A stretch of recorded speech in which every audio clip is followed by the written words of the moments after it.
Chapter 2101. Body Borrowing Curse Art. Translated by Zephazid. Edited by Aelrianth. It's only one of my armor's abilities. A bastard who can't differentiate between humans and dogs like you is no match against me, adjudicator of the sacred city. Xiangtian had turned the humiliation he had received into anger. He was no longer charging at Mofan. He soared into the sky while emitting the same blood-red light. A huge cloud was covering the sky above the Faniao headquarters city. Rays of sunlight were penetrating the clouds above the sea in the distance and sprinkling down upon the water. As Xiangtian soared into the sky, the clouds were dyed red. Even the sunlight sprinkling down on the sea had a different color too. The sea had turned bright red under Xiangtian's rage. A deafening cry came down from the sky. The crowd looked up and saw a bright red ball plummeting from the cloud. Its bright color resembled a meteorite falling from space to the ground. The force it was carrying was strong enough to raise a mountain to the ground. Even the sky had changed color because of it. Xiangtian would only be satisfied once he trampled Mofan into mud. Darkness. Mofan noticed how powerful the charge was. Only a defensive mage like Zhao Manyang would be able to withstand the impact. Mofan faded into the darkness. He did not vanish, but remained on the same place, wavering like a phantom. A mighty force struck the ground with a massive impact of the blood-red light. The floating reef's battleground was surrounded by buildings that ranged from 12 to 30 floors high. They all looked like half-finished structures without any windows, with only floors and pillars. These buildings provided cover for mags during the battles against the sea monsters. When the ferocious bull landed on the ground, a huge shockwave spread out in a circle and raised the buildings to the ground. The buildings began to collapse, down from 30 floors to 10 floors, and eventually they all fell to the ground. The water at the ground level turned into white steam as the impact left a huge pit in the maritime fortress. The crowd was astounded. These buildings were supposed to be sturdy, able to withstand the attacks of sea monsters when a battle took place, thus allowing mags to hide in them and slowly wear out the invaders.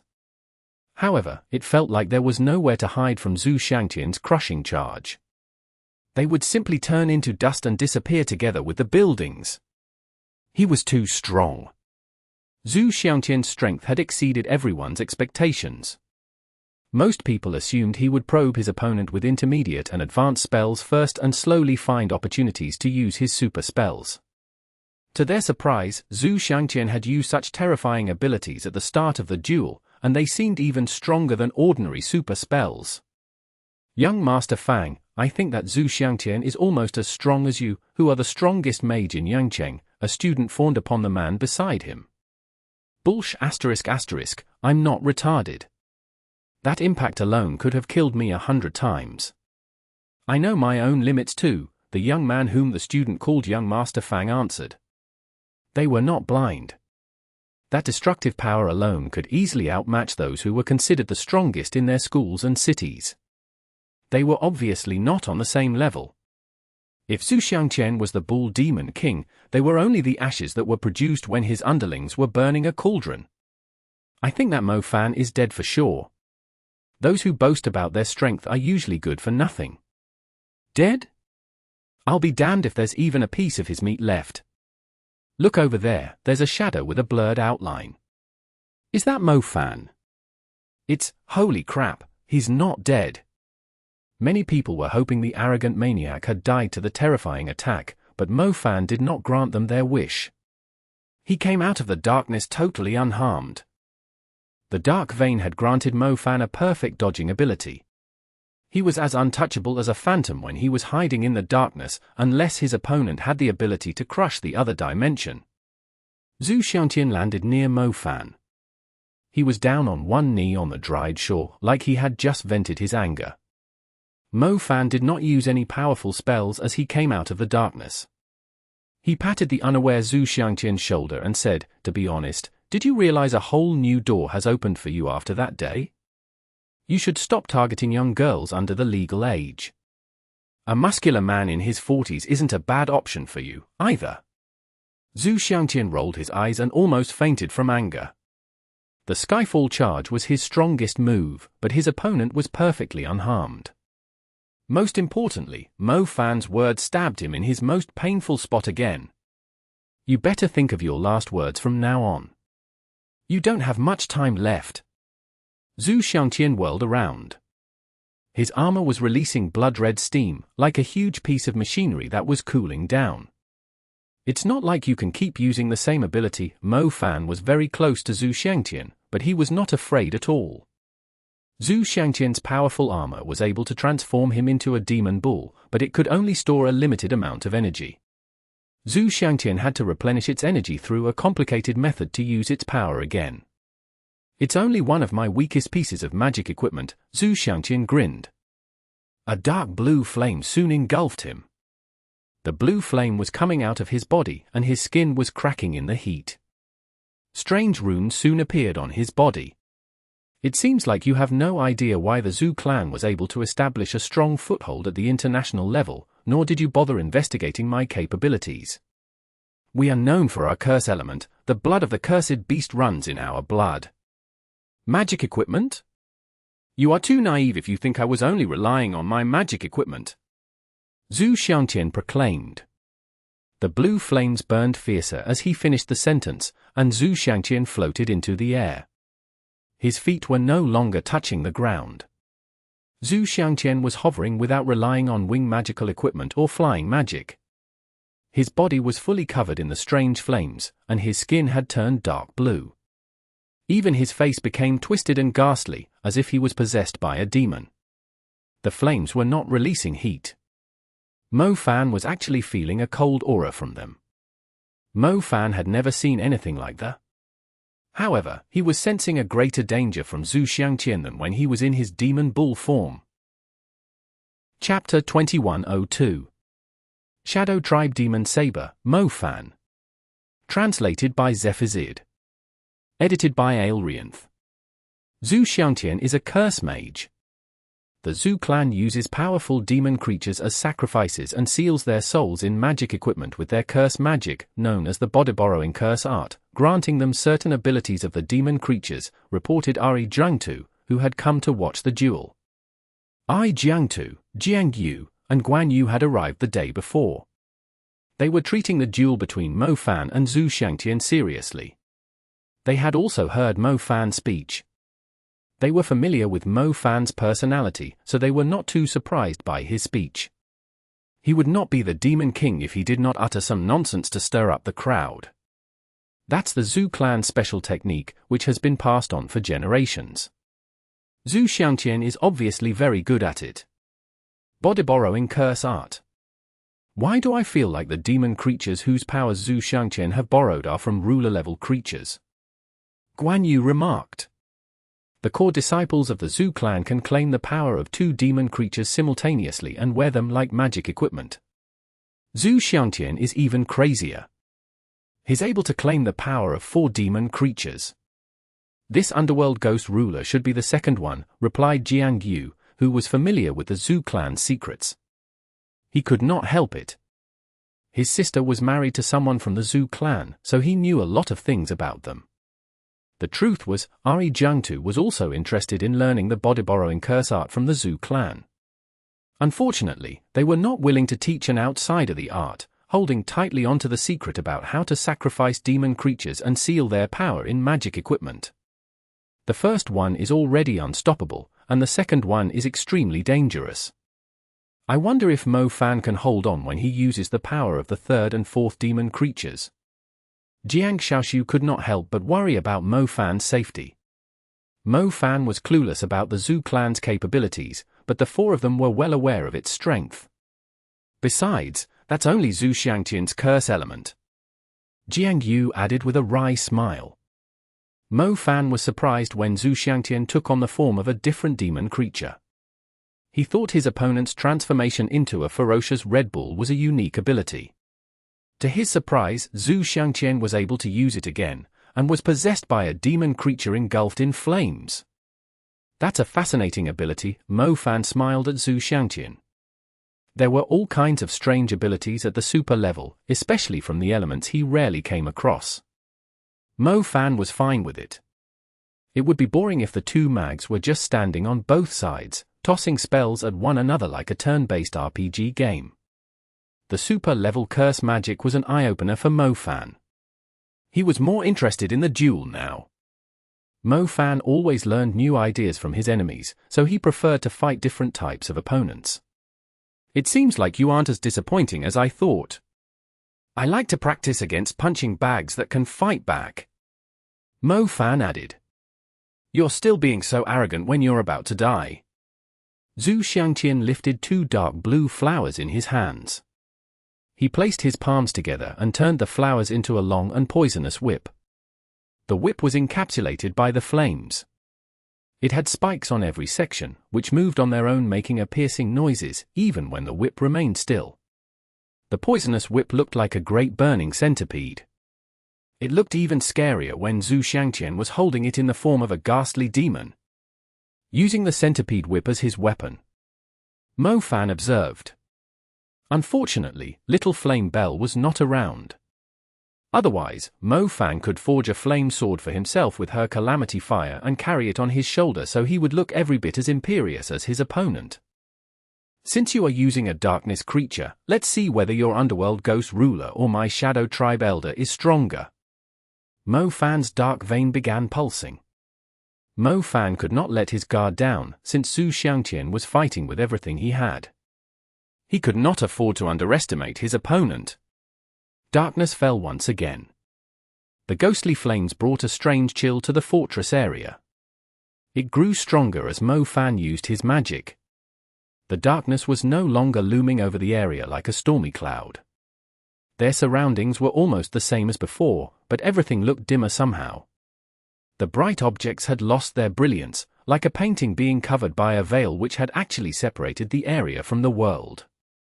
A dark shadow emerged behind Mo Fan in the darkness. It was struggling fiercely instead of standing still, as if it could not wait to break free from its restraints in the other plane. Normally, the main units of the Dark Execution Ground were shadow soldiers, but there was something scarier inside Mo Fan's dark vein. It was the evolution of the Whipping Demon Child, an existence from the Dark Plane, a true ruler of darkness. It was merciless and cruel, with an unpredictable temper. Mo Fan could not summon the Elder of the Shadow Tribe as he pleased. The creature was similar to the Whipping Demon Kid, and would only show up when it was in the mood, but Mo Fan had noticed the pattern. Whenever he was angry and full of hatred, the Elder of the Shadow Tribe would become restless. It would also take the initiative to join the battle if there was another darkness creature nearby. The crowd felt their blood running cold when they heard the Elder of the Shadow Tribe's laugh. It was standing behind Mo Fan, yet its outline had stacked perfectly on top of Mo Fan. Isn't that the creature which drove away the ruler-level sea monster? Asked Deng Yongchuan, who had come from Jimei University to watch the duel. It's an Elder of the Shadow Tribe.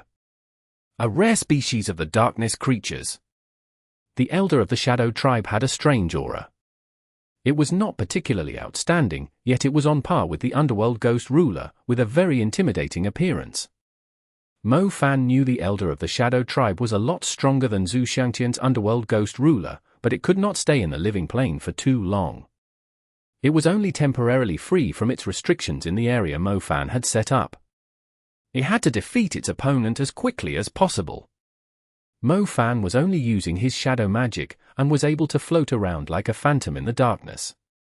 To Mo Fan's surprise, the Elder of the Shadow Tribe did not lunge at its enemy impatiently like it usually did, remaining attached to Mo Fan's back. It eventually turned into a demon saber floating behind Mo Fan. Mo Fan was surprised at first, then drew the saber from behind him. The shadow magic wrapped around Mo Fan's arm as he held the saber firmly, and spread rapidly across its body. It was no longer just a saber. It even wrapped around Mo Fan like a cloak. A black outfit, a black demon saber, and a black mantle. Mo Fan was now fully encapsulated by the darkness. He looked like a dark knight with an eerie aura to the crowd. Chapter 2103. Slaying the Ghost Ruler. Translated by Zephazid. Edited by Aelrianth. The whip engulfing ghost flames was lashed into the sky, as if a ghastly centipede was rising in the fortress. When the centipede slammed heavily back to the ground, the dark blue flame split in half and spread rapidly. Mo Fan backed away, his shadow weaving through the flames. The flames were grabbing at him like hands, but after Mo Fan was possessed by the Elder of the Shadow Tribe, he was able to fly around with the fleeing shadow. The centipede whip was leaving sparkles across the air, but it could not hit Mo Fan. Mo Fan's moves were based on the Elder of the Shadow Tribe's capabilities. He felt like the moves were carved into his mind through the connection between him and the Elder of the Shadow Tribe via the Dark Vein. The skills were oddly familiar to him. Sandstorm Demon Saber. Mo Fan's saber had a dark light gathering at its tip. It looked like he had executed a rapid slash with a saber that was trailing a black substance, but it somehow turned into a black sandstorm made up of shadow blades instead of dust particles. The black storm of shadow blades appeared after a random slash and instantly devoured over 100 buildings. The flames that had established their control over the area were extinguished. The centipede whip also broke into pieces after being hit by the blade storm. "What the hell is that?" Xiangtian blurted out. He was forced to withdraw a great distance because of the blade storm. The floating Reef's battleground was only around 800 meters long. Even though there was no rule saying that whoever was knocked out of the battleground would lose the duel, the crowd would assume he was losing the duel if they saw him get knocked off the stage. Xiangtian had never seen anything like the Elder of the Shadow Tribe. Xiangtian had tried collecting Mo Fan's information before coming to Funxue Mountain, and thought he was familiar with Mo Fan's abilities. He had thought he only had to watch out for Mo Fan's lightning element, which was enhanced by the blessing of the God Seal. He thought Mo Fan would mainly rely on his lightning element, since his other elements were nowhere strong enough to take him on, yet Mo Fan had only been using his shadow element since the start of the duel. When Mo Fan was possessed by the Elder of the Shadow Tribe, it was similar to Xiangtian's body-borrowing curse art. Xiangtian was frustrated, as the Elder of the Shadow Tribe was obviously stronger than his underworld ghost ruler, as was made clear from the previous clash. "I shall sacrifice you to the saber." Mo Fan flew out of the floating Reef's battleground. The demon saber which the Elder of the Shadow Tribe had turned into left a dark swathe behind in the air. The crowd only saw a line drawing an arc across the sky, but Xiangtian, whom the saber was locked onto, was seeing different things. In his eyes, the sky Mo Fan was coming from had darkened with a strong sense of death. The stormy clouds were hanging low above the sea like the calm before a great storm. Between the stormy clouds and the ground devoured by darkness stood a ghastly saber. The enormous saber slashed through the stormy clouds and split the sea in half. It was capable of destroying the heavens and the earth in Xiangtian's eyes. "Impossible, this isn't happening!" Xiangtian yelled. Xiangtian was an experienced mage. He tried to control the fear in his heart, turning the flames around him into a wall bearing a ghastly face in order to shield himself. He knew it was the soul-locking effect of curse magic when he felt his soul being targeted. An enemy's attack would enlarge significantly in his heart when his soul was being locked on. Even a normal fireball would seemingly turn into a sea of flames. Xiangtian was a curse mage himself, and was trying his best to break free from the soul-locking effects. When the demon saber slashed down, the whole fortress soaking in the seawater trembled. A few pillars of lava rose from the ground when the force of the slash sliced through the shallow water. The black saber had turned Xiangtian's surroundings into a volcanic belt, with lava surging from below. Xiangtian mistook the saber standing firmly under the clouds as the real threat. The ghastly-faced wall he had established was completely useless. The pillars of lava rose to a height of several hundred meters. From afar, it looked like black towering structures were being constructed in the fortress, even taller than the old buildings, pitch black and covered in restless demonic auras. The slash had basically formed a magnificent cluster of demonic buildings. The power that Xiangtian had taken from the underworld ghost ruler was nothing in comparison. The dark blue flames engulfing him dissipated. Even the special runes he bore were filled with the demonic aura emitted by the saber and turned into corroded wounds. Xiangtian decisively withdrew the underworld ghost ruler when he realized it was at its limit. Xiangtian climbed out of the underworld ghost ruler's body miserably, like he had just shed a layer of burned skin. The skin soon turned into an insignificant puff of flame and burned to ashes after Xiangtian discarded it. Xiangtian glanced at his battle attire, which was now covered in scratches and scars. It didn't look tailored anymore, but like something he had taken out of a trash bin. It seems like the Zhu clan invested a lot in you for the duel. Mo Fan rested the demon blade on his shoulder and mocked Xiangtian's miserable appearance. Xiangtian had not sustained any severe injuries, managing to discard the underworld ghost ruler in time. He was also wearing expensive magic armor. The underworld ghost ruler was as good as dead. Not only did Xiangtian lose one of his forms, the armor that had cost several $100 million was broken too. Xiangtian might not have been injured, but he had suffered great losses. They were expandable. It doesn't concern me, Xiangtian grinned back nastily.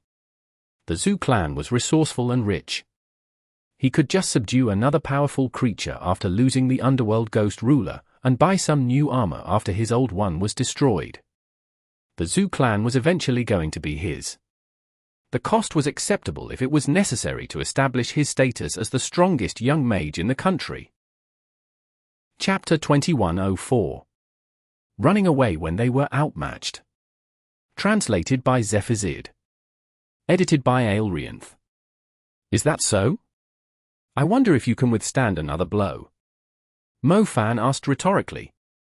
The elder of the Shadow tribe could only last for a limited time. Mo Fan was not willing to waste even a second. He was only talking to Xiangtian so he could catch his breath. His body was struggling to bear up under the elder of the Shadow tribe's outstanding strength. The cloak on Mo Fan's back beat wildly, like a pair of wings. He vanished into thin air. The hooded cloak suddenly appeared above Xiangtian a second later. The demon saber thrust at Xiangtian fiercely. Xiangtian was also a wind mage, and immediately summoned a gust of wind to carry him into the distance when he realized something did not feel right. The demon saber stuck into the water with overwhelming force. Its black aura turned into ferocious flames that devoured the water, like a meteorite had just fallen into the sea. Xiangtian was moving very quickly, yet he still could not outrun the flames. The powerful impact knocked him over a kilometer away from the floating reef's battleground. The demon saber continued to chase after him after the astonishing blow. The blade slashed horizontally, leaving a huge crack between the fortress and the sky. It felt like the force was about to tear a crack between the dimensions. Xiangtian was flying around with his wind wings, all lit up by a purple glow, but could only run away from the demon saber like a stray dog. Xiangtian had no choice but to use the power of the wind necklace he was wearing to further increase his speed. His speed might be impressive, yet he could only run from the demon saber, which was not giving him any chance to catch his breath. Mo Fan would occasionally turn into a cloak weaving through the darkness, or merge with the demon saber as it was swinging mercilessly. If Xiangtian had not had so many pieces of outstanding magic equipment that saved his life multiple times, the demon saber would have repeatedly torn him into pieces. Who said Xiangtian was unbeatable just then? Would someone unbeatable be running around the battlefield now? Why do I feel like Mo Fan's strength is even crazier? That demon blade could instantly kill any of us. Most of the spectators were young mags. They felt like their understanding of magic was being toppled when they saw Xiangtian going from displaying his outstanding strength to being chased around by Mo Fan like a pitiful dog. Why was their magic so different from what these two were practicing? Xiangtian's body-borrowing curse art had already exceeded the usual principles of a magic duel, yet Mo Fan's ability to switch between an evasive cloak and a demon blade was even more shocking. The crowd had a feeling these two duelists had come from a different planet. Mo Fan is being himself again. We only caught a glimpse of the elder of the Shadow tribe on Qianshan Mountain, Jiang Yu sighed. I didn't expect his shadow element to be so strong already, Guan Yu also sighed helplessly. He was still stuck in front of the door of the super level. If he did not break through any time soon, he would never catch up to Mo Fan. Xiangtian's wind element is quite impressive too. I would have died to the demon blade if I were him. The councilmen were initially treating the fight as a duel between two juniors, but their expressions had changed completely. Zhu, are we getting too old? Councilman Xiangtian muttered as he watched Mo Fan dashing all over the place. I have the same feeling, too.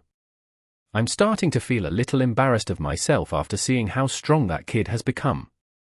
He was just a little chick when I first met him in Hangzhou, but I feel like I couldn't beat him very easily if I were to fight him now, Zhu admitted. Zhu was based in Hangzhou, which was very close to Feiniao headquarters city. There was no chance he would miss out on such an epic duel. He had gone back to Hangzhou when Mo Fan did not show up yesterday, but he had come immediately when he heard Mo Fan had finally appeared. Zhu could not help but think Mo Fan was a young monster after seeing his shadow element. He would soon be able to fight old super mags like them in no time.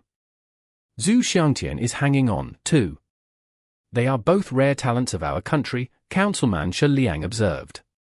Xiangtian is now an adjudicator of the sacred city.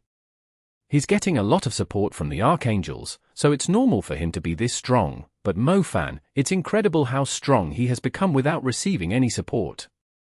Zhu had been watching Mo Fan's growth, so he had higher hopes for Mo Fan. It was still too early to decide who was the winner, however. Xiangtian's wind element was very impressive. Mo Fan was unable to inflict serious damage on him after a few rounds. As the battle dragged on, the elder of the Shadow Tribe began feeling a little uncomfortable after overstaying in the world of the living. Most importantly, it was a huge burden for Mo Fan to be possessed by the elder of the Shadow Tribe. In the end, he had no choice but to send the elder of the Shadow Tribe back to the Dark Plane. Xiangtian was obviously not stupid, strategically withdrawing from the fight while his opponent was too strong. As a curse mage, Xiangtian knew the elder of the Shadow Tribe could not possess Mo Fan for long. The elder of the Shadow Tribe was too strong. Xiangtian did not even dare to use his third form, too worried that the elder of the Shadow Tribe would destroy it with just a few moves. Withdrawing temporarily was his best option. Unfortunately, Xiangtian had to use up most of his important magic equipment to protect himself. He could only rely on his own strength now. Luckily, he still had 2 chances to use the body-borrowing curse art.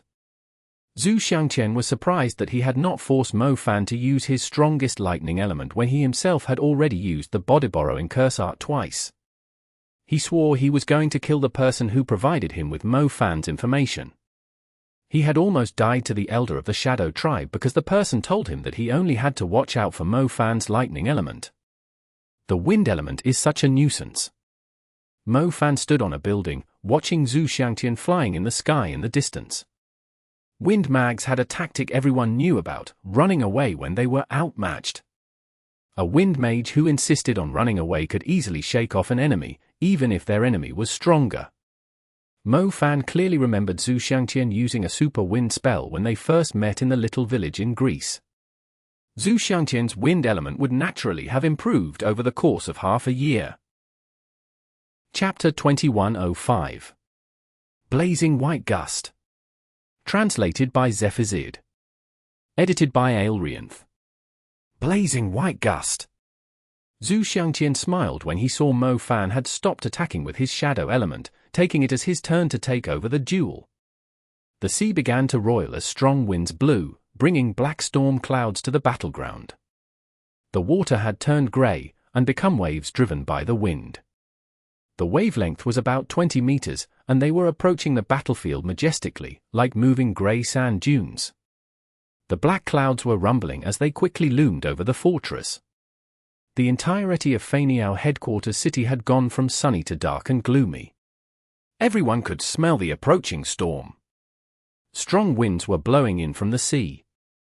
They served as a great contrast with the gloomy sea and sky. They were entirely white, like the sand along the coastline. The winds gathered around Xiangtian like birds and circled him continuously. It was like attaching huge cotton balls to him. The winds grew thicker as time went by. Sail! Break! Xiangtian lifted his hands while holding them like blades. The blazing white gusts wrapped around Xiangtian's hands.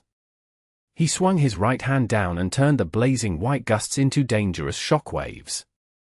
The burning winds blew ahead between the gloomy sky and sea like white sails. Mo Fan was around 500 meters away, but the slashing winds reached him in the blink of an eye. The winds were so fast that he did not have any time to use his magic to relocate himself. The piercing white gusts lunged forward, leaving a distinctive line between the floating Reef's battleground and the horizon, crossing Mo Fan's position. A line of blood jetted from Mo Fan's arm. Mo Fan did a side flip and landed on the shallow reefs. His blood spread in the water like dye. Break! Xiangtian swung his left hand mercilessly. He was planning to defeat Mo Fan while he was vulnerable from the injury. The wind was just too quick. Mo Fan did not even have a chance to use his magic, including basic spells. Mo Fan had noticed Xiangtian was still able to attack with his other hand. As he thought, Xiangtian fired the wind blade at where Mo Fan was landing. It was a lot easier to dodge the attack when he knew where it was being aimed. Mo Fan was using a single hand to support his weight on the reefs after the flip. He used the rebound to launch himself to the side. He did not fall directly on the ground, using his momentum to bounce and roll further away. As he did, he saw a slicing gust of wind sweeping past him only a distance of a few centimeters away, slicing the waves in half. Even the clouds that were hanging low under the sky were split along a line. The sunlight sprinkled down from the gap and shone on Mo Fan in a narrow wall. Mo Fan glanced back and saw the huge wind blade had disappeared into the distance. He let out a relieved sigh. Luckily, he had pretended he was falling to the ground to trick Xiangtian into thinking he had an opening. Otherwise, he would not have been able to dodge the attack. He was chasing Xiangtian around like a stray dog with his demon blade just a moment ago, yet he had recovered fiercely in no time. Xiangtian definitely had some skills up his sleeves. It's my turn to take over the battle. Xiangtian floated out there, surrounded by blazing white gusts. He was able to move freely in the air even without wind wings on his back. Xiangtian was no longer maintaining his distance from Mo Fan, as he knew Mo Fan's shadow magic had ended. He returned to the floating reef's battleground and slowly landed on the ground. The wind was blowing in, revealing the soaked coral reefs. A burst of flame erupted on Mo Fan's shoulder and swiped across Mo Fan's wound. The bleeding stopped immediately, leaving a burned scar behind. Mo Fan had used the same trick to treat his wounds when he did not have time to apply medication. It was able to stop the bleeding and disinfect the wounds. Most importantly, it made him look cool. Mo Fan tried moving his injured arm around. The wound had little effect on his strength. He was long used to minor injuries like this. He had also learned not to frown from the pain. He would only curse in his heart. It King hurts. Mo Fan, show me your lightning magic. Did you forget that I was a member of the national team too? Even though we didn't win the tournament, I also received the blessing of the God Seal. Your shadow element might have suppressed my curse magic, but you will never win against my wind element. Fight me with your lightning magic. Xiangtian stood proudly among the blazing white gusts. Lightning was almost Mo Fan's symbol. Everyone who knew Mo Fan knew how he had dominated the World College Tournament with his lightning element.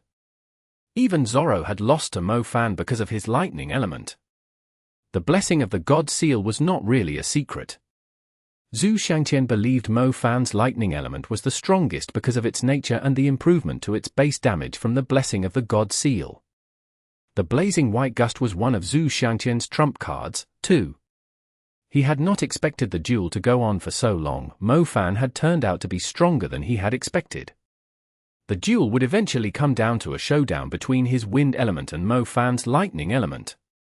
I have a lot of elements. Aren't you going to try them all out? Mo Fan replied easily. It's meaningless to use them if they aren't at the super level. Only my curse element and wind element are at the super level. I believe yours are the shadow element and the lightning element. Xiangtian shouted back. Your information is quite accurate, Mo Fan nodded. He decided not to tell the others his fire element had also reached the super level so he would not hurt the other mage's dignity. The crowd gasped when they heard Mo Fan already had 2 elements at the super level. Those who had achieved the advanced level at their age were already brilliant, but the young advanced mags were ashamed when they saw Mo Fan and Xiangtian super elements, let alone the intermediate mags. They almost had an urge to reforge themselves in a furnace. Since you are so eager to see my lightning, I shall grant you your wish. Mo Fan's eyes shifted as he finished the sentence. Unlike the conservative and cold shadow element, the lightning element was totally wild and imperious. The stormy clouds had provided his lightning element with a huge breeding ground, as lightning had been flashing continuously in them. Hundreds of lightning strikes were occurring simultaneously. Mo Fan looked up like he was releasing the restless energy of the lightning element. He was soon surrounded by a destructive aura of power. Chapter 2106. The Same Blessing of the God Seal. Exodus Tales. Exodus Tales. Translated by Zephazid. Edited by Aelrianth. The shadow element mainly focused on a single target to overwhelm it with pressure and fear. The crowd would only see the target being devoured by darkness, but have no idea what was going on inside it. The lightning element was different. It danced blatantly above the crowd. Their eardrums almost burst from the lightning's deafening rumbles as it descended from the sky. It would produce terrifying sparks whenever it came into contact with bigger particles in the air and leave behind a burnt odor. Even mags with weaker cultivation felt threatened, let alone ordinary people. Mo Fan's earlier speech had indeed angered the crowd. Anyone with a rational mind would not antagonize the public, but the crowd now received a dangerous signal when they looked at Mo Fan. They had to stay as far away from him as possible. The vice-mayor had made the necessary arrangements, placing a barrier between the battlefield and the spectators.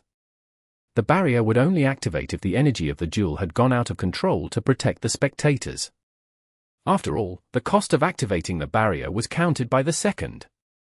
As Mo Fan's lightning continued to grow stronger, the barrier, which was capable of assessing the danger level automatically, began emitting a faint green light to protect the crowd, rising over them like a transparent umbrella. This is insane. I feel like the lightning is going to blast us into pieces if there wasn't a barrier in front of us, a student intermediate mage yelped. He was also a lightning mage, but Mo Fan's lightning was the true definition of lightning striking. Their lightning was only the scale of static charges in comparison. Leaving aside what he said, I think it's fair to call him the strongest lightning mage, someone exclaimed. Mo Fan was indeed worthy to be called the strongest lightning mage after the blessing of the God Seal. Xiangtian was wary of Mo Fan's lightning element, too. Frame of Wind Shield. Xiangtian began controlling the blazing white gusts when he sensed a strong lightning magic accumulating above him. The solid winds combined into shields in the form of whirlwinds. They were around the size of a handheld shield, but there were over 100 of them, orbiting around Xiangtian while picking up speed. They gradually formed a huge white barrier dome around Xiangtian. Any defense is mere decoration before me. Stop wasting your energy, Xiangtian. Mo Fan called out proudly. Enough talking, show me your real strength. Xiangtian sneered back. Mo Fan grinned. Defense? Did Xiangtian seriously choose to just defend himself? He must have hit his head on a wall. Didn't the person who gave you my information tell you the only way to win against me was not giving me any chance to use my magic?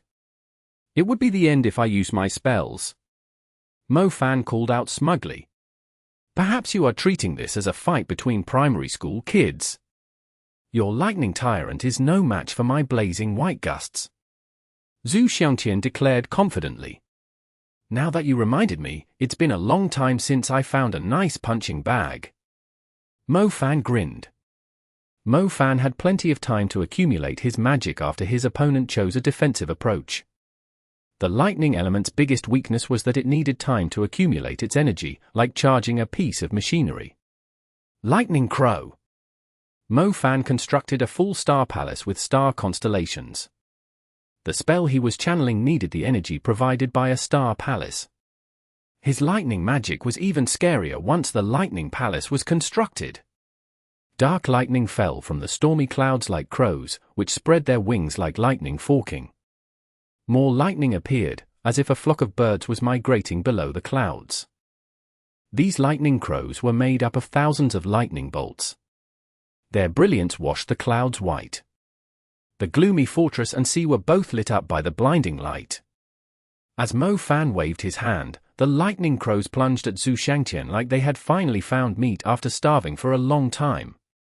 These lightning crows did not possess any intelligence.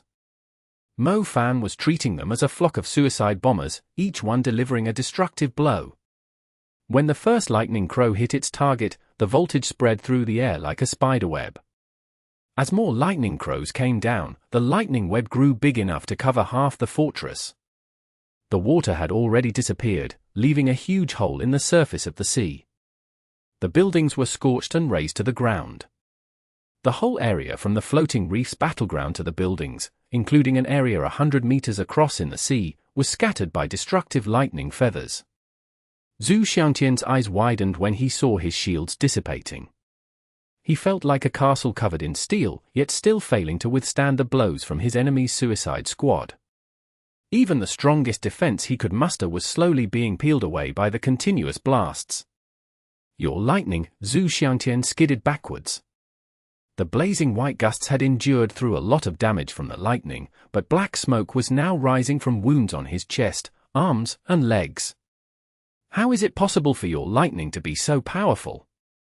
Xiangtian's hair was disheveled too, and he was coughing out black smoke as he swore. My blazing white gusts isn't any weaker than your lightning, Tyrant. My cultivation is stronger too, so how did your lightning break through my defense? Xiangtian exclaimed in disbelief. Xiangtian had chosen a defensive approach because he was confident in his blazing white gusts. The Frame of Wind shield was Xiangtian's strongest defensive spell. He had compared it to the spells of many Earth Mags and Light Mags, and it turned out that his defense was sturdier. Even though the lightning element was known for its ability to penetrate defenses that only applied to metal and solid objects. His whirling shields could not be penetrated, so they did not have any weaknesses. What exactly was the reason that Mo Fan's lightning had broken through the defensive spell that he was so proud of? Don't you already know the reason? Both your wind magic and my lightning magic have received the blessing of the God Seal. Mo Fan was not in a rush to attack. He patiently explained to Xiangtian, but the blessing of the God Seal is also based on how good-looking a person is. A righteous and handsome man like me will receive a stronger blessing. The blessing of the God Seal I received is twice as strong as yours. Mo Fan blatantly told Xiangtian the multiplier of his lightning magic's base damage. It was not really a secret. He was basically saying, my lightning is stronger than your wind. How do you feel about that? Chapter 2107.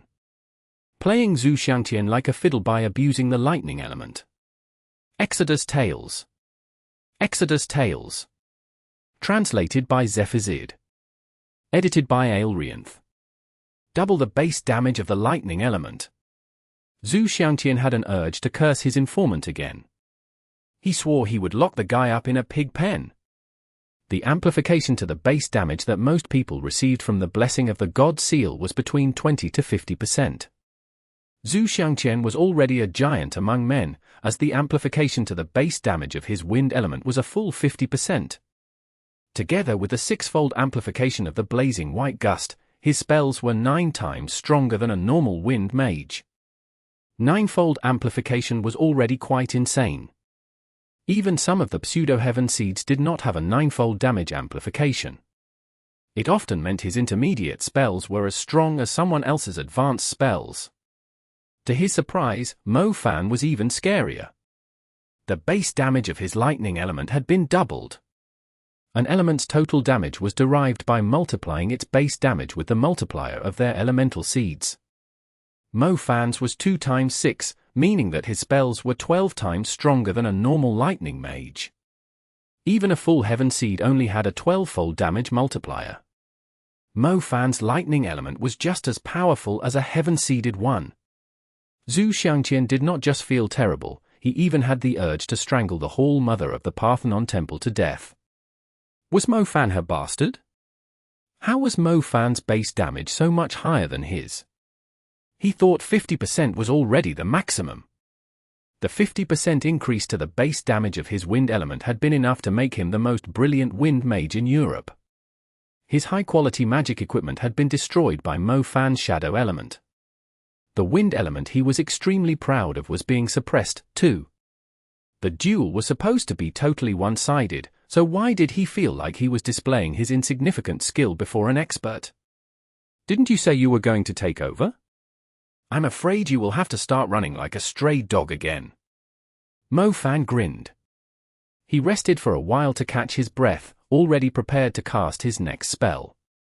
With his 12-fold damage amplification, even the energy of a star constellation alone was quite destructive.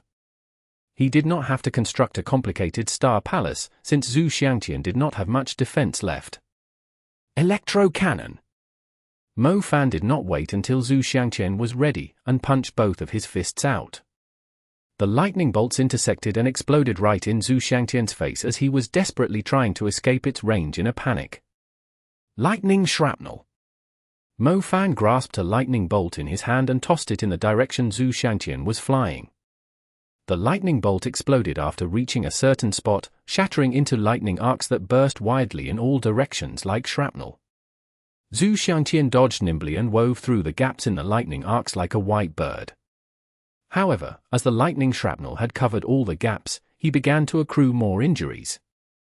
The wind element was as annoying as usual. Xiangtian would start running whenever he knew he was no match for his opponent, slowly increasing the distance between himself and Mo Fan.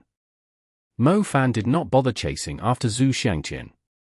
He kept using his lightning spells while standing there on the floating reef's battlefield. Run, run quicker! Lightning explosion!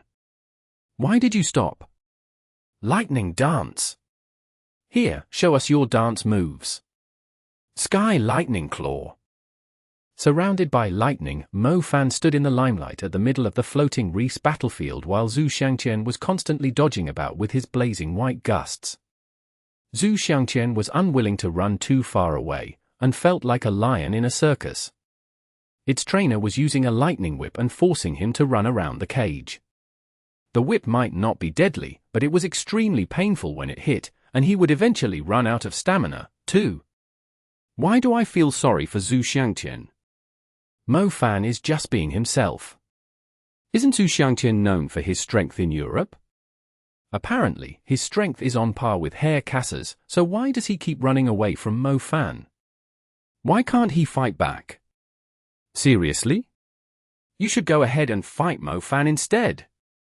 Even the weakest lightning arcs that are scattering around on the battlefield right now could easily puncture your chest, let alone the actual spell. The fact that Xiangtian is still alive now indicates just how impressive his wind element is. Mo Fan isn't that impressive, either. He just keeps using his lightning. Friend, would you dare to say the same thing if you were standing on the other side of the barrier? Exactly, didn't Mo Fan already say so at the start? Go ahead and ask to fight him if you aren't convinced of his strength. We hope to see you in the duel next year. I won't stand on the other side of the barrier, nor am I going to challenge him to a duel. I'm just unconvinced of his strength. What are you going to do about that? Xiangtian's hair was disheveled. His initially clean face was darker than an aboriginal, as if he was a member of a scientific expedition who had been stationed in Africa for the last decade. You're not going to just keep running until my energy depletes, aren't you? You are too naive if that's what you are planning. Mo Fan squinted happily, watching Xiangtian calmly. Xiangtian eventually returned to the floating reef's battleground. He had spent 2/3 of the duel running around outside the arena. There were those who were aware it was a duel between the two most talented young mags and approved by the Magic Association, but those who did not would think it was more like a circus show. The wind element was quite irritating. Xiangtian decided to back away when he could not fight Mo Fan head-on, and would run if he was outmatched by his opponent. He had managed to survive the attacks of the Elder of the Shadow Tribe by abusing his wind element, or his corpse would be long cold by now. He used the same trick when Mo Fan's lightning element was too much for him to handle. The crowd was not brainless, either. Previously, they had assumed Xiangtian was wise to withdraw tactically, but when he did it a second time, it was obvious that he was scared to face Mo Fan and fight him head-on. He was being so smug at the start. I almost thought someone would finally teach the Demon King a lesson, but he was beaten up so badly that even his mother wouldn't recognize him. I was wondering why Xiangtian was so famous in Europe. It turns out that he was famous for his ability to run away. Isn't that true? Mo Fan wasn't lying, he really is the strongest mage. Mo Fan was not worrying as he watched Xiangtian keep running away with the wind element. Not only did his lightning element have a 12-fold damage amplification, but his basic, intermediate, and advanced spells had all reached the 4th or 5th tiers, allowing him to cast powerful spells without expending much energy.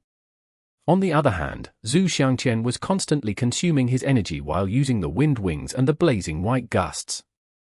He was definitely consuming his energy at a higher pace. As Mo Fan thought, when his lightning element still had 2/5 of energy left, Xiangtian was no longer zipping about agilely as he once had. His opponent was growing reluctant to use his higher-level spells. Did you think you have won since you have the upper hand because of your lightning element? I was actually planning to save my trump cards for Herr Kassa. Xiangtian shouted at him. When a dog realizes it has no escape after being forced into a corner, it will pounce at its enemy recklessly. I'm well aware of it. Mo Fan shot right back. You are celebrating too early. You should know that the greater our power is, the harder it is for us to control it. You shouldn't blame me if I end up killing you. Xiangtian snarled with murderous intent. He had carefully planned this duel to make a name for himself in his homeland, yet he was being played like a monkey in a circus. How humiliating! Chapter 2108. Kunlun Inferior Ancestral Tiger. Exodus Tales. Exodus Tales. Translated by Zephazid. Edited by Aelrianth. Xiangtian's wind element was strong, but it was never his only trump card. He had a high reputation in the Zhu clan mainly because he could be possessed by 4 different powerful creatures with the body-borrowing curse art, gaining the ability to use their powers in a fight. The creature Xiangtian was summoning now was something that 2 seniors in his clan had sacrificed their lives to subdue in a battle at Kunlun Ice Valley. Xiangtian still remembered the battle clearly. Mo Fan, if you've been to Xiangtian Mountain, you should know there's a powerful creature who dwells there. Xiangtian kept talking while using the body-borrowing curse art, as if he wanted Mo Fan to know how he would lose the duel. However, Mo Fan had a feeling Xiangtian was just showing off his power to him and the crowd. I'm guessing you are referring to the Sky Ridge White Tiger. Mo Fan was very patient too. Since it was an official duel, he preferred to overwhelm his opponent completely, and politely gave Xiangtian time to prepare his move. Normally, he would not give an enemy time to utter nonsense. The only sounds they were allowed to make were cries of agony. That's right, it's the Sky Ridge White Tiger. But do you know about the species that has ruled over another mountain range in our country for more than 10,000 years? An imperious yellow aura was rising from Xiangtian's body as he was talking. The people could easily see the aura with their naked eyes. The Sky Ridge White Tiger was the sacred species of Xiangtian Mountain, a species blessed by the heavens. It was the symbolic creature of Xiangtian Mountain.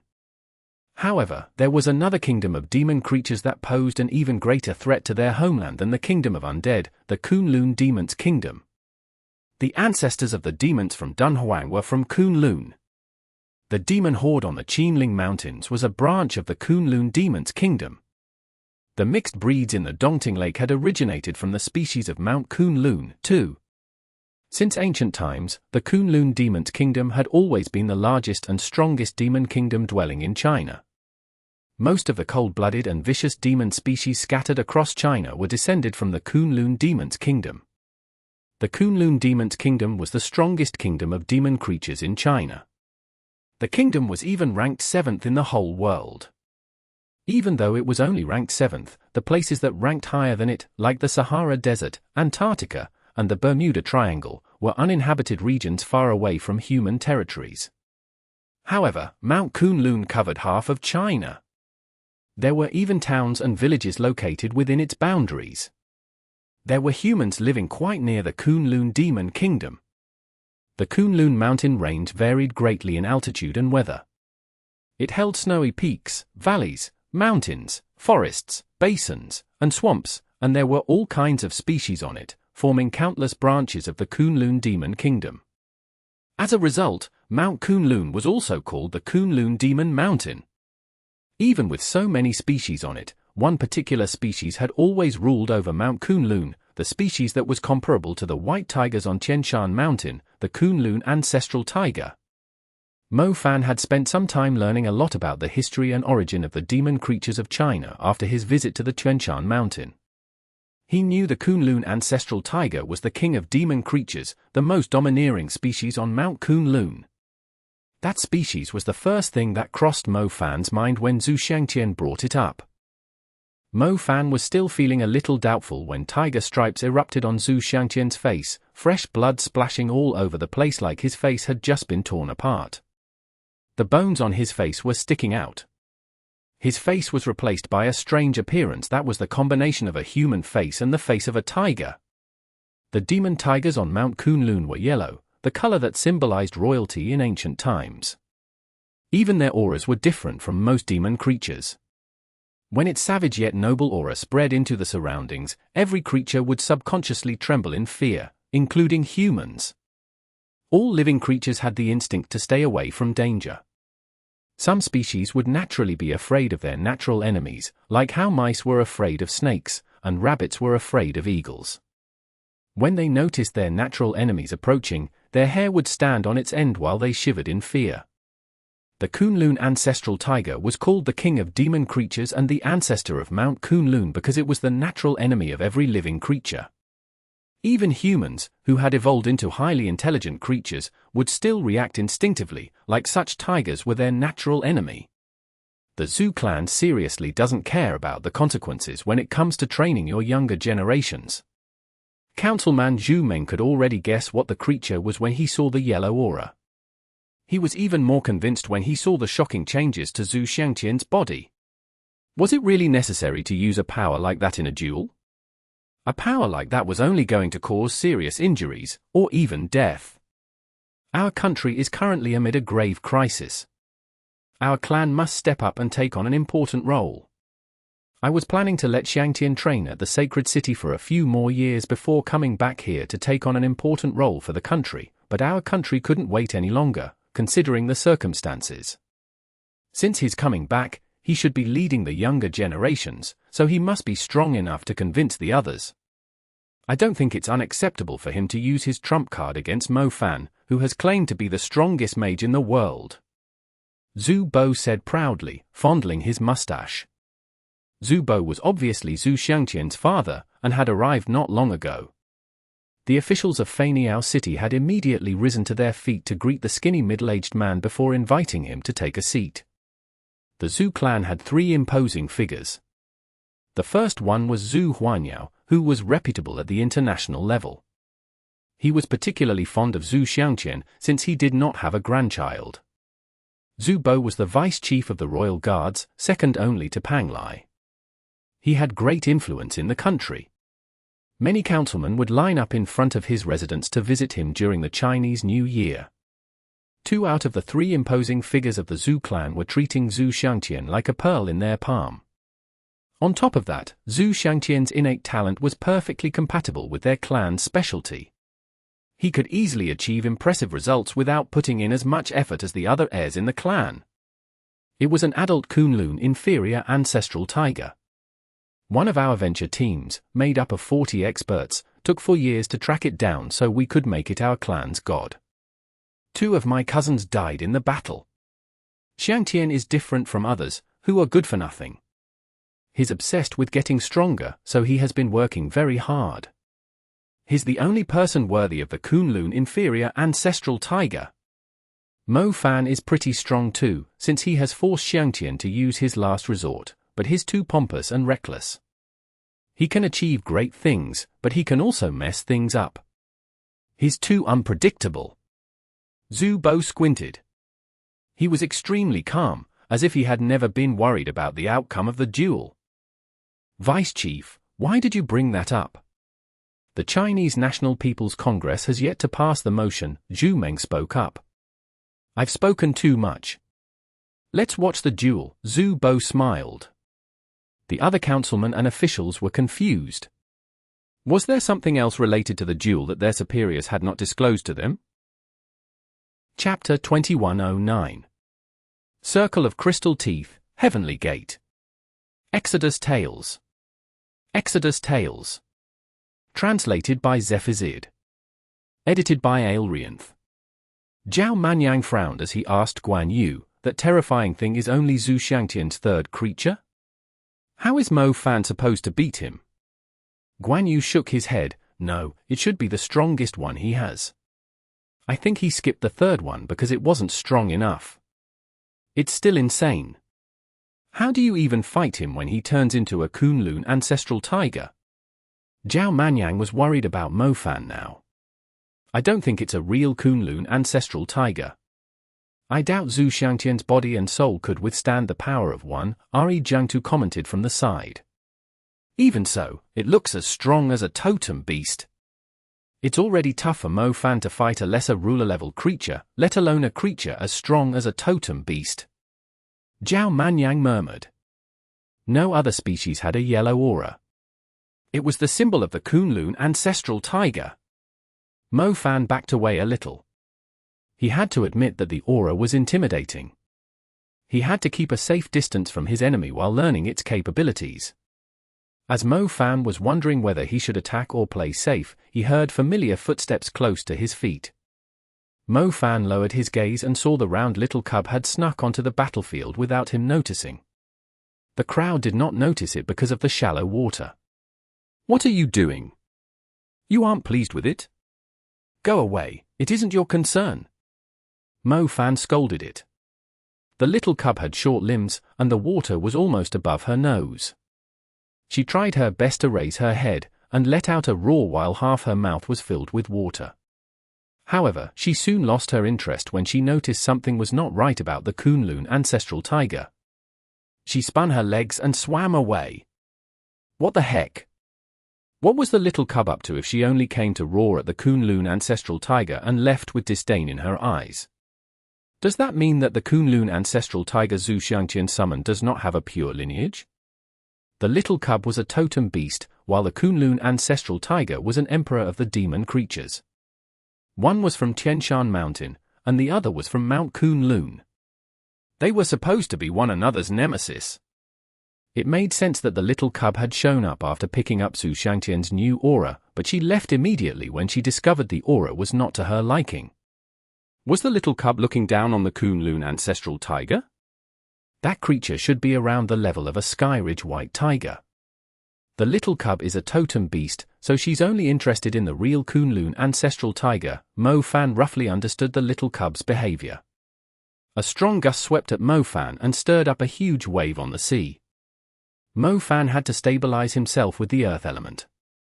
The little cub might treat the creature with disdain, but Mo Fan could not afford to lower his guard. He had been forced to rely on Apa's help to escape from a Skyridge white tiger when it was chasing him. He could not summon Apas to fight for him under the circumstances. First, Zhu Xiangtian might totally lose his mind. Second, Mo Fan did not want to expose Apa's identity as a Medusa. He would have to face the Kunlun inferior ancestral tiger by himself. The Kunlun inferior ancestral tiger was most likely a child of the Kunlun ancestral tiger and another ruler-level tiger. It had half the lineage of the Kunlun ancestral tiger and half the lineage of a ruler-level creature. Zhu Xiangtian was most likely slightly stronger than a lesser ruler-level creature while he was possessed by the Kunlun inferior ancestral tiger. A deafening roar echoed between the sky and the sea. Schools of fish far away fled for their lives, while flocks of birds rose into the sky from the forest to the south of Faniao headquarters city. Every living creature within 20 kilometers was overwhelmed by fear. Zhu Xiangtian's terrifying power had immediately shut the mouths of those who had doubted him. The legs of the guy who was mocking him in the crowd were trembling too. His arms were covered in glowing fur from the curse magic. It looked like the fur of a tiger, drifting imperiously in the wind. Not only had his face changed, but his arms and legs had transformed like a demon. He was standing there unmoving. As a matter of fact, the Kunlun ancestral tiger did not walk on 4 limbs, and normally stood like a human too, a godly warrior in a shiny golden armor made of tiger fur. You should consider yourself lucky to see me like this. Xiangtian stepped forward. With each step he took, his yellow aura pulsed. Mo Fan felt like he was experiencing a strong earthquake. His bones were on the verge of breaking. So this was how strong the presence of the Kunlun inferior ancestral tiger was? It was a little terrifying, indeed.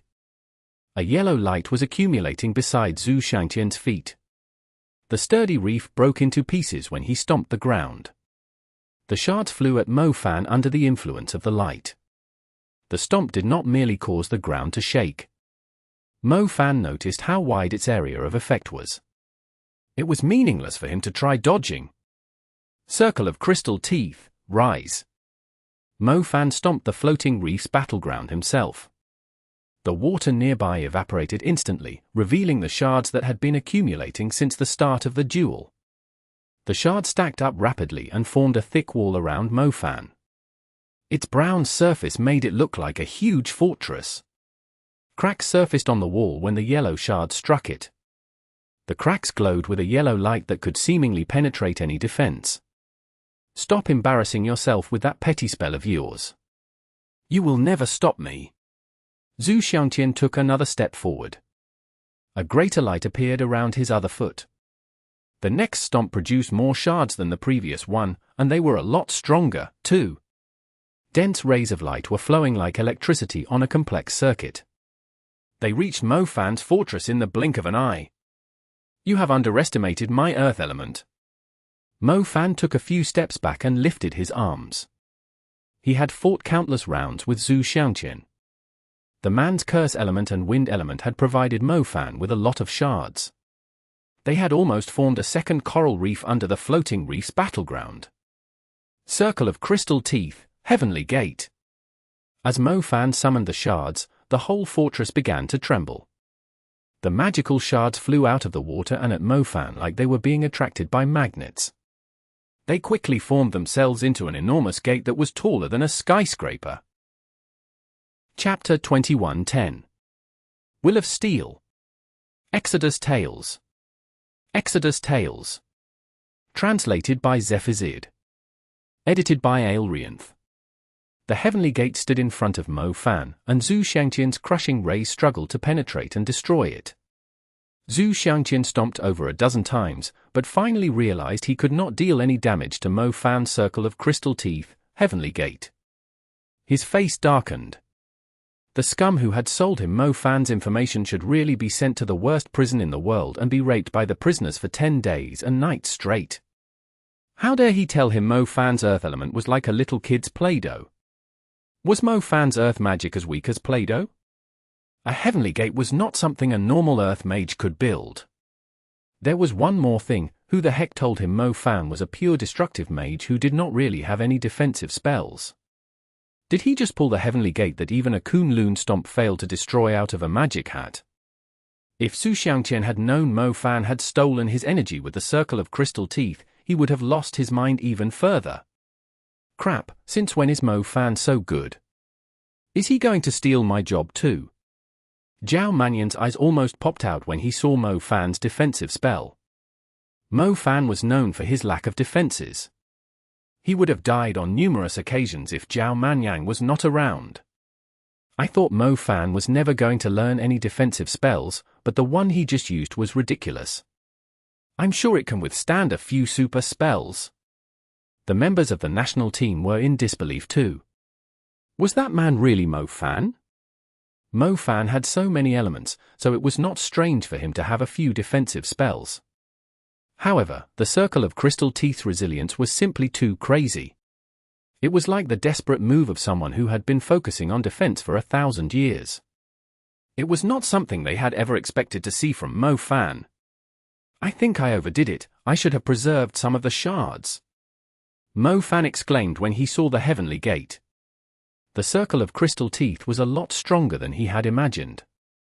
Judging from its defense, he had only needed half of the shards to defend himself from Xiangtian's attack. It's only the beginning. It's too early to be proud of yourself. Xiangtian started to press forward again.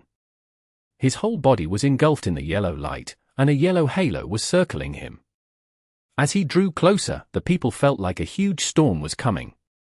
They felt minuscule, like they were facing something enormous. Xiangtian picked up his pace and began to sprint. His strength was equivalent to an ancient deity, and his whole body was covered in a yellow aura. He arrived before Mo Fan instantly and swept his claws in a crossing pattern. The space Mo Fan was standing on shuddered. Mo Fan disappeared before the claws touched him, leaving behind tiny silver particles which swiftly dissolved in the air. Blink? I know where your exit is. Xiangtian moved rapidly. He was currently able to catch up with the speed of the space element. He swung his claws as soon as Mo Fan came out on the other side of the spatial tunnel. Yellow wind blades swept at Mo Fan's location wildly. Mo Fan did not dare dodge them with the fleeing shadow. He would only sustain greater injuries if he used the fleeing shadow while being targeted by clustered attacks. Mo Fan felt like it would be a waste to use the space of darkness again. Xiangtian should have some destructive and terrifying moves after being possessed by the Kunlun inferior ancestral tiger. Mo Fan felt like he should keep it as a trump card. Space rhythm, will of steel. Mo Fan did not move, but his silver eyes began to glow. He was able to gather his will and turn it into a powerful force to attack his enemy. Similarly, he could also gather the will around himself like steel armor. Mo Fan had practiced it whenever he was training with Mu Ningxue. It was not quite able to block Mu Ningxue's attack at her full strength. To Mo Fan's surprise, the wind blades were fiercer than he had thought, and the will of steel was quickly torn apart. The scything winds were close to slicing into him. Full attention.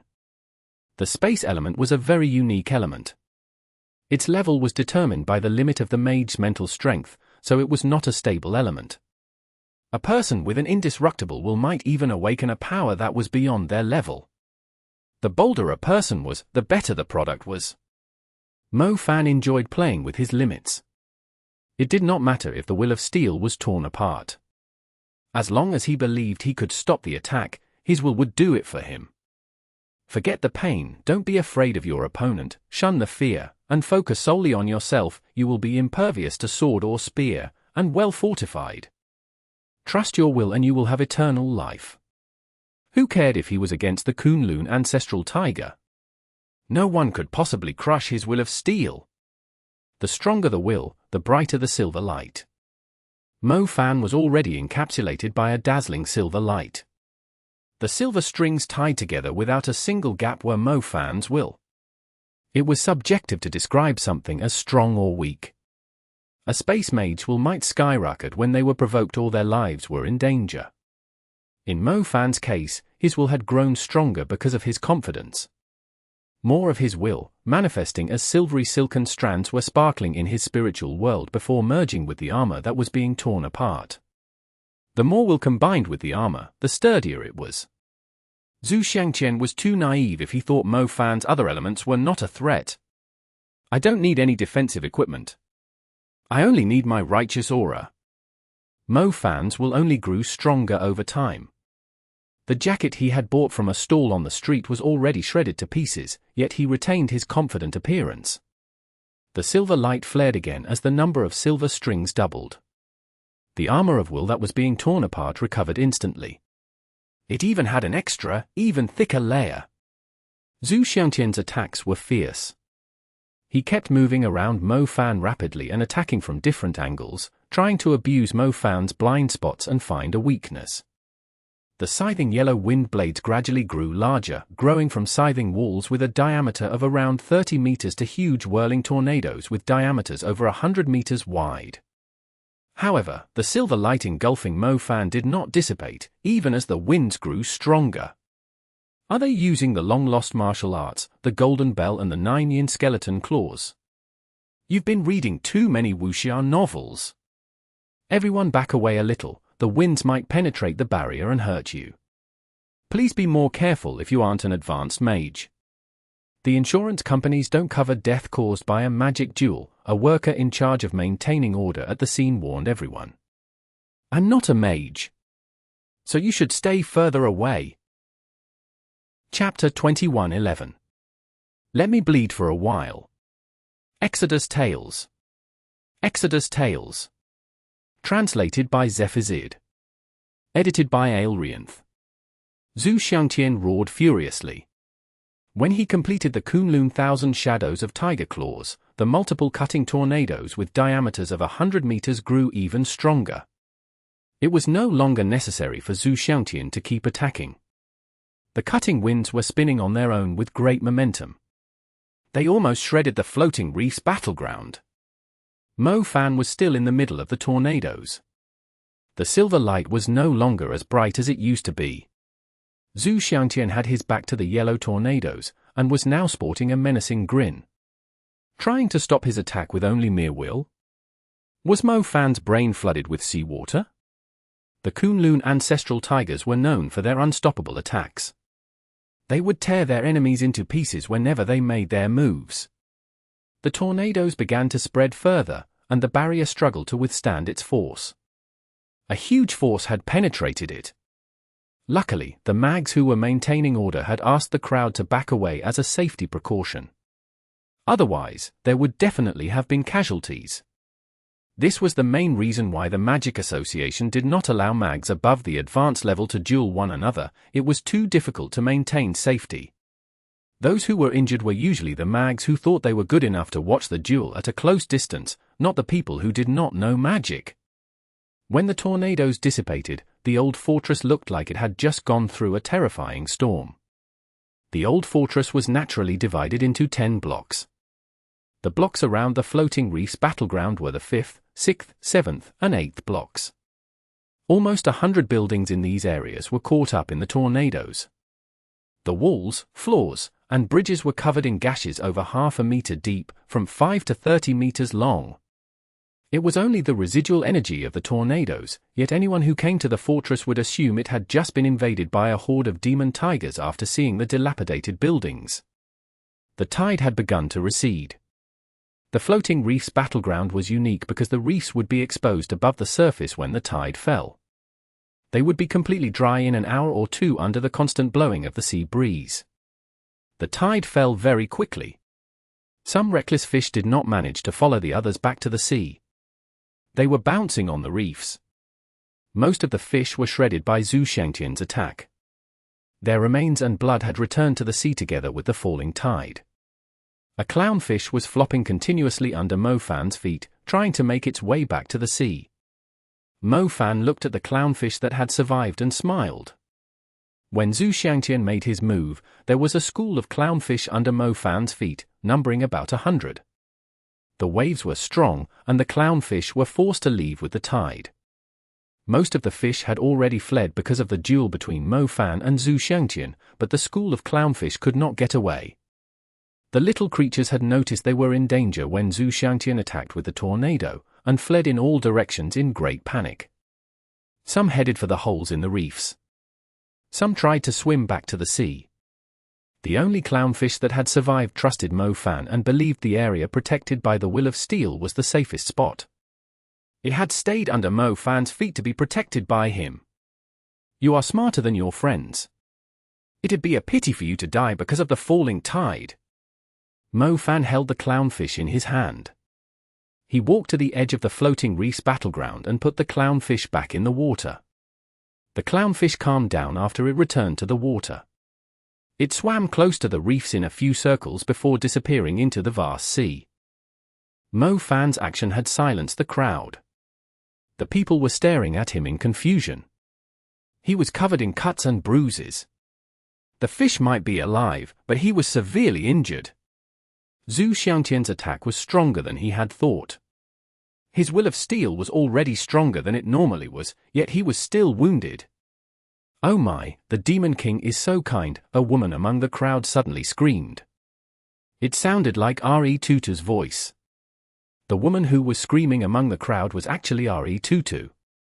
Nui Nujiao was beside her, both of them worried about Mo Fan. The VIP seats were fully occupied when they came, so they had no choice but to blend in with the crowd. Being kind isn't going to help him. He's already covered in so many wounds. He's bleeding badly. He already lost, someone snickered in a displeased voice. He could have stayed away, yet he insisted on putting up a front. He's already at his limit. You girls are so petty to focus on something so insignificant. Tutu pointed at the person and snarled, "What the hell do you know, you piece of shit? The Demon King's attempt to protect the fish and put it back in the water is so cool. I'm his fan from today on." Tutu, didn't you say Zhu Xiangtian was your idol when you first arrived? Nui Nujiao whispered. But his body-borrowing curse art looks so ugly. He's nowhere as handsome as the Demon King when he crouched down and scooped the clownfish up. I want to be held like that too. I want to be protected like a happy clownfish. Tutu exclaimed. Nui Nujiao pouted. She could not help but think how childish Tutu was.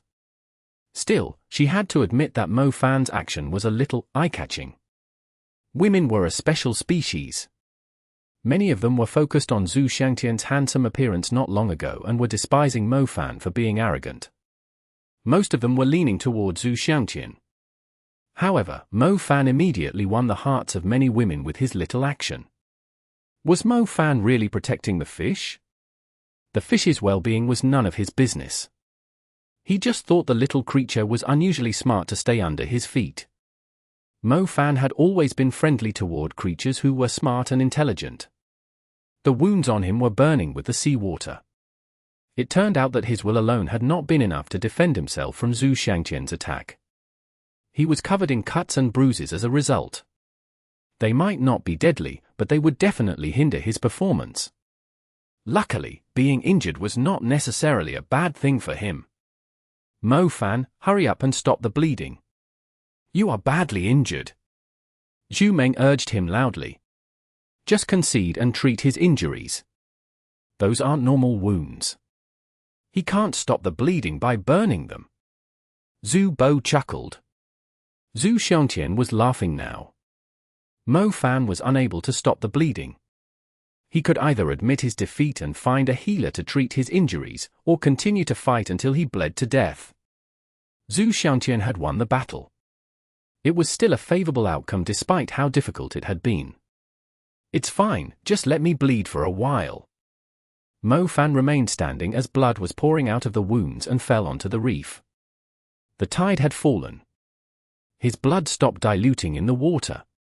The drops of blood landed on the reef and slowly permeated them. Everyone was focusing on the high-spirited Zhu Xiangtian and the injured Mo Fan. They did not notice the reef gradually turning crimson and heating up. Chapter 21:12 Blood Pact of the Earth, Raging Reef Demon. Exodus Tales. Exodus Tales. Translated by Zephazid. Edited by Aelrianth. The rocks kept getting hotter. The water on the reefs evaporated in seconds, white steam rising into the air. Even the seawater within a certain distance was boiling. That jerk Mo Fan, the little fish hasn't gone that far yet.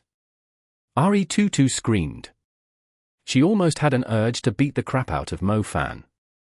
As Mo Fan's blood continued to fall, the temperature of the rocks increased until the reef beneath him was blazing red. Zhu Xiangtian had to start hopping between his feet while he was standing on the reef. Are you finally going to use your fire element? I've been waiting for it. Zhu Xiangtian looked at Mo Fan with a proud grin. Fire? Zhu Xiangtian was not afraid of Mo Fan's fire element, since it had yet to reach the super level. Even if Mo Fan was possessed by Little Flame Bell, he would still be no match for him. Mo Fan's strongest lightning element was already used up. Even if he still had other tricks up in his sleeves, he would eventually lose the duel as he was bleeding excessively. Don't force it, admitting your defeat isn't as difficult as you thought. You just need to lower your head and say 2 words. Zhu Xiangtian smiled arrogantly.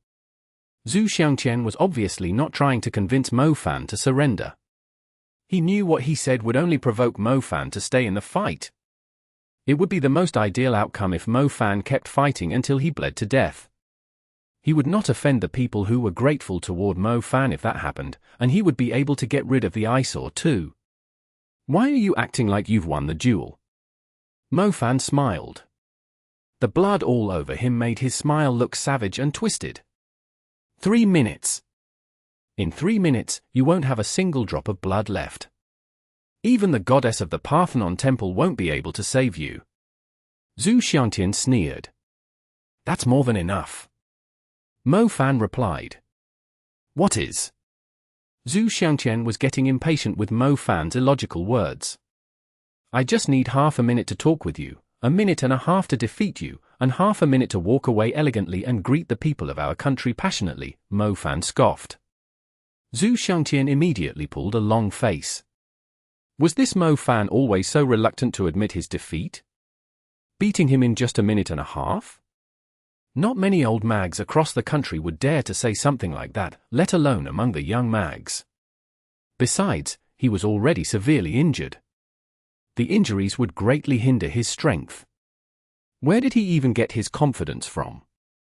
Fine, I would like to see how you are going to beat me in a minute and a half. Xiangtian laughed. The outcome had already been decided.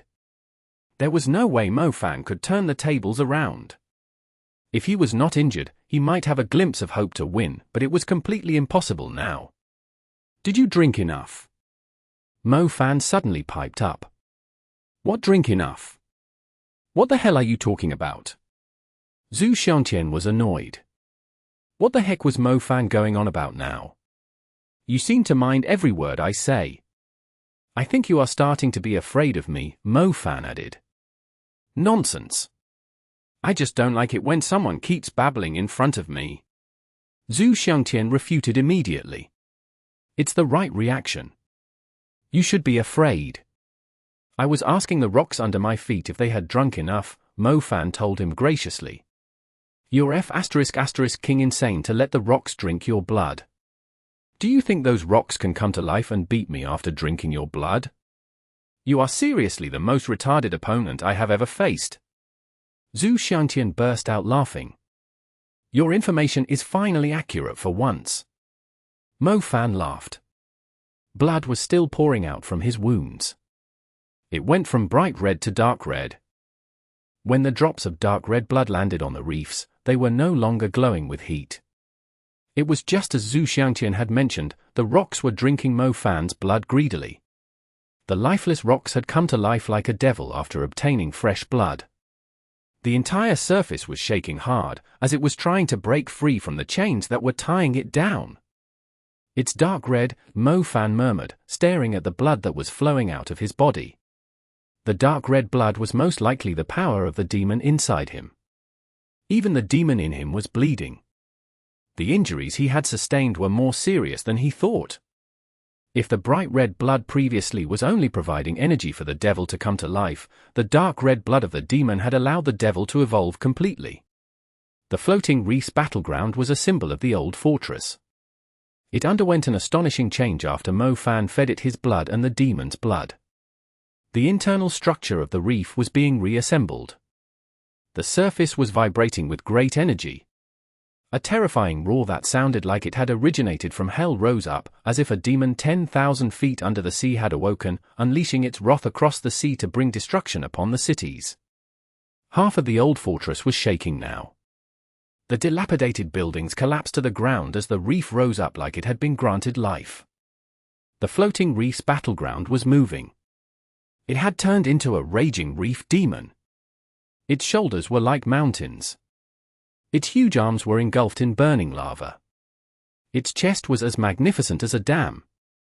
The sea was spacious and the city was huge, yet everything felt incredibly tiny when the enormous demon rose up. The humans were literally ants in the eyes of the demon spirit summoned by the blood pact of the earth. Oh, mama. I want to go home and do my homework. I will never watch a duel again. Mo Fan. We are sorry. We are sorry. The smell of piss lingered among the crowd. Many of them had seen enormous beings before, but they had never heard of a power that could turn the entire floating Reef's battleground into a towering rock demon. Ordinary people would not be able to control their bladder after seeing something like it. Mo Fan stood on the raging Reef's demon, like a deity looking down at the living. Xiangtian was as insignificant as a kitten in Mo Fan's eyes. What about the Kunlun inferior ancestral tiger? Its yellow fur was already standing on its end. It was spooked out of its mind. What kind of magic is that? Xiangtian bleated out in a trembling voice. The summoning element? No way, there wasn't any presence of its energy. My informer did not mention anything about this. It seems like I've overestimated you being able to last for a minute and a half. Where do you want to go to treat your injuries for the rest of your life? I'll give you a ride there. Mo Fan was planning to offer Xiangtian a free ticket to anywhere in the world. The raging Reef demon was tied to Mo Fan by blood. It stomped the ground fiercely when it felt Mo Fan's anger. The vice mayor of Faniao City should be extremely grateful to him, as the stomp completely razed the remaining buildings that were going to be demolished to the ground. Every single building of the 4 blocks had turned into dust, regardless of its condition. Most importantly, the raging Reef demon had only stomped the ground to gather its strength. Chapter 21:13. Destructive Fist. Exodus Tales. Exodus Tales. Translated by Zephazid. Edited by Aelrianth. I've put up with you for too long. This is for justice. Mo Fan swung his fist. The raging Reef demon that was taller than a skyscraper was perfectly in sync with him.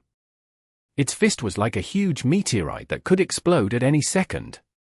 Mo Fan did not plan to become the strongest mage with just words. He was using this destructive fist to convince the crowd. The raging Reef demon let out a roar. The sea everywhere within their line of sight roiled fiercely, forming a white curtain behind the raging Reef demon. The meteorite fist smashed the white curtain, turning it into a huge downpour across the fortress. The fist slammed down onto the spot Xiangtian was standing on. Xiangtian was running toward the 6th block, trying to hide from the terrifying punch that the raging Reef demon was using to vent Mo Fan's anger by using the buildings as cover, but the demon's previous stomp had already destroyed all of the buildings in the 6th block. There was not a single scrap of cover. He could only flee aimlessly, like a stray dog. He had to get as far away as possible. The Kunlun inferior ancestral tiger knew the importance of drawing on advantages and avoiding disadvantages, too. It did not matter what Xiangtian's intentions were. The soul of the Kunlun inferior ancestral tiger on him was too terrified to even stay in the area. The fist seemed extremely slow. The force it was emitting was traveling slowly, too, but the destruction it brought was visible to the naked eyes. It was like a deity was unleashing its wrath upon the world. Everything within its impact area was crushed into pieces, and the destructive force kept spreading. It was meaningless to even run from it. Don't, Mo Fan, that's the new area, don't do it. The vice mayor fell to the ground from his seat. He almost had the urge to kneel before Mo Fan. Mo Fan could not hear him at all. The deafening rumble from the giant rock demon's movements had devoured every other sound in the vicinity. Mo Fan did not care if it was a new area or an old area, as long as it was deserted. Keep smashing everything. Xiangtian, there's nowhere to run. Xiangtian knew running was meaningless, too. He was planning to distance himself to find an opening, but when he turned around, he realized the shockwave emitted by the fist was so huge that he could not see the ends of it. Everything he could see behind him was being crushed into pieces. It was like the apocalypse. Why is this happening? How is this possible? Xiangtian was overwhelmed by despair when the shockwave from the raging Reef demon's punch approached him. It felt like he was about to be swallowed by a tide of death. For some reason, a thought suddenly crossed his mind. He swore he was going to chop the Ash **** who sold him Mo Fan's information into pieces and fed them to the dogs. The information he had collected was completely useless. Xiangtian hoped he could bring the informer here so he could experience what he was going through. What did he mean by Mo Fan's shadow element was nothing to worry about? What did he mean when he said he only needed to worry about Mo Fan's lightning element, that his space element was only useful for inflating balloons, and his earth element was like children's Play-Doh? Was the enormous demon behind him just a lump of Play-Doh? It could easily destroy an average-sized city. No. No. My buildings, is he with the sea monsters? The vice mayor was in tears. Every new building that collapsed to the ground was like a stab to his heart. He was hoping the two young mags could demolish the old fortress on his behalf, but Mo Fan had even destroyed the new buildings further away. The project had cost him hundreds of millions. If Fanshui Mountain did not compensate him for his loss, he swore he would chase them away from Faniao headquarters city. Vice Mayor, why didn't you set up a barrier around the new area? It might not be enough to stop the destruction, but it would still minimize it. How could if King no Mo Fan was so strong, the Vice Mayor cursed back. The single punch from Mo Fan's raging reef demon had completely ruined his plans. If the Ash ended up breaking up the floating reef's battleground, he would fight Mo Fan to death right away. He no longer cared about the Magic Association's rules. Mo Fan, please stop it and give me back my floating reef's battleground, the Vice Mayor begged. He had lost all hopes of preserving the new buildings. Xiangtian isn't convinced of his defeat yet. No worry, I just need to throw a few more punches at him. Mo Fan called back, staring at Xiangtian, who was as tiny as a dust particle in the distance. He noticed Xiangtian was still able to move around. Stop it, how could you ignore the safety of the people? You are disrespecting the Magic Association to use your power so recklessly. Zhu Bo could not stand it any further. He condemned Mo Fan right away. Vice Chief, you are only worried whether your son is going to spend the rest of his life in a hospital, right? Zhu Meng asked knowingly. Bullsh ***, I'm worried about the city's foundation. Zhu Bo lied instantly. The mayor did not say a word. The vice mayor was only concerned about his money. It was obvious that Zhu Bo had only said those words because he was afraid. Everyone was given a fright. The raging reef demon Mo Fan had summoned with his blood was a city destroyer. The sturdy buildings that were supposed to stop the sea monsters from invading the city had popped like bubbles under Mo Fan's attack. Even the slightest quake could knock them to the ground. The mayor was not too worried. He was only concerned about the safety of the people, but the vice mayor had a different view, since he was in charge of the reconstruction. Xiangtian, do you admit your defeat now?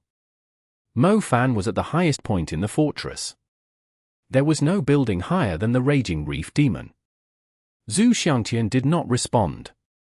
Mo Fan, you are overdoing it.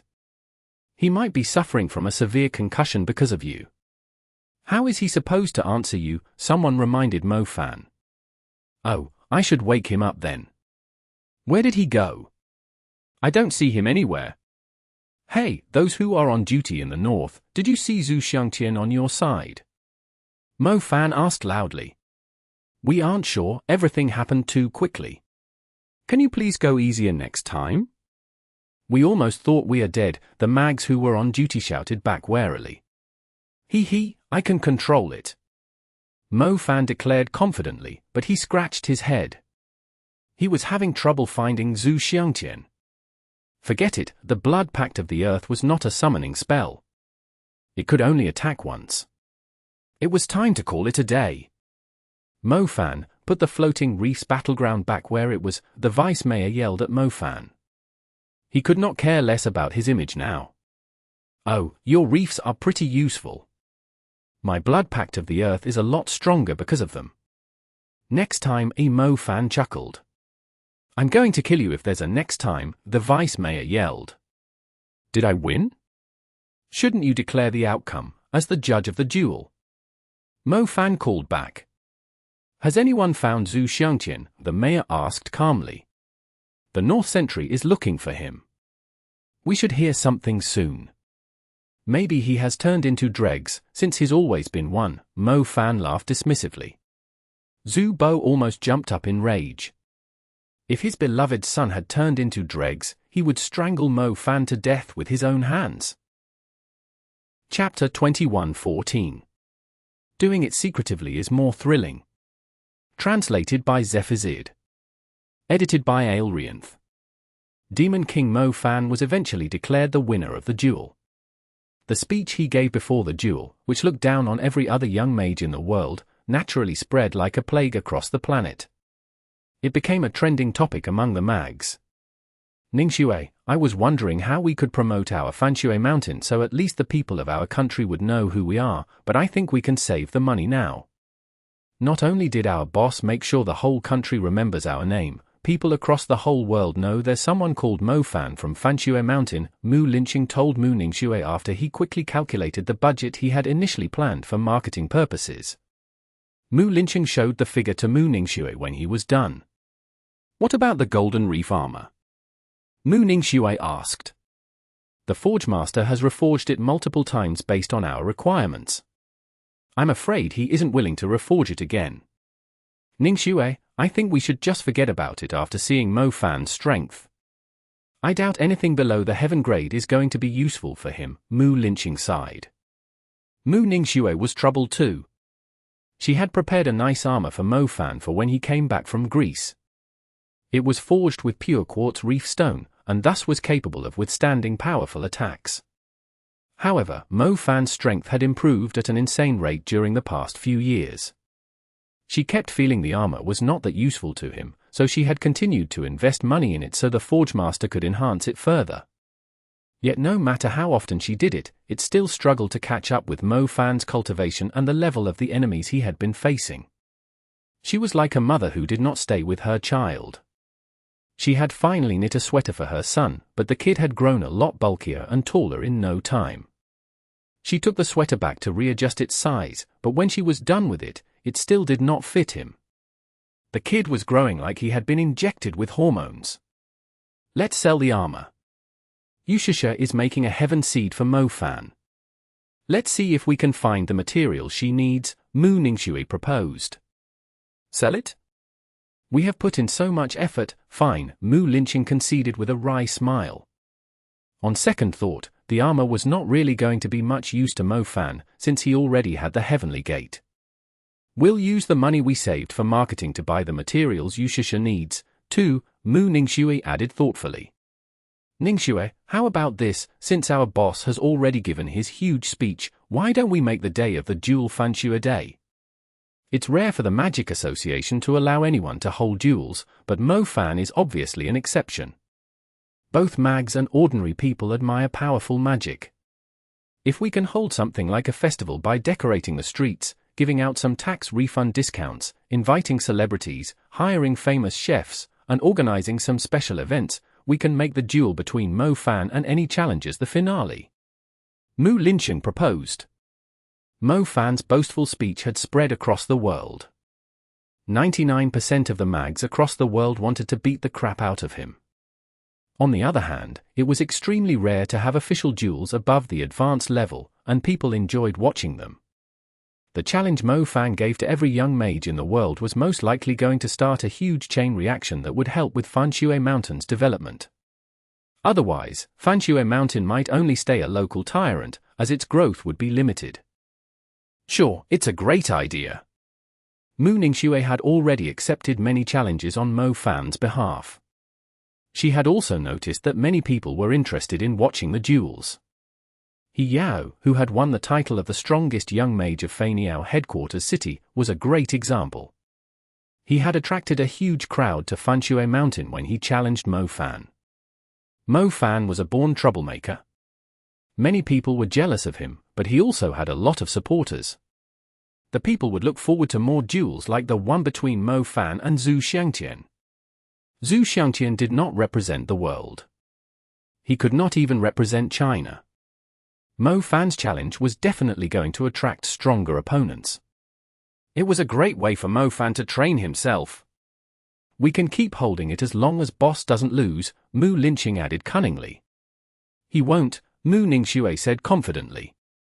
Just like the fight between him and Yu Ang at the Mu clan's mansion, Mo Fan would always surprise the people around him. Mu Ningxue did not know Mo Fan very well back then, but that was no longer the case now. She knew Mo Fan did not even use his true strength to beat Zhu Xiangtian. He had definitely preserved his strength. During the duel between him and Yu Ang, when everyone thought his fire element was at its limit, he had surprised everyone with the lightning element. Many people saw Mo Fan in a bad shape when he defeated Zhu Xiangtian. It seemed like a close match, but was that really the case? Mo Fan had never even used his fire element.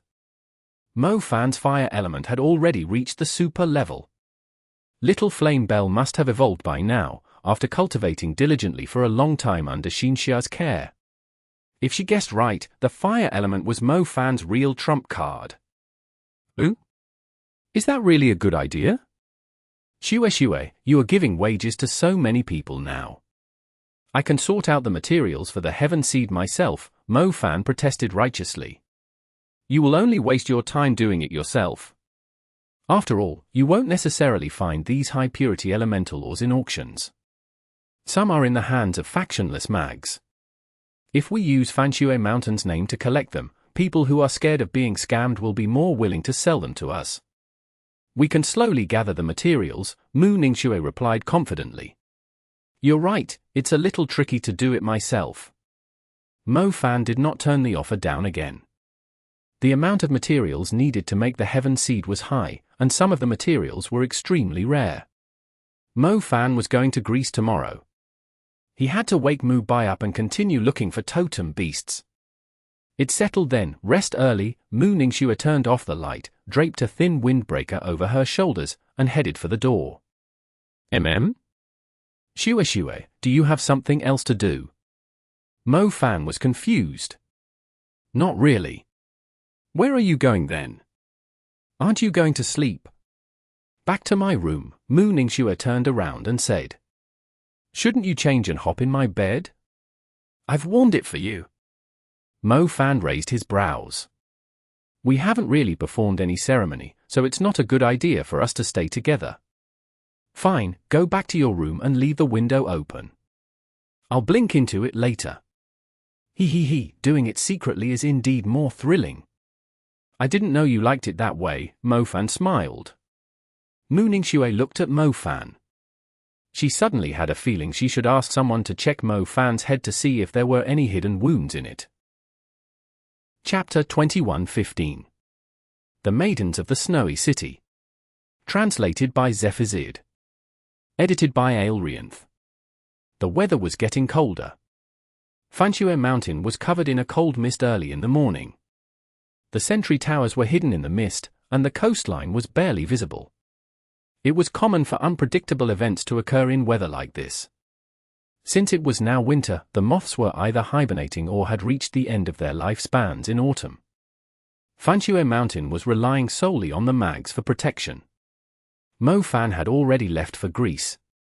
There was only a Russian flight to Greece because of the huge fog, using a Russian air service. Just as Mo Fan and Zhao Manyang boarded the plane, Fanxue Mountain sounded an alarm. They should be able to handle it, right? Mo Fan asked with a worried face. He could only see nothing but the fog from the window. He had no idea what was going on. It won't make any difference if you stay. Fanxue Mountain must rely on itself. A successful enterprise doesn't involve the boss managing everything himself. The workers must develop their skills too.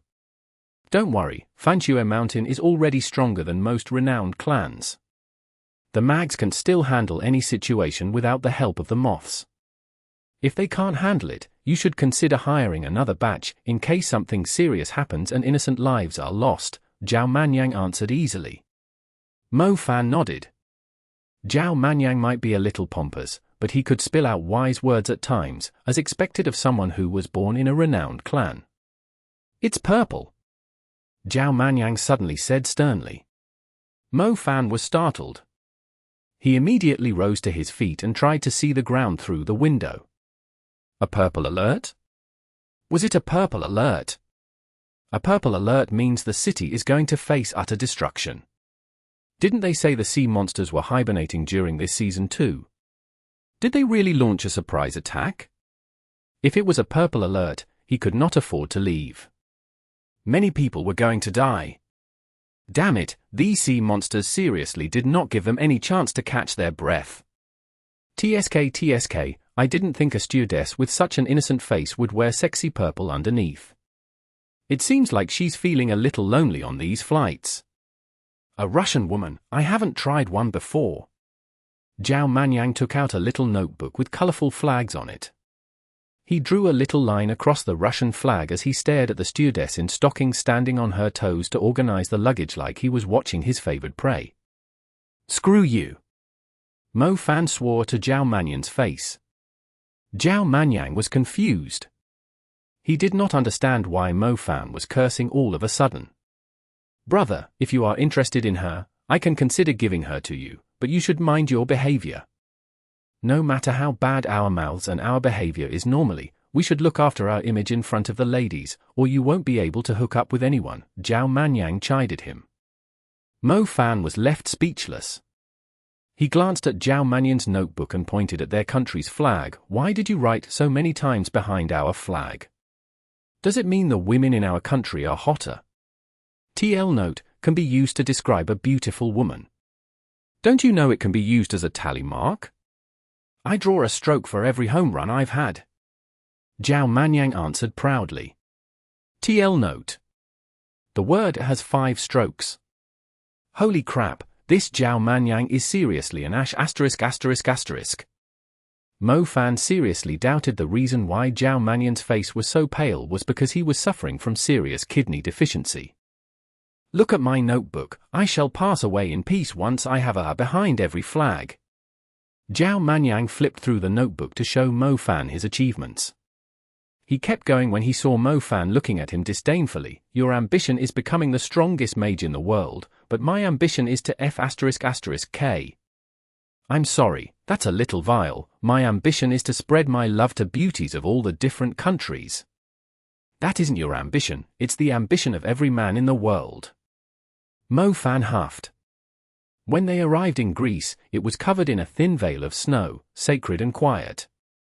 The faithful women of the Parthenon temple wore long icy blue dresses and walked barefoot on the fresh carpet of snow, leaving lines of delicate footprints in front of the shops and residences as a sacred blessing. It was a great honor for the believers, but even men who did not really share the faith of the Parthenon temple like Mo Fan and Zhao Manyang would develop a foot fetish just by looking at them. They were enjoying the view as they followed behind the women. It was a rare sight in other countries. The streets were crowded with tourists from other European countries who had come just to watch the interesting ritual. The one who's leading the parade. Oh my, I can't hold myself back. Zhao Manyang pointed at the leader of the parade. The parade consisted of 12 groups. They were walking barefoot across the main streets in Athens before gathering around their leader at the city center's plaza. Mo Fan and Zhao Manyang could only see their leader's back from their angle. She was standing in a flexible posture, like she was holding the moon. Her legs looked like a pair of artist's work, spread elegantly. Her curly brown hair draped over her shoulder. She was standing still like a statue, with a noble yet approachable aura. It was enticing yet inviolable. She isn't Xiangtian, right? Zhao Manyang asked cautiously as he realized something. No, her physique isn't right, Mo Fan said confidently. Oh, you sound quite familiar with her physique. Who could it be then? It must be some important ritual, Zhao Manyang went on in relief. Mo Fan and Zhao Manyang were dying to know who the woman was. It felt like a goddess of the Greek mythology had descended upon the city.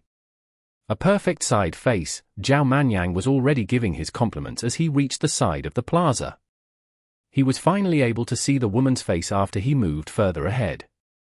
Mo Fan gasped. Zhao Manyang's eyes widened. Why is she here? That vixen. Mo Fan almost blurted out. Even though I consider her a peerless beauty across the world, I can guarantee you she isn't on my list. Zhao Manyang shook his head. From the perspective of a judge, Asheria was indeed a beauty. Not only did she have the golden ratio that every Asian woman dreamed of, her bust was of the perfect size and her bottom was round and firm too. However, it was difficult to describe the woman's personality with only a few words. "She's yours." Zhao Manyang patted Mo Fan's shoulder generously. "Bullsh ***, our relationship is so pure that I almost see her as a brother," Mo Fan countered instantly. Chapter 21:16. Solely relying on personal charm. Translated by Zephazid. Edited by Aelrianth. The 12 groups of maidens stood in a formation resembling an olive tree flower at the center of the snow-covered plaza, which was serving as an elegant stage. A man in black formal attire appeared out of nowhere, like the Prince of the Night from the Snow Elves' kingdom. He danced skillfully, leaving footprints of different depths on the snow as he approached Asheruia, who also appeared very charming and noble. He flicked out a black olive tree flower from nowhere, like he was performing a magic trick. He first kissed Asheruia on the back of her hand, then placed the flower behind her ear. The black olive tree flower turned white instantly. Asheruia, who was as still as a statue, came to life abruptly. "Holy crap, who the hell is that guy?" Zhao Manyang's eyes widened. He stared at the man in the black attire who was dancing so flirtatiously. "I would like to know too. Didn't they say there were only women?" Mo Fan wondered aloud. The maidens came to life and began dancing too. Their flexible motion soon enticed the watching crowd to fall into a sea of beautiful waists and legs filled with soothing singing voices. Everything was divinely beautiful. The ceremony ended at sunset. Even though Mo Fan and Zhao Manyang enjoyed it and had a better understanding of the Parthenon temple and its goddess, they found the man in the black attire extremely annoying. He won't be an ordinary person if he can dance with the maidens to show off to the others at such a sacred ceremony.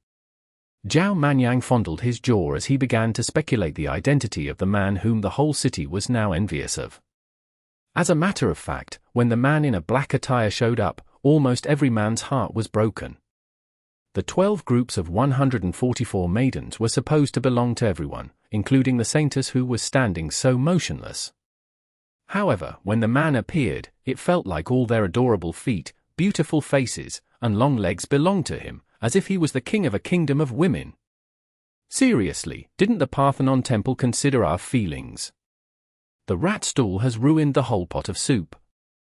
It's disgusting. Mo Fan scowled. "Brother, you have known the Parthenon temple for some time." The Parthenon temple actually practices female supremacy, but they allowed a man to be involved in such an important ceremony and dance with a saintess. He must have an insanely powerful background. Zhao Manyang conjectured. So he was not part of the ceremony? Mo Fan asked suspiciously. The ceremonies of the Parthenon temple do not involve men. Their obsession with female supremacy is on par with the Alps Institute. There's only one reason why they would let a man be a part of it, Zhao Manyang analyzed. Have you heard of placement marketing? Like a popular TV drama suddenly showing some weird logos or odd dialogue. You're saying that the Parthenon temple is advertising that man? Mo Fan asked curiously. Something like that. Either way, that man is no ordinary person. The Parthenon temple doesn't even bother paying any attention to a renowned clan like mine, which is as rich as a country, let alone put a man into their ceremony. Mo Fan, I'm afraid you won't stand a chance, at least in Asheruia's eyes, Zhao Manyang consoled him. Like I care. She can hook up with whoever she wants. It's none of my business, Mo Fan retorted promptly. They happened to bump into the maidens who were returning to the mountain on their way to the Parthenon temple. The women were in high spirits after the ceremony. They seemed livelier when they were talking casually after losing the stern appearance they had earlier on the streets. It was getting dark, but the Parthenon temple was holding a feast in the Hall of Faith. The 144 maidens were going to be there, including some guests who came from far away. Chris knew Mo Fan and Zhao Manyang would be here. He led them to the Hall of Faith. Muse Polina was with them, too.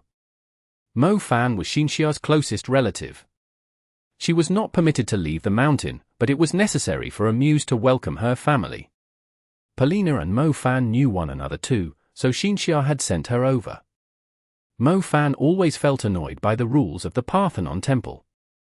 He had to pass through many checkpoints just to see Xiangtian, unless he did it secretly at night. The biggest checkpoint was none other than the old woman Tata. She was the last person to want Mo Fan and Xiangtian to see one another. Mo Fan and Zhao Manyang happened to visit the Parthenon temple as it was holding an important ceremony. They were going to join the feast without a doubt, since they loved getting into all the action. The feast held by the Parthenon temple had lots of rules, too. The two simply chose a corner with a great view of the place so they could enjoy watching the beautiful women and the food.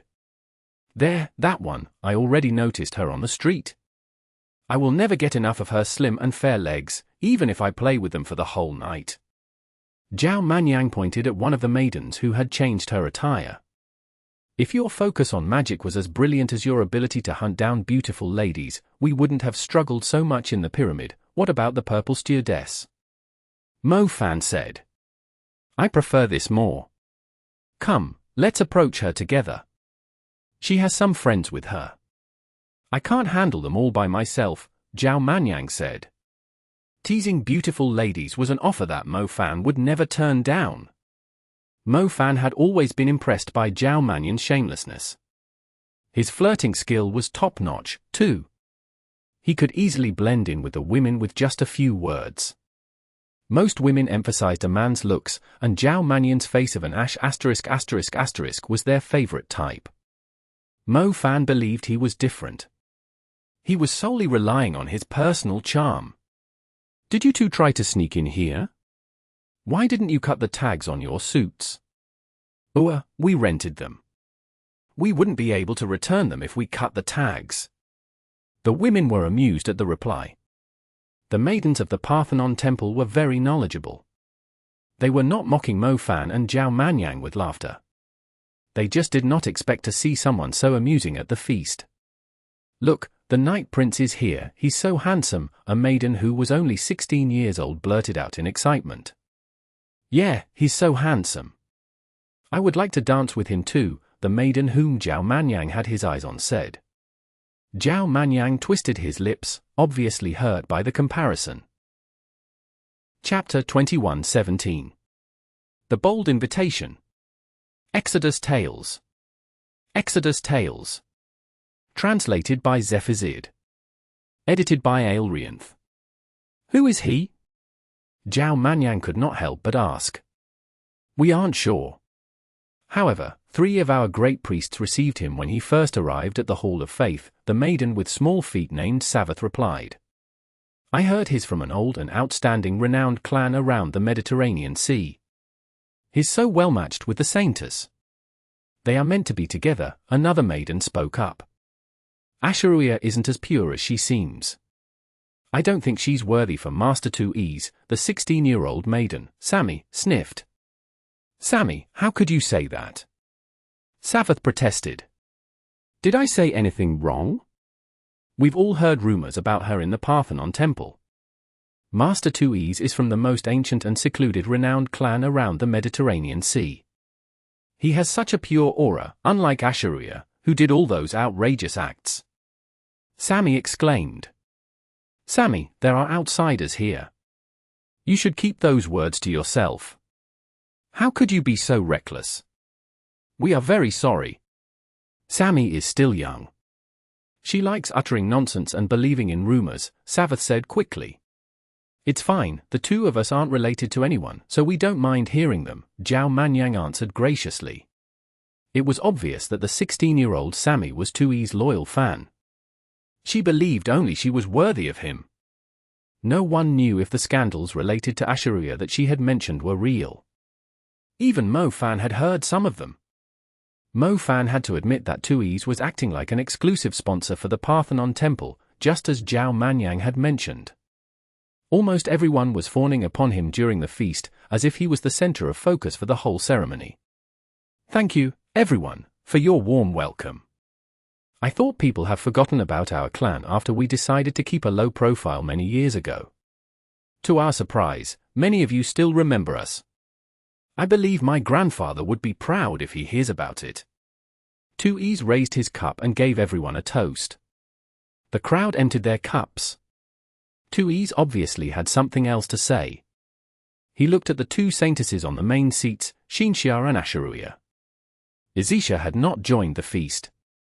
Mo Fan had learned from the Maidens that Izisha had a huge conflict with the Tui's clan, and was against the idea of getting the clan involved. The reasons were very simple. When Izisha was still the goddess, the soul of the Parthenon temple was not willing to reside in her. The Tui's clan did not acknowledge her as the goddess since she did not possess the art of resurrection. The clan had gone into seclusion after that time. I was honored to have a dance with Asheruya during the ceremony. I wonder if I could have a dance with the other person who was chosen by the divine soul. Tui's placed his cup down. He walked toward Xiangtian under the crowd's eyes. Xiangtian was a little surprised. She stared at the man who came up to her and offered her his hand. Only the leaders of powerful nations were bold enough to invite a saintess to a dance. He remained in the position for some time. The whole crowd had placed their attention on Xiangtian. Damn it, a voice snapped in a corner, followed by the sound of plates falling to the ground. However, the noise he made was ignored as the music was too loud. The person was none other than Mo Fan. Bro, please stay calm. Zhao Manyang tried to stop Mo Fan. Stay calm my ass, I'm going to beat that guy up first. Mo Fan snapped. Could he dance with Xiangtian? Of course not. European dances involved close contact of less than 10 millimeters. The men would be wrapping their arms around the women's waists. He just needed to slide his hand down a little to touch her bottom. Mo Fan could easily tell that Tui's was not someone who would behave himself. How could he possibly let him dance with Xiangtian? Mo Fan, don't do it, it's a common practice in Europe. Zhao Manyang dissuaded him. I don't ***king care. I can't stand it. Mo Fan said. He only knew he could never accept it. Women did not even allow their men to give their female colleagues a ride in their cars. Why should he allow his woman to dance intimately with another man? My lady, it's favorable to us that the Tui's clan is willing to provide the Parthenon temple with full support after they decided to get involved again. I hope you won't turn Tui's kindness down, Tata said quietly. Yes, it's also the snow festival today. Tui smiled. He seemed extremely patient. He believed the saintess would not turn down his offer since he already reached out his hand. Many countries and renowned clans were trying to fawn upon the saintesses, but the Tui's could easily make the saintesses bow before them. If anyone in the Parthenon temple tried to be the goddess, she would need the Tui's help to keep the Tyrant titans at bay. The Tui's was one of the few clans in Europe with forbidden mags. Even the Parthenon temple had to pay them some respect. Therefore, inviting the two saintesses to dance might be a dream for ordinary people, but it was actually achievable in Tui's eyes. Tui's had all the patience he needed. He was still bowing forward, following the rules of etiquette. I'm sorry, Mr. Tui's, there was not much expression in Xiangtian's eyes. She had only a faint smile. Tui's lifted his face. He retained his polite smile, but his eyes no longer had a gentle look. I grew up in the East, so I'm not used to the customs here. Besides, it isn't part of the etiquette for us saintesses, Xiangtian continued. You are in Europe now, aren't you? Besides, from what I've heard, many women from the East are more than willing to follow our traditions. Why aren't you accepting my offer? Or perhaps there's some misunderstanding between us. Tui said, although it was more like a demand. It's their freedom to follow the customs they like. I respect their choices, but I'm leaning more toward my own traditions, Xiangtian answered calmly.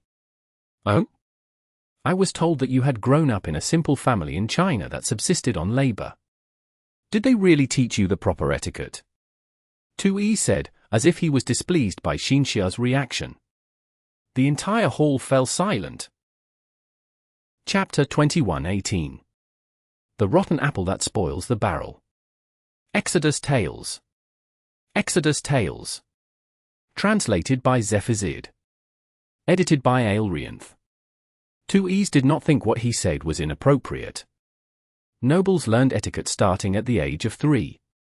Every smile, gesture, and step had strict requirements, so they would emit a different demeanor from others.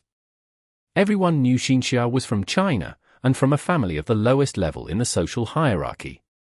The Parthenon Temple was not concerned about a person's background or nationality.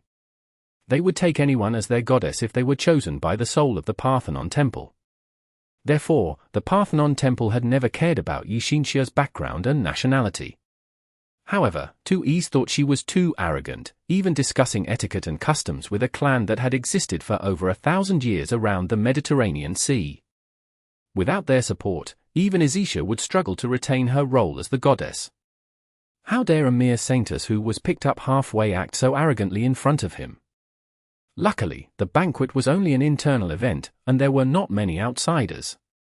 Otherwise, this would definitely have a bad influence on them. Mr. Tuis, in China, even the poorest family will teach their boys not to offend, bully, or do evil. They will also teach their girls to be self-loving, polite, and respectful. I do like the etiquette in European countries, and the people are passionate, friendly, and carefree. But I will stick to the traditions and customs which my family taught me, so I ask you to respect my culture too. Xiangtian remained calm for the first half of her words, but her tone hardened in the second half. A person who did not respect others' culture and tried to apply their ideas forcibly on others was already a great offense. Xiangtian did not mind telling him if he did not realize that. If he persisted with this behavior, he would only demean himself. Tuis might be Izisha's enemy, but Xiangtian had only attended the banquet as a friendly gesture. It did not mean she was asking him for a favor. Even if they were on the same side, Xiangtian had the right to decide who she danced with. The rules of etiquette for the saintesses forbade her from dismissing people rudely, or she would already have asked Tuis to piss off after he mocked her family. The belief that men and women should not have intimate contact casually might be a very old tradition, but there were many girls who retained the old beliefs, despite being in a society that was now heavily influenced by ideas from across the world. The people who had abandoned the old beliefs in pursuit of free will were not condemned, but it did not mean that others were not allowed to follow the ideas they believed in. It was more important for people to respect one another without mocking their beliefs. Mr. Tuis, the saintess has her own customs from her country, so please don't force her to dance with you. She was not being biased toward you. Tata quickly intervened once she realized the tense atmosphere between them.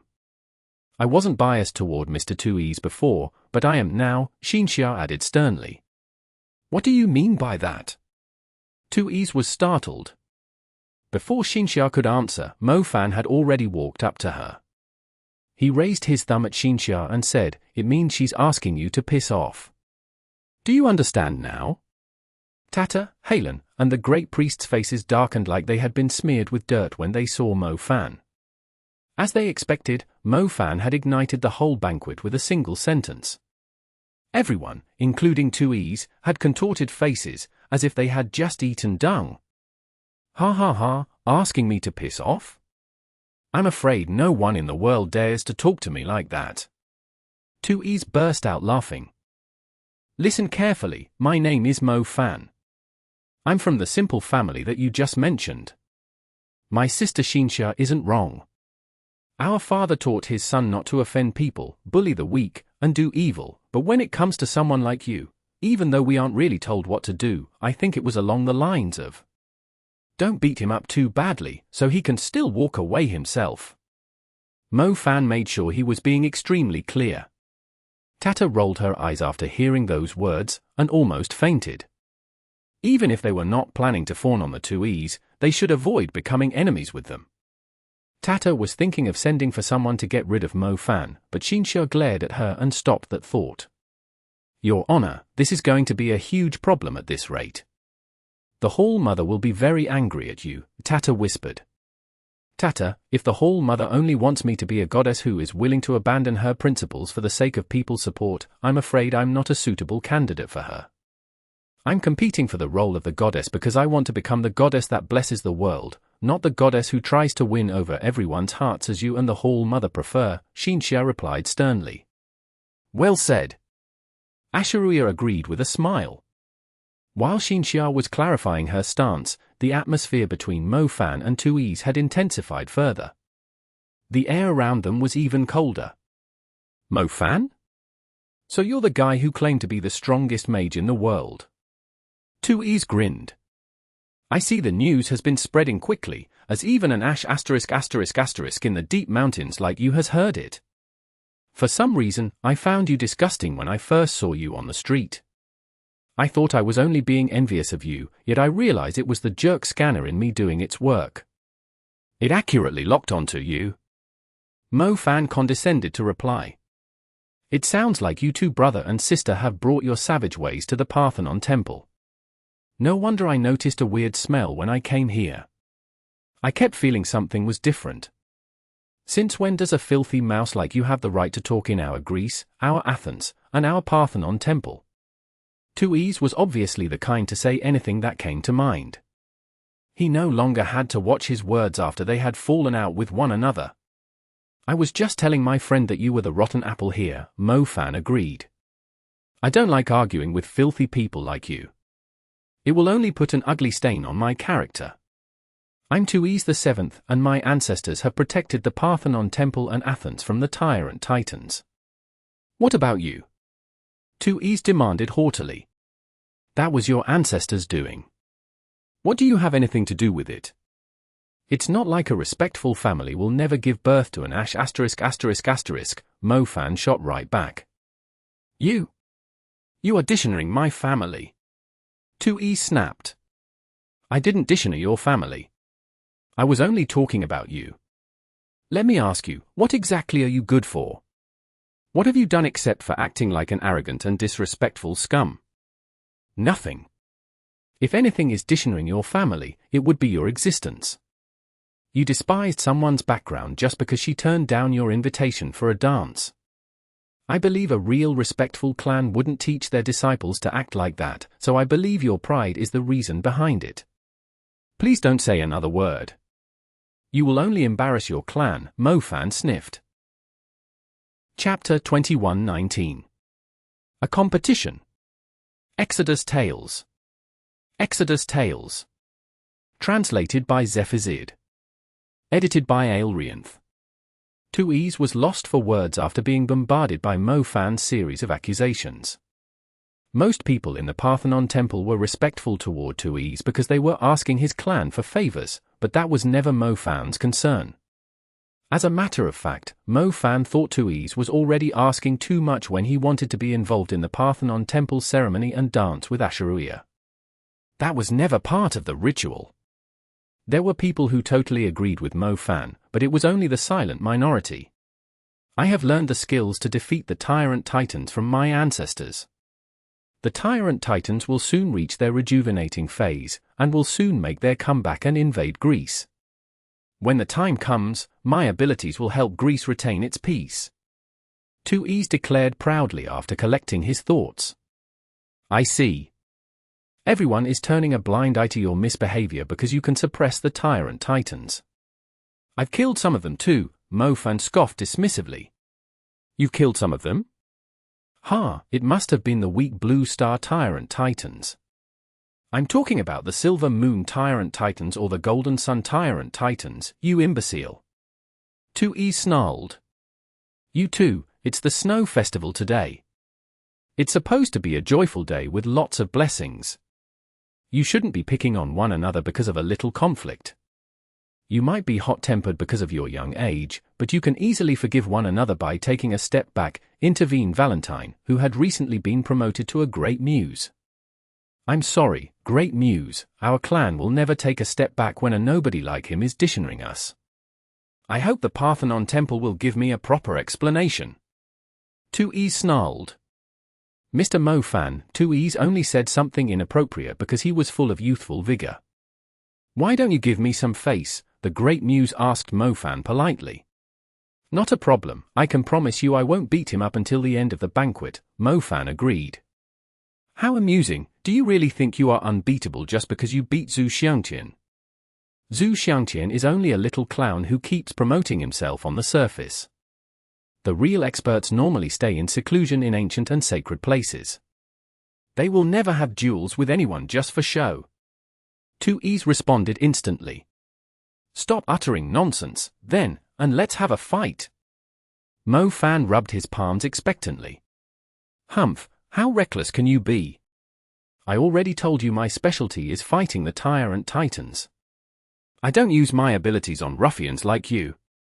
Tui's mocked him. Tui's did not think he was the strongest in the world, but he did not have to stand at the top of the world. He just needed to master the abilities which the whole of Greece and the Parthenon Temple depended on. The Tyrant Titans would forever be the Parthenon Temple's biggest enemy, and his abilities were specifically useful against the Tyrant Titans. The Parthenon Temple needed his power. Even the Saintesses had to fawn upon him, and that alone was enough. What could Mo Fan even do? The strongest young mage in the world? Even if he could defeat every young mage in the world, he was still incomparable to the Tuis. Being able to bring peace to the Parthenon Temple was the same as bringing peace to all its believers. My specialty is teaching ***** like you a lesson, but when you say it like that, I think I'm being a bully to pick on a nobody like you as the most honorable young mage in the world, Mo Fan was happy to reply. Tuis felt like his lungs were about to explode. He had never met anyone so shameless. What did he mean by the most honorable young mage in the world? And did this commoner just call him a nobody? The Tuis had existed around the Mediterranean Sea for over 1,000 years. Their clan had only moved away from the public eye because of the restrictions applied to forbidden mags. They were not a bunch of nobodies, they were at the top of the world. How ignorant was this Mo Fan? Are you saying that you can beat me if we are going up against the Tyrant Titans? Tuis said after calming his thoughts. It would be a one-sided victory, Mo Fan confirmed. Ha ha ha. Tuis burst out laughing like a female goose, as if it was the stupidest thing he had ever heard. Tuis did not want to waste his time arguing with Mo Fan any further. He turned around and bowed at Great Muse Valentine. Great Muse, it turns out that the Parthenon Temple already has a better option to get rid of the Tyrant Titans. There's no reason for me to stay here any longer. You just need to send him to the Aegean Sea in spring to retain its peace. Valentine could only smile wryly. She knew it would come down to this if the argument continued. Tuis was extremely proud of himself, and would not tolerate Mo Fan's actions. As for Mo Fan, a person who had dared to start a bloodbath at the Parthenon Temple was obviously not afraid of Tuis either, especially since Xiangtian had already made it clear that she was annoyed by Tuis. Did you two really have to chase away the person I worked so hard to convince to come here? Asheruia had to say. It was not the outcome Asheruia had expected. She was the one who had invited Tuis over. Tuis was going to do her a favor, so she would try her best to satisfy Tuis' requests. Tuis, a knight who had remained silent throughout the exchange, spoke up. The knight was wearing golden sun armor, and bore the badge of a hall master. His blue hair stood out among the crowd. "Uncle." Tuis did not dare to misbehave in front of the knight, and bowed respectfully. "Take back your words," Poseidon ordered him. "But he was disrespecting our clan," Tuis protested. "There are many ways to solve the problem, but you have let your emotions affect your decisions," Poseidon stated grimly. Yes, they are both young men, so it's normal for them to be competitive. Our Parthenon Temple is the same as the Magic Association. We encourage competition between young mags.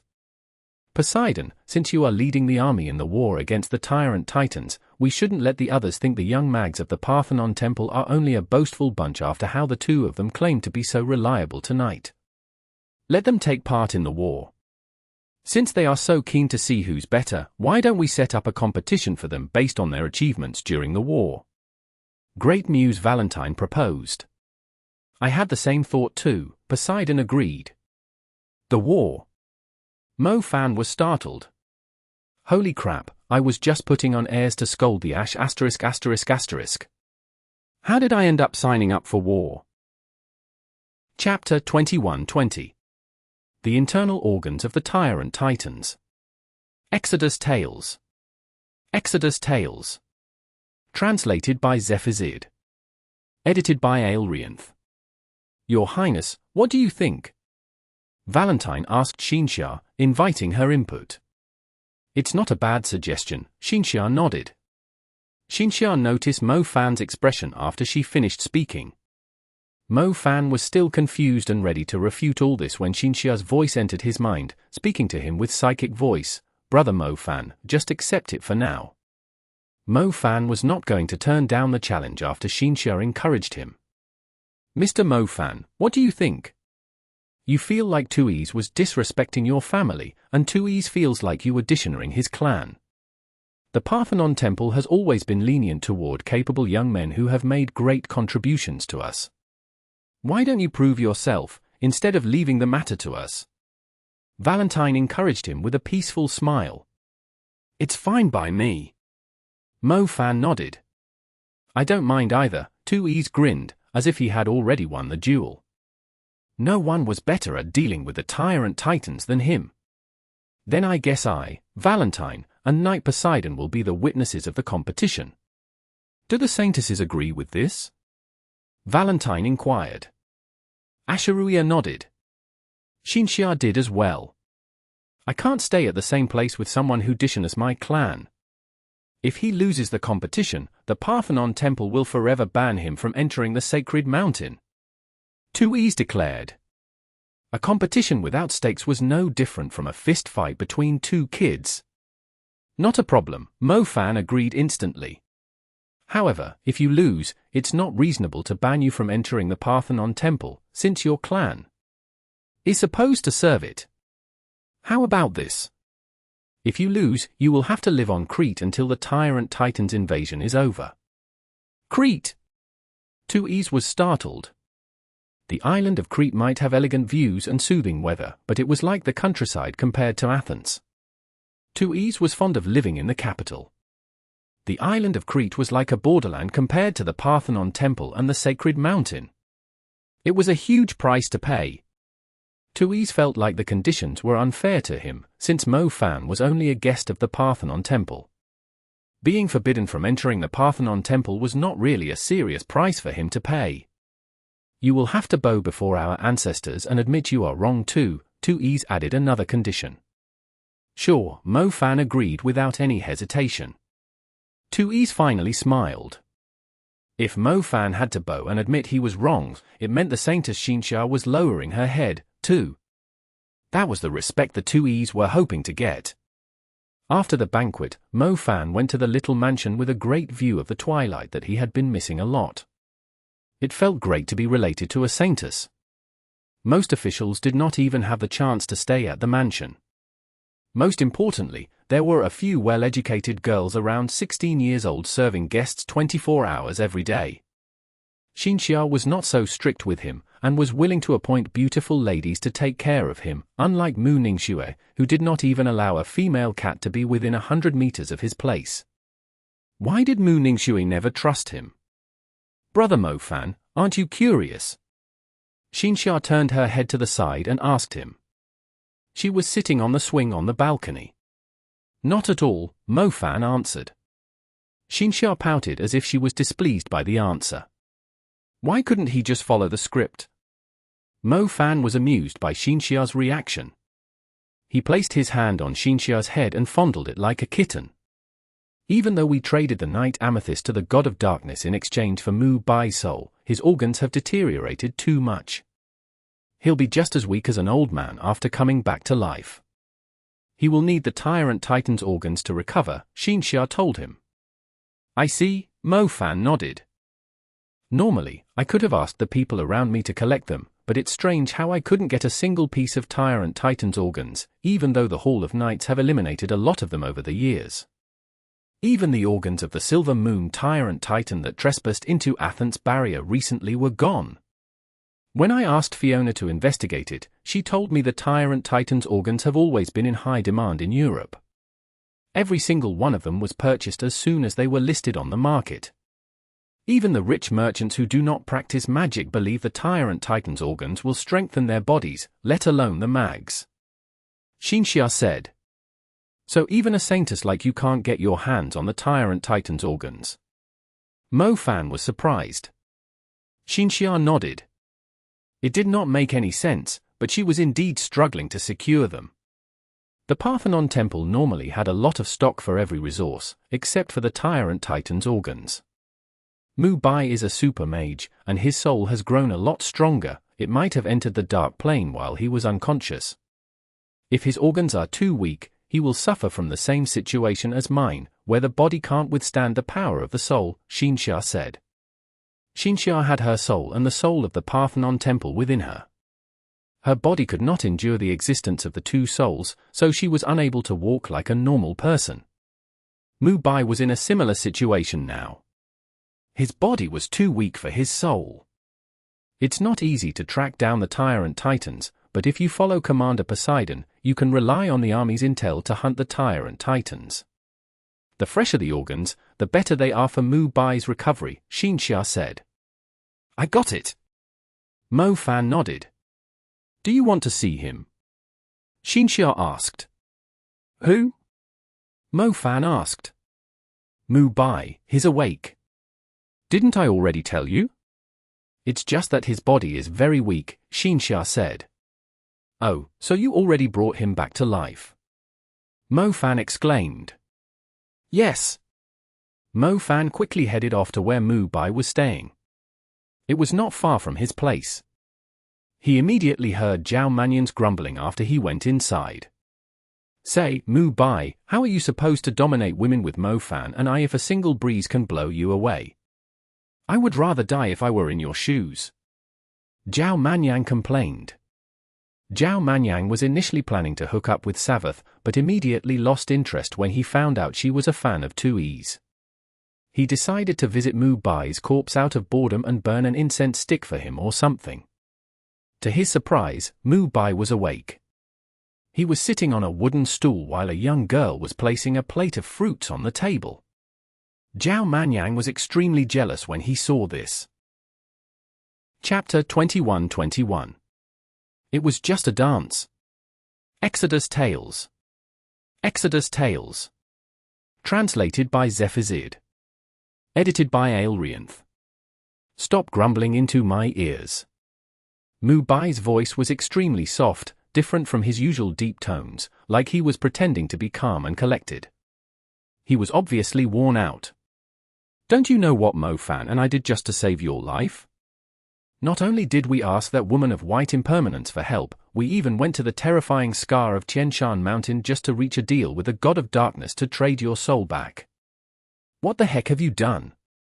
Dying is one thing, but being targeted by the God of Darkness is a whole different level. We went through so much to save you, yet you didn't even thank me, but complain I'm being annoying. Zhao Manyan railed back at him.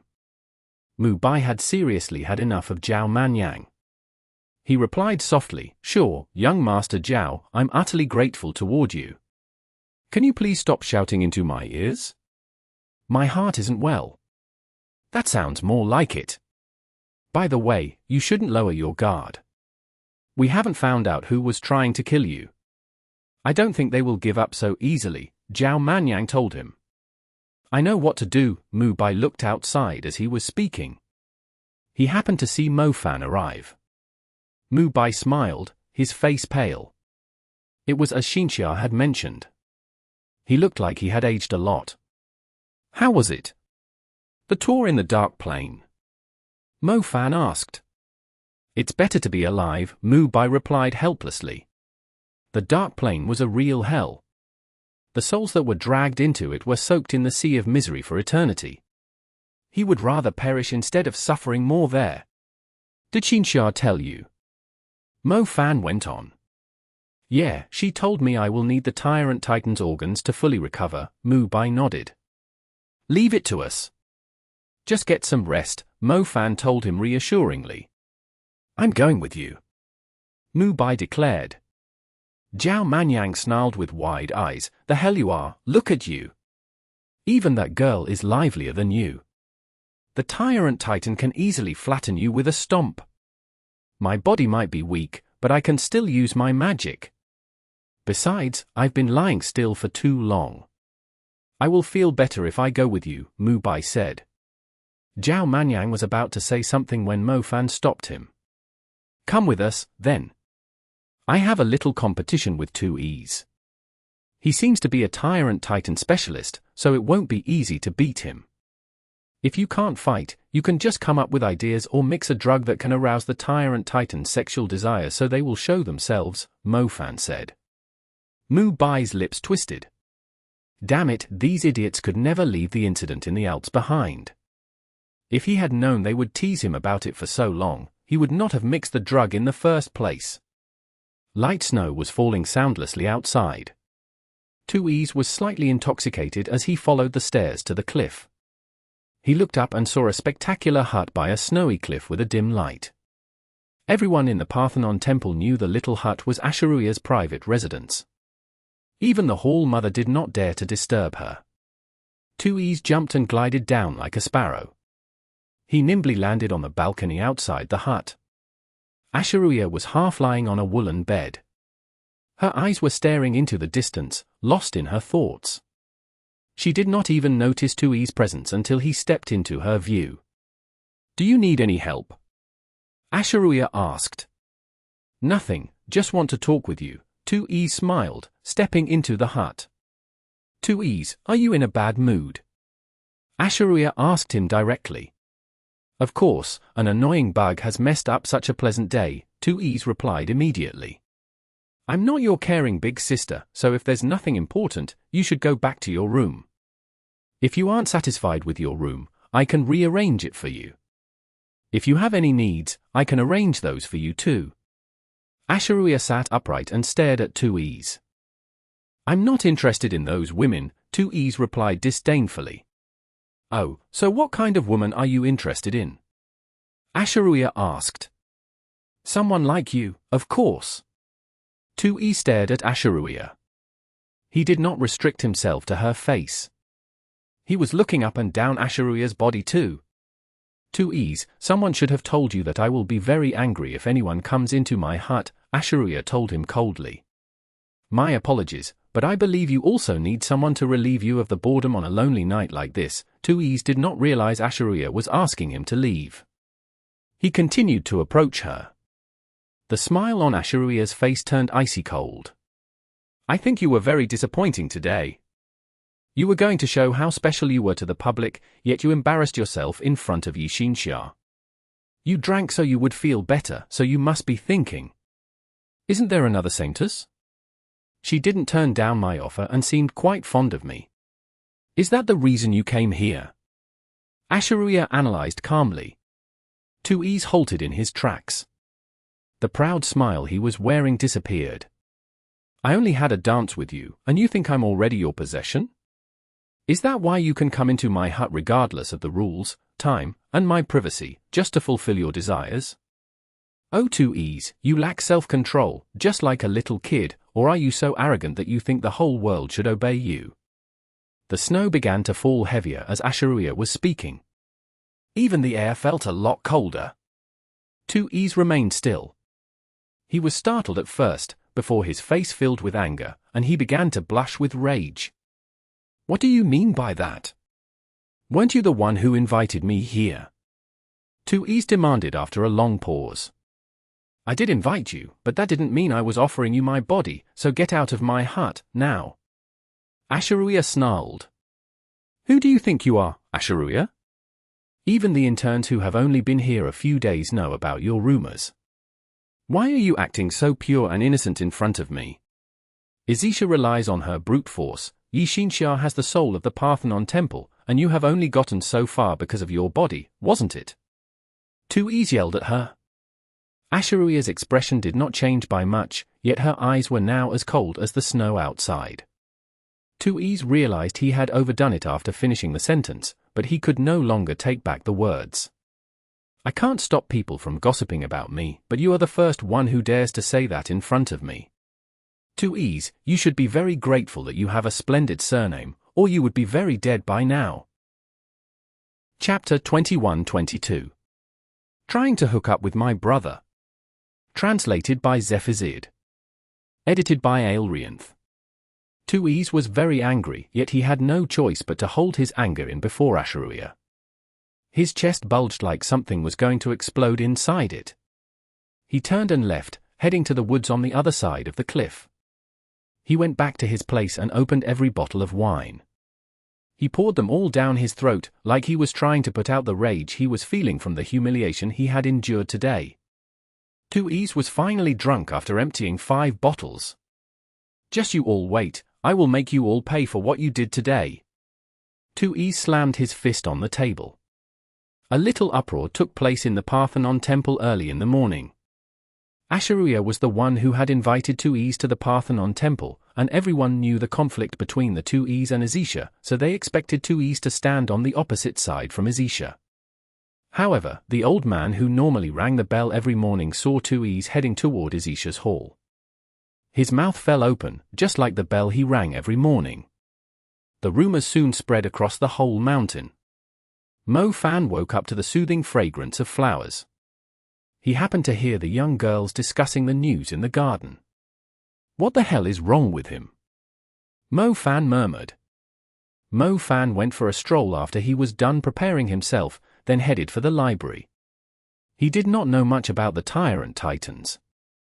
It was necessary for him to expand his knowledge if he was competing against a specialist.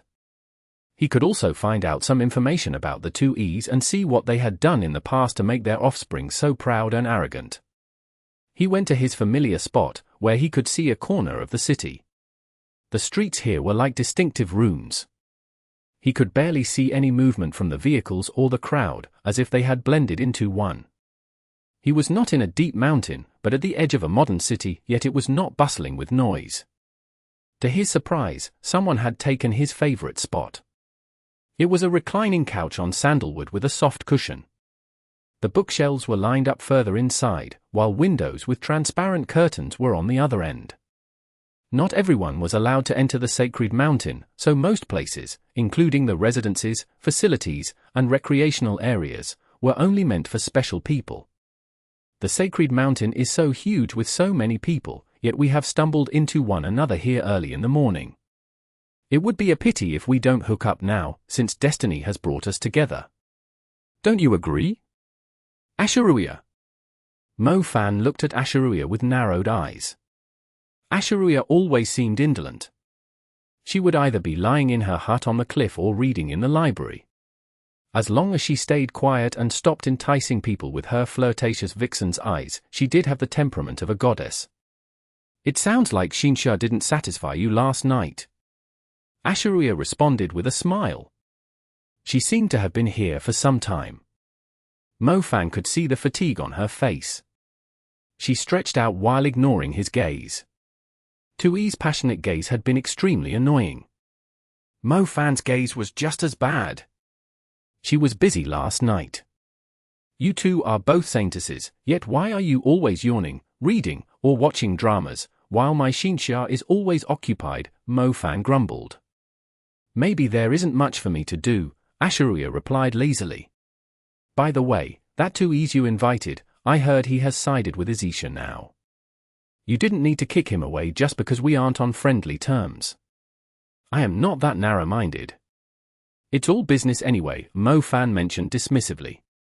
"Have you eaten breakfast?" Asheruia switched the topic. "Not yet." Mo Fan was overjoyed. It seemed like he had a date for breakfast. Did she purposely wait here because she knew he would come? He knew that useless piece of trash 2Es was not her type. "What would you like for breakfast?" Asheruia asked. "Hangzhou steamed dumplings." Asheruia was surprisingly resourceful. She actually found a steamed dumplings restaurant in Athens' Chinatown. Most importantly, the steamed dumplings were actually more authentic than many restaurants in his homeland. The soft and thin skin with the juicy fillings, all dipped in chili sauce, was the perfect breakfast. "I didn't know you couldn't eat something spicy, ha ha." Mo Fan mocked when he saw Asheruia keep sticking her tongue out. "I prefer eating something light in the morning," Asheruia answered, blushing because of the spicy food. She kept waving her hands in front of her tongue, looking rather adorable. "You will miss out on a lot of delicacies if you can't take the spiciness." Mo Fan grinned. "I'll try my best." Asheruia drank a mouthful of cold water. "So what's the deal about 2Es?" Mo Fan brought up the topic again. What exactly was Tui's role in the Parthenon Temple? He could easily guess some things by observing the Parthenon Temple's attitude toward him. Even the Saintesses had to respect the clan, but if it was any other ancient and sacred clan in Greece, as long as they showed the slightest disrespect in front of the Saintesses, they would be severely punished by the Parthenon Temple, regardless of their identity. The Saintesses were the inviolable rulers of the Parthenon Temple. However, Tuis had dared to disrespect the Saintesses, and still remained unpunished. Most importantly, those who had served the Saintesses had to pledge their utmost loyalty for their entire lives, yet Tuis could just switch sides as he pleased without being punished. It proved Zhao Manyan's speculation, Tuis must have an astonishing background. It's nothing. He wants to have sex with me, but I have no interest in him. He feels humiliated, so he wants to get revenge by siding with Izisha, Asheruia answered. F***k me, that son of a B***ch, who does he think he is, trying to hook up with my brother? I really went easy on him yesterday. I should have beat him up like a pile of shit so he could reclaim his actual form. Mo Fan cursed the jerk. What did you just say? Who the hell is your brother? Asheruia was amused. Mo Fan scratched his head. He accidentally said what he had told Zhao Manyang the other day because he was disgusted by Tui's actions. It was a mistake, let me think. Oh, right, you are actually my sister-in-law, so if he wants to take advantage of you, I will get rid of him first. Who cares about the competition? Mo Fan finally found a reasonable way to word the connection between them. Chapter 21-23. The Year of Tyrant Titans. Translated by Zephazid. Edited by Aelrianth. Asheruia was Wen Tai's adopted daughter. Xiangtian was Wen Tai's daughter. Since they had the same father, they could be considered sisters. Therefore, it was not wrong to say Asheruia was his sister-in-law. Asheruia's mood improved after she was amused by how Mo Fan referred to her as his brother. Izisha still holds a grudge against the Tuis. Tuis is only trying to get revenge on me. He doesn't dare do anything to me directly since I'm a saintess, but you are a nobody in the Parthenon Temple. I believe he's going to target you. Tuis might be a little childish, but he's quite capable. He's a little like you, both ruthless and fearless. If he's provoked, he might cause you a lot of trouble, so you should be careful, Asheruia warned him. I'll keep an eye on him, Mo Fan nodded, agreeing with her opinion. There must be another reason why you came looking for me, right? Asheruia asked. It was just a coincidence, Mo Fan said awkwardly when his intentions were exposed. Fine, I'm heading back to my place to have a nap, read my books, and watch my dramas. I'm quite busy too, so please don't disturb me, Asheruia prodded him. Fine, I knew I could find you at the library, I just want to learn more about the guy from the Black Vatican you mentioned, Spectre, Mo Fan sighed. If Spectre could turn Mu Bai into a soulless corpse without alerting anyone, he could definitely do it again after Mu Bai came back to life. Most importantly, Mo Fan already knew about his existence, yet he had yet to find any trace of him. Mu Bai might be killed again if he did not get rid of him first. My information has always been very expensive. I've given you a lot of free information since the first day we met. Asheruia sniffed at him. Why are we talking about money? It's only going to damage our relationship. Mo Fan protested. I asked Tuis for help because I'm after something in the hands of the Tyrant Titans. I chased Tuis away because I was worried you might be jealous. As compensation, you will help me get what I want, and I'll give you the information about Spectre for free, deal? Asheruia's eyes glittered cunningly. Deal, I'll get you what you want, but can you give me the information first? I'm free tonight. You can come to my room. Xiangtian is going to be busy, so you can talk to me about it throughout the night, Mo Fan replied winningly. The Snow Festival is the last festival for Greece, since this year is going to be the year of the Tyrant Titans. There will be disasters everywhere, but Greece will become a hunting ground filled with gold for hunters. Even the most common blue star Tyrant Titans can be sold for 100 million on the market. If Spectre is trying to kill Mubai, he will most likely hide among the hunters, as it will be difficult to verify their identities. He's currently hidden, so I have no idea about his whereabouts, but I can promise you, I will notify you as soon as he's on the move, Asheria informed him calmly. Sure, he nodded along. You should know it's dangerous to collect information too, especially when the target is related to the Black Vatican. The thing I'm after is difficult to get to, so you should be prepared for it. I'm willing to go through fire and water just to make you happy, Mo Fan promised glibly. Don't make it sound so noble when it's only a deal. Hee hee.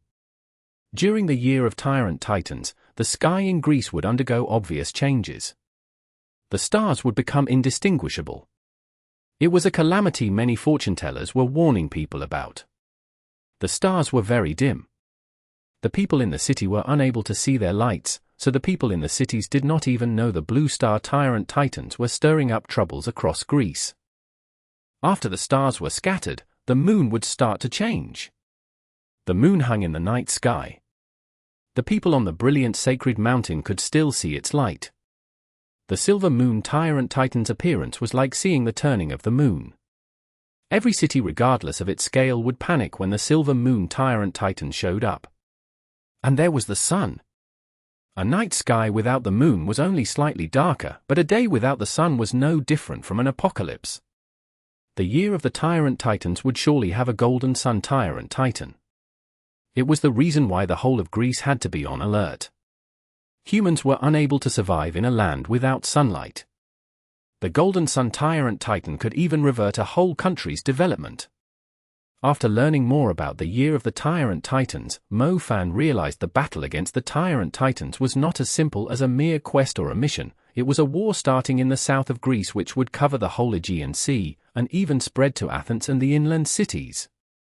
The Tyrant Titans had more space to move around in after the rise of the sea, making their movements harder to track. Asheria was right. The Snow Festival was the last celebration for Greece. They would be caught up in a war that had endured on and off for thousands of years, similar to the Mirages in Egypt. Every country had its own war to fight. They were like recurring natural disasters. Someone might ask why these rare natural disasters kept happening in their era. There were many kinds of natural disasters. Earthquakes, tsunami, hurricanes, landslides, floods, storms, blizzards, hail, drought, volcanoes. Different countries had different demon creatures, history, and enemies. Egypt had the Mirages, England had magical beasts that would surround the island. Greece had the Tyrant Titans. China had Mount Kunlun. These were the symbolic wars that each country had to fight. The calamity of Bo City that Mo Fan had survived was only a minor disaster that occurred every 20 or 30 years. Some cities were extremely lucky. They had stayed peaceful for 10, 100, or even 1,000 years. However, some cities and countries were very unfortunate. Their rise and fall were decided by a single battle. Mo Fan had never bothered learning the number of calamities his country had survived. In Greece, there were over 140 disasters, ranging from Thessaloniki in the north to Crete in the south, even when it was not the year of the Tyrant Titans. Apart from the natural disasters, there were also man-made disasters, like the ones the Black Vatican were responsible for. It was impossible to put out the fires. Every country was short on mags. Mo Fan did not go to the library just to pretend he was being productive, nor was he forcing a coincidental encounter. He realized he was caught up in something serious after learning about the year of the Tyrant Titans. That being said, it also suited his tastes. Chapter 21-24. That's a Titan. Translated by Zephizid. Edited by Aelrianth. A nourishing drizzle was falling across Crete in March. The misty sea had lost the sacred blue it normally had in summer. It seemed a little ashen grey, which was a rather intriguing sight for the Aegean Sea near Crete, especially since it was the month when rain and sunlight were switching places constantly. The curtain of rain formed a beautiful boundary line. The sea and the island were misty, but it was warm and bright on the other side, with lots of blues and greens. Stands of olive trees were scattered across the area closest to the curtain of rain. A few old farmers were diligently clearing weeds and getting rid of pests for the trees. The rise of the sea level had certain impacts on agriculture. There were now a few species of seed bugs around that fed on the leaves of the olive trees. These bugs were as transparent as water and would normally show up early in the morning. The farmers would mistake the bugs for dew if they did not watch carefully. They would normally use chemicals to get rid of ordinary pests, just having to spray the non-toxic chemicals every now and then for the olive trees to grow well for a year. The roots would not rot and the leaves would remain in good condition. Huge olives would grow on the tree like agates. When it was time to harvest the fruit, the best ones would be kept as raw olives and the rest were refined into olive oil. Merchants from across the world would try extremely hard to get their hands on the final product. Ever since the new bugs had shown up, the farmers had to get rid of the bugs themselves, as the chemicals were not effective against them. The stands of olive trees were huge and manual labor was very expensive. The transparent bugs were difficult to spot, making things worse, so it was almost impossible to spot them when it was hazy. Let's catch as many as we can while it's still bright. I heard some magic vendors are buying these transparent bugs, too. We aren't getting paid a lot for our work here. We might as well earn some extra income, a woman wearing a hat spoke up. Why don't we hide the olives in our bags? These things sell better than those disgusting bugs, a young man with freckles proposed. Harper, don't even say that again. They will really send you to jail. Humph, they keep asking us to do so much work without increasing our wages. There's no way I would stay here if it wasn't for the boss daughter. The young man called Harper tossed his tool to the ground and sat down under a tree to rest. Be quick, it's going to rain soon. We won't be able to spot those annoying bugs when it rains. If we don't catch 3 full bags of them, we aren't getting paid today, the woman pointed out. Harper ignored the woman's remark. He did not understand why anyone would bother putting in so much effort. Why couldn't they receive their pay if they didn't catch 3 full bags of the bugs? According to his experience working on many fields and farms, as long as he gave them a reasonable excuse, he would still get the pay he deserved. If he was getting paid either way, why would he have to climb up the trees and have a sore back after working for the whole day? It would hinder his ability to dance with the ladies at night. We still have half an hour, we should be able to make it, Harper. Harper, sigh, forget it, just don't get a cold. The woman did not care about the guy who was slacking. Harper pretended not to hear her, and took a nap under the tree. There was plenty of sunlight along the beach. In another month or two, it would be Crete's hottest season again. He would be wearing beach pants and showing his six-pack on his sailboat, and many ladies from other countries would be falling into his arms. He would not have to waste money on hookers, he might actually earn some extra income, too. Harper hoped time would pass quicker as he felt the warmth of the sunlight. Many women between 16 and 56 came to the Aegean Sea searching for a romantic encounter. For some reason, they enjoyed hooking up with the local young men, perhaps because they were feeling a lot of pressure in their own countries and families. A cold breeze swept at his face as he was deep in thought. Didn't they say the rain would come in half an hour? Why did the sunlight disappear all of a sudden? It was still very cold in March. He would not be able to take his nap without sunlight. He began to wonder if the heavens were trying to mess with him.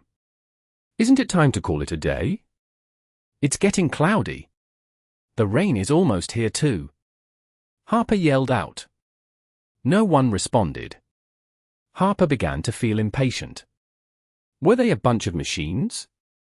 Did they think working diligently would guarantee them a fruitful life? How amusing, he could easily live a luxurious life if he owned an olive grove like this. Work had nothing to do with a person's life. I'm leaving if you guys aren't. How are we supposed to see those transparent bugs if there isn't any sunlight? Harper trailed off. The trees in the grove were lush, but the wind suddenly stopped blowing. It was strange when there was not any wind on an island. Either it was a perfect shelter from the wind, or a sign that a huge storm was approaching. Where did they go? Harper went further inside and saw an empty area ahead. The area was around the size of a basketball court, but it was unlikely their boss would leave the place empty, considering how expensive the land was. The area had enough space to plant at least 7 olive trees. Oh? Did some idiot drive the tractors the wrong way? Why is everything smashed into pieces? Harper realized the empty area was actually a pit. Water was flowing out of it, turning the surrounding area into a swamp. Inside the mud were the crushed remains of olive trees. Harper kept going forward for another 5 minutes, but did not see anyone. However, he found another hole around the size of a basketball court. This time, in addition to the crushed olive trees, he also saw something bright red like mincemeat. It did not belong to an animal, since animals did not wear clothes. Harper began to feel nervous. He started running in the direction he had come from. He picked up his pace when he felt like something was not right. A bright ray of sunlight suddenly came down from above and blinded him. Weren't there clouds above him? Why was there sunlight again? Harper subconsciously lifted his head and looked through the leaves. His organs stopped functioning, as if he had just touched a high-voltage cable. His body started convulsing too. It was not the clouds that had blocked the sun above the olive grove. It was a titan. The sunlight returned when the titan that was the size of a mountain headed for the town nearby, yet Harper felt like he had fallen into darkness as he was overwhelmed by fear, like the sky had collapsed and formed a huge abyss atop him. Humans were tinier than the transparent bugs on the leaves of the olive trees before the titan. Chapter 21-25. Searching for the Culprit. Translated by Zephazid. Edited by Aelrianth. Mo Fan initially planned to stay at the Parthenon Temple for a few more days before heading to the Aegean Sea, at least until he was done having fun with Xiangtian, since there was plenty of time left. However, the news that evening took everyone in Athens by surprise. In this internet age, any news could easily spread across a country within 2 hours, as long as it was shocking enough. Everyone, we just received an update from a reliable source that Green Sprouts Island to the west of Crete has totally disappeared from human territory, Poseidon, one of the 12 knights, reported sternly. Disappeared from human territory. Normally, they would only lose their territory to the invasion of demon creatures, but saying that a place had completely disappeared? The term was rarely used in the past 100 years. Everyone remained silent. Many had heard the news from their phones, but it was shocking to hear it from an authoritative figure like Poseidon. Did it really disappear, just like that? The land on Green Sprouts Island was rich in nutrients. Its olive trees were of the highest quality in the world. The olive oil it produced was usually reserved for the royal families in Europe. The town on the island was surrounded by olive trees, and quite beautiful. It housed a lot of locals from Crete, but it had now disappeared, along with the areas close to the sea. Were the Tyrant Titans behind it? A Golden Sun Knight asked. Yes, Poseidon confirmed. Damn it! Those devils. Why can't they spare our civilians? They are clearly declaring war against us. The knights were enraged like erupted volcanoes. The Hall of Knights was soon filled with their declarations for war. Mo Fan did not think things would turn out like this so suddenly. If it was a war, shouldn't there be a boundary with the enemy on one side and them on the other? The enemy would have to cross the boundary to reach their city, yet something so disastrous had already happened before the two sides even engaged one another. I think that's why our country insists on setting up the headquarters cities. Every country has so many cities to look after across its territory. It's impossible to guarantee the safety of every mountain, forest, island, village, town, and city, even when the mags have gathered at the front line, Mubai commented. Do we really have to go to war? It's already at the level where an island could disappear in an instant. We might die at any second if we go. Zhao Manyang said hesitantly. I've already given my promise. It's not like we can quit now. I just didn't expect things would escalate so quickly, Mo Fan replied honestly. Yeah, the Parthenon Temple usually can succor the victims, but I believe they are feeling hopeless after what happened, too. They didn't even have a chance to save the civilians, or heal the wounded, Mubai agreed. They traveled along the coastline and soon arrived at Crete. Green Sprouts Island was to the west of Crete. Crete itself was shaped like a comb. It was located to the south of Greece, but the head of the cone was now gone. Only a few broken pieces of it remained, like an island that had exploded. Some pieces were still on the surface, while the rest had sunk into the ocean. The Tyrant Titan was already gone by the time they reached the venue of the incident. The Tyrant Titans are terrifying not only because they possess destructive power with their mountainous bodies, but because it's difficult to track them down. They might suddenly poke their heads above a mountain close to the city when the sun is up in the sky and look down at us like we are mere toys.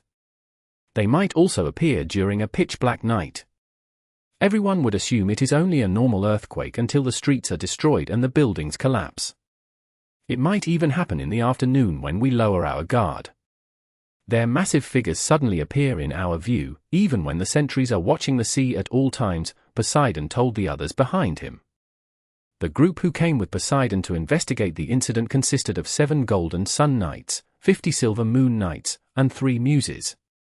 Commander, we have only found a single footprint so far. It's 50 meters long and 17 meters wide. I believe this Titan is taller than the lighthouse in Athens. We still can't identify its level, a golden sun knight reported. Can't we determine its level through its height? Mo-Fan asked. Tuiz, who had been silent most of the time, spoke as if he was purposely trying to pick on Mo-Fan. How naive can you be? A Tyrant Titan's height and size aren't proportional to its level. Even a blue star Tyrant Titan might be as tall as a skyscraper, and a golden sun Tyrant Twin might be around the height of a tree if it's in a bad environment. Yes, we can only learn its height from the footprint, but there's one thing we are sure of: the bigger their size, the greater their physical strength. Poseidon also answered. Those who are here are experienced knights, muses, and hunters. I'm afraid outsiders like you couldn't even find the shadows of the Tyrant Titans, let alone hunt them. Tuiz scoffed. The one responsible for butchering Green Sprout City is good at hiding. It won't be easy to track it down, Poseidon said with a worried face. The Tyrant Titans never showed any signs before they appeared. They might even walk around your house a few times and smash your neighbors' houses into pieces, but they were always able to conceal their presence. It was a very strange phenomenon. They still did not understand how the Tyrant Titans were so good at hiding their massive bodies and loud footsteps. Please check the surroundings thoroughly and see if we can find any clues, Poseidon told the others. The knights went their separate ways. Green Sprouts Island was not small and the Tyrant Titans could easily raise the residential areas to the ground, so it was not easy for them to search for clues. It also had many mountains and small islands around it. Mo-Fan, Zhao Manyang, and Mu-Bai were naturally together. None of the knights were willing to team up with Mo-Fan. They were holding a grudge against him after he challenged an entire class of Blue Star Knights, and he had offended the Tuiz, too. The 3 had no choice but to rely on themselves. Look, there's a pile of clothes over there, Zhao Manyang pointed at a pool of mud. Clothes? Why do I feel like it's a person? Mo-Fan said. I think they are just clothes. They are just squashed. I think it's a human. Whoever it is just skinny. I bet it's just some clothes. I bet. Will you die if you go closer to check it out? Mu-Bai sighed. Chapter 21-26. The Anti-Mage Church, Part 1. Exodus Tales. Exodus Tales. Translated by Zephizid. Edited by Aelrianth. The clothes suddenly sprang up from the muck and sprinted towards the fallen woods. Come over here, where do you think you are going? Mo-Fan used his telekinesis to drag the clothes back. Spare me, the man covered in mud cried. He must be guilty. He started begging before he saw us, Zhao Manyang said. Zhao Manyang flicked his finger. A small droplet appeared above the guy. The droplet suddenly burst open and lots of water poured down on the guy. He was almost knocked over by the force. The guy turned out to be a young lad in his 20s. He looked completely lost, as if he had just witnessed something horrifying. It looks like we have found our witness, Mo-Fan commented. But he's a little unstable. Let's bring him back to the city, Mu-Bai said. Jade Bay City was the largest city in Crete.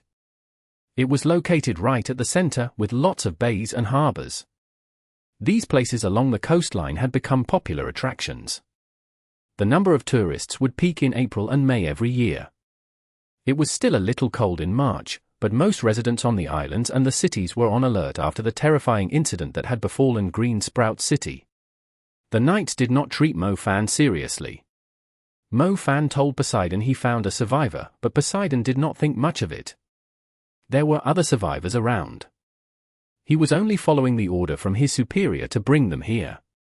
It was their business on how they dealt with the Tyrant Titans. Jade Bay City had constructed many new sentry towers with mags on patrol across the coastline. They would sound the alarm if they spotted anything unusual. Mo Fan went looking for a place to eat. He was seriously not used to the European cuisine. However, the young lad who was mentally unstable immediately regained his senses after smelling the smoked meat. The survivor felt a lot better after filling his stomach. He even picked his teeth with his fingernails. That scared the shit out of me. Luckily, you guys weren't the Titans. Harper exclaimed. Did you see the Titan? Mo Fan asked. Of course, it was right in front of me. It's as tall as Mount Tiber. Its footprint is as big as a basketball court. For God's sake, why does a creature like that even exist? If they can grow to that size, what's the meaning of our existence? Harper blurted out. Don't we have mags? Mu Bai said. Mags? You're kidding, mags will never beat the creature I saw. It was like an ancient demon. We are just ordinary people. Harper shuddered. Just ignore if it's a god or we are humans. Can you tell us what you know? We are here to hunt the Tyrant Titan, Mo Fan told him. Hunt the Tyrant Titan? Hunt? You are the most ridiculous mage I've met. Harper yelled. He was so loud that the whole restaurant could hear him. A few people in crimson outfits approached them with unfriendly faces. They gathered around the table. A bald man with a bandana walked up to Mu Bai and spat onto his plate. Mu Bai, Mo Fan, and Zhao Manyang were dumbfounded. What the heck? He must be out of his mind. Leave Jade Bay City at once, you filthy mags, the man said, before they all strutted out of the restaurant. Confused, Zhao Manyang asked as he watched them leave, are you so weak that you can't even beat up those thugs? Mu Bai took a minute to collect his thoughts. He was just enjoying his meal. Why did they come and ruin it? I'll deal with them. It's my specialty anyway. Mo Fan rose to his feet and cracked his knuckles. I didn't sense any presence of magic from them. Don't overdo it, Mu Bai reminded him. Hey, what do you think you are doing? Are you seriously trying to beat up the people of the Black Church? You are asking for trouble doing that here in Crete. Harper exclaimed. Black Church? What the heck is that? Are they powerful? Mo Fan demanded. Sigh, I guess I should repay you all for helping me. Come, I'll bring you to my grandmother's old house and tell you what I saw, but you must not mess with the Black Church. I still want to live here. Harper said quickly. Mo Fan, forget it, let's hear what he has to say. I have already lost my appetite, Mu Bai agreed. Harper only stayed at his grandmother's house every summer. The house was on a hill close to the beach. It might be old, but they still earned a lot from renting it to tourists. The house was given to him after his grandmother passed away. He earned ample food and clothing just by doing some manual labor. Look, that's Jade Sea, the most popular attraction in summer here. Normally, I could earn a lot by renting this place out, but I don't think there'll be any tourists this year after what happened, Harper sighed. Don't you worry, there are billions of people in the world. Many people like looking for trouble, too. Whenever something happens, the thrill seekers would definitely be there, Zhao Manyang said. I hope that's the case, treat yourself at home. I doubt you can find a place to stay for the night, Harper said. I don't really understand. Who are we up against? Those people at the restaurant. Harper smiled and shook his head. He sat on a pile of hay on the ground and said, "And you call yourself mags, when you don't even know what the Black Church is?" "We only know about the Black Vatican," Mofan said. "The Black Church and the Black Vatican, they are basically the same, but the difference is that the Black Church is legally protected in Europe and America." "Weren't there a lot of disasters around the world in recent years?" "The Black Church has been around since the early days. They worship the ancient gods and believe humans aren't supposed to practice magic. Mags are only increasing the burden on our world. The energy we take from nature will only provoke the gods and demons, thus the gods and demons are punishing humans by sending the demon creatures," Harper told them. Chapter 21-27. The Anti-Mage Church, Part 2. Exodus Tales. Exodus Tales. Translated by Zephazid. Edited by Aelrianth. What do you mean? Are they saying we are the reason why the disasters happen and why the demon creatures are on a rampage?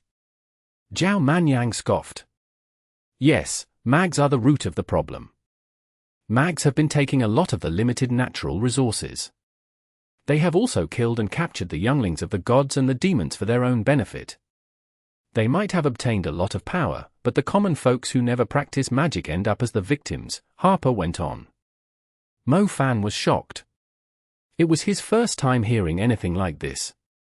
"What kind of bullsh** is that?" he blurted out. "It doesn't matter if the idea is crap or not, many people actually believe it. They assume the mags are the reason why the demon creatures are so hostile toward us. They also believe the ways of mags are against the will of the gods, so the wars between humans and demon creatures have never stopped. Most importantly, the Black Church had a lot of believers in the past, and after the rise of the sea, more people have joined their campaign to protest against mags," Harper went on. It was Mofan's first time hearing such a ridiculous claim. Humans would have long become the demon creatures' livestock if there were no mags, yet there were people who opposed their existence and accused them of being the root of the problem. Apparently, the Black Church's origin is in America, but there are a lot of members in Europe, too, Mu Bai said. As a matter of fact, their members are in our homeland too, but they aren't able to convince a lot of people to join them, so they aren't well known to the public. Some countries have too much freedom, and their people have already mastered the art of being total ash ********. They are the ones hiding behind the comfort of the walls because they are not mags while wasting our resources, yet they are accusing mags of being the culprits. What genius, these foreign countries have so many geniuses, Zhao Manyang exclaimed. Mofan totally agreed with Zhao Manyang.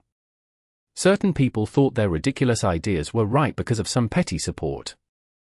Leaving aside whether the ancient gods actually protected humans or not, it could not alter the fact that their offspring had turned into the biggest threats to mankind. The demon creatures had originated from the ancient gods. Perhaps they had also inherited their bloodthirsty and savage nature from the ancient gods. The Tyrant Titans must be the most symbolic demons from ancient times. Does that mean the reason why some strangers spat in our food is because we have provoked the ancient gods, so they destroyed Green Sprout City as a warning? Mofan theorized. Something like that. It's obvious that the Black Church will use the opportunity to proclaim their faith after such a terrifying incident, Harper nodded. Why are you so familiar with them? Didn't you only survive the incident? Mu Bai asked sharply. Harper pointed at a table with a photo on it. It was of a woman in her 40s. She was wearing the same crimson outfit as the strangers they had bumped into at the restaurant. My grandmother was a loyal follower of the Black Church. She kept telling me that mags are the root of evil in this world, but no matter what she said, I'm still envious of them. I love the feeling of being above nature, but I didn't even make it into high school, Harper explained. Considering the number of people in this world, there are going to be some retards. When these retards who appreciate one another gather together, they might stir up a little trouble, but it doesn't really bother us. Just let them be. Shouldn't you tell us more about the Tyrant Titan? We are trying to find the culprit that destroyed Green Sprout City. Mofan waved it off. The Parthenon Temple did not mention it clearly, but Mo Fan knew his competition with 2Es would most likely depend on who could find the culprit first. The Tyrant Titan had destroyed an island and made the whole of Greece to feel uneasy. Fear had spread throughout the Aegean Sea. If they did not kill the culprit in time, there would be serious consequences. To be honest, I thought I was dead for sure when it happened. I only saw its back because I was blinded by the light it was reflecting. I couldn't even tell if it's a blue star Tyrant Titan or a silver moon Tyrant Titan. I can only remember that it had a scorched mark in the shape of a cross on its back. It was burning like lava, Harper said. Every Tyrant Titan has different markings. They are unique, like our fingerprints. It seems we have found our target. Mu Bai smiled. You sound like you have done a lot of homework, Zhao Manyang teased him. I told you I'm here to be your brain, Mu Bai replied blandly. A cross on its back. There are so many Tyrant Titans in the mountains, forests, abyss, and oceans. I wonder which kind it is, Mo Fan muttered. Each of the Tyrant Titans stayed in one kind of environment. The mountains and forests would have the Tyrant Titan's footprints and other clues, but it would be too difficult to search for Tyrant Titans in the oceans and abyss. If it did not show itself again, they would have no chance of finding it, even if they sent out all senior hunters in the world. It's from the ocean, Harper said confidently. How do you know? Asked Mo Fan. My grandmother worshipped the Tyrant Titans. Don't look at me like that. The members of the Black Church each worship an ancient god. Oh, I heard those in China worship something like the totem beasts. My grandmother kept telling me about the Tyrant Titans, so I'm familiar with them, at least better than those so-called experts. The Tyrant Titan that attacked us is from the ocean, and lives around 10,000 meters deep, Harper said confidently. If it's from the ocean, we won't be able to find it even if we try for the rest of our life, Zhao Manyang said with a wry smile. Don't act like you can do anything to it even if you found it. The government can't do anything about it, even if they sent an army after it, let alone you three. I've told you everything you want. You can stay here or leave. I'm going to rest for a month or two until it's summer, Harper said. Zhao Manyang looked around and said, let's stay here for the night. Mo Fan, I think there is a lot of information about Tyrant Titans here too. Sure, it has great scenery, Mo Fan nodded. I can give you a 30% discount, so it's 700 for a person every night, Harper said while lying back on the hay. Mo Fan, Zhao Manyang, and Mu Bai's eyes widened. Screw you, we saved your life. I already thanked you by giving you the information you want. How can you not pay if you want to stay here? I need to save up before summer. Otherwise, how can I pretend to be a rich young lad so I can hook up with those lonely women who come to the Aegean Sea? It's the only reason I stay on this island. Chapter 21-28. Pride is hurt. Exodus Tales. Exodus Tales. Translated by Zephizid. Edited by Aelrianth. Mo Fan purposely went back to the city as he did not want to be played like a fiddle by Harper. However, the hotels were reluctant to give him a room. It was Mo Fan's first time being discriminated against because he was a mage, after being alive for more than 20 years. There were all kinds of people in this world. He had no choice but to return to Harper's place. 700 for a night was the normal price of a room for a hotel, although the service was not as great. The only relief was the great scenery. Mo Fan grabbed Harper by the collar and snarled, I dare you to say that again. 700 each person for a night. Trust me, those guys you met today won't let you find a place to stay in Jade Bay City. Even if there is, the price is definitely a lot higher than what I'm charging. The guy who spat in your dish is Frank. He's a core member of the Black Church. They always target young mags like you. Old mags usually have a worse temper and are stronger, so they won't dare to provoke them, Harper said. Mo Fan, forget it, we are here for serious business. We shouldn't mess with those idiots.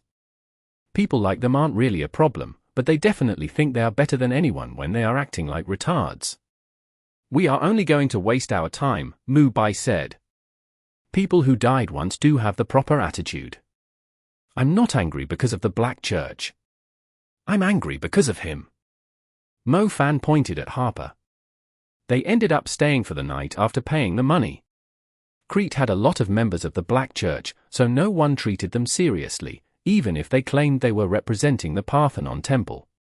The Tyrant Titans' moves are a little strange. Normally, they pay great attention to the weather. Looking at the seasonal changes this year, they should only show up when the snow melts and the flowers blossom, around April, but it's only March now. Mu Bai was very serious about the mission. He started discussing matters as soon as they sat down. Perhaps he was tired of lying in a coffin like a dead man. He had been very motivated to do things after he came back to life. Perhaps it's a Tyrant Titan who's having trouble adjusting its biological clock.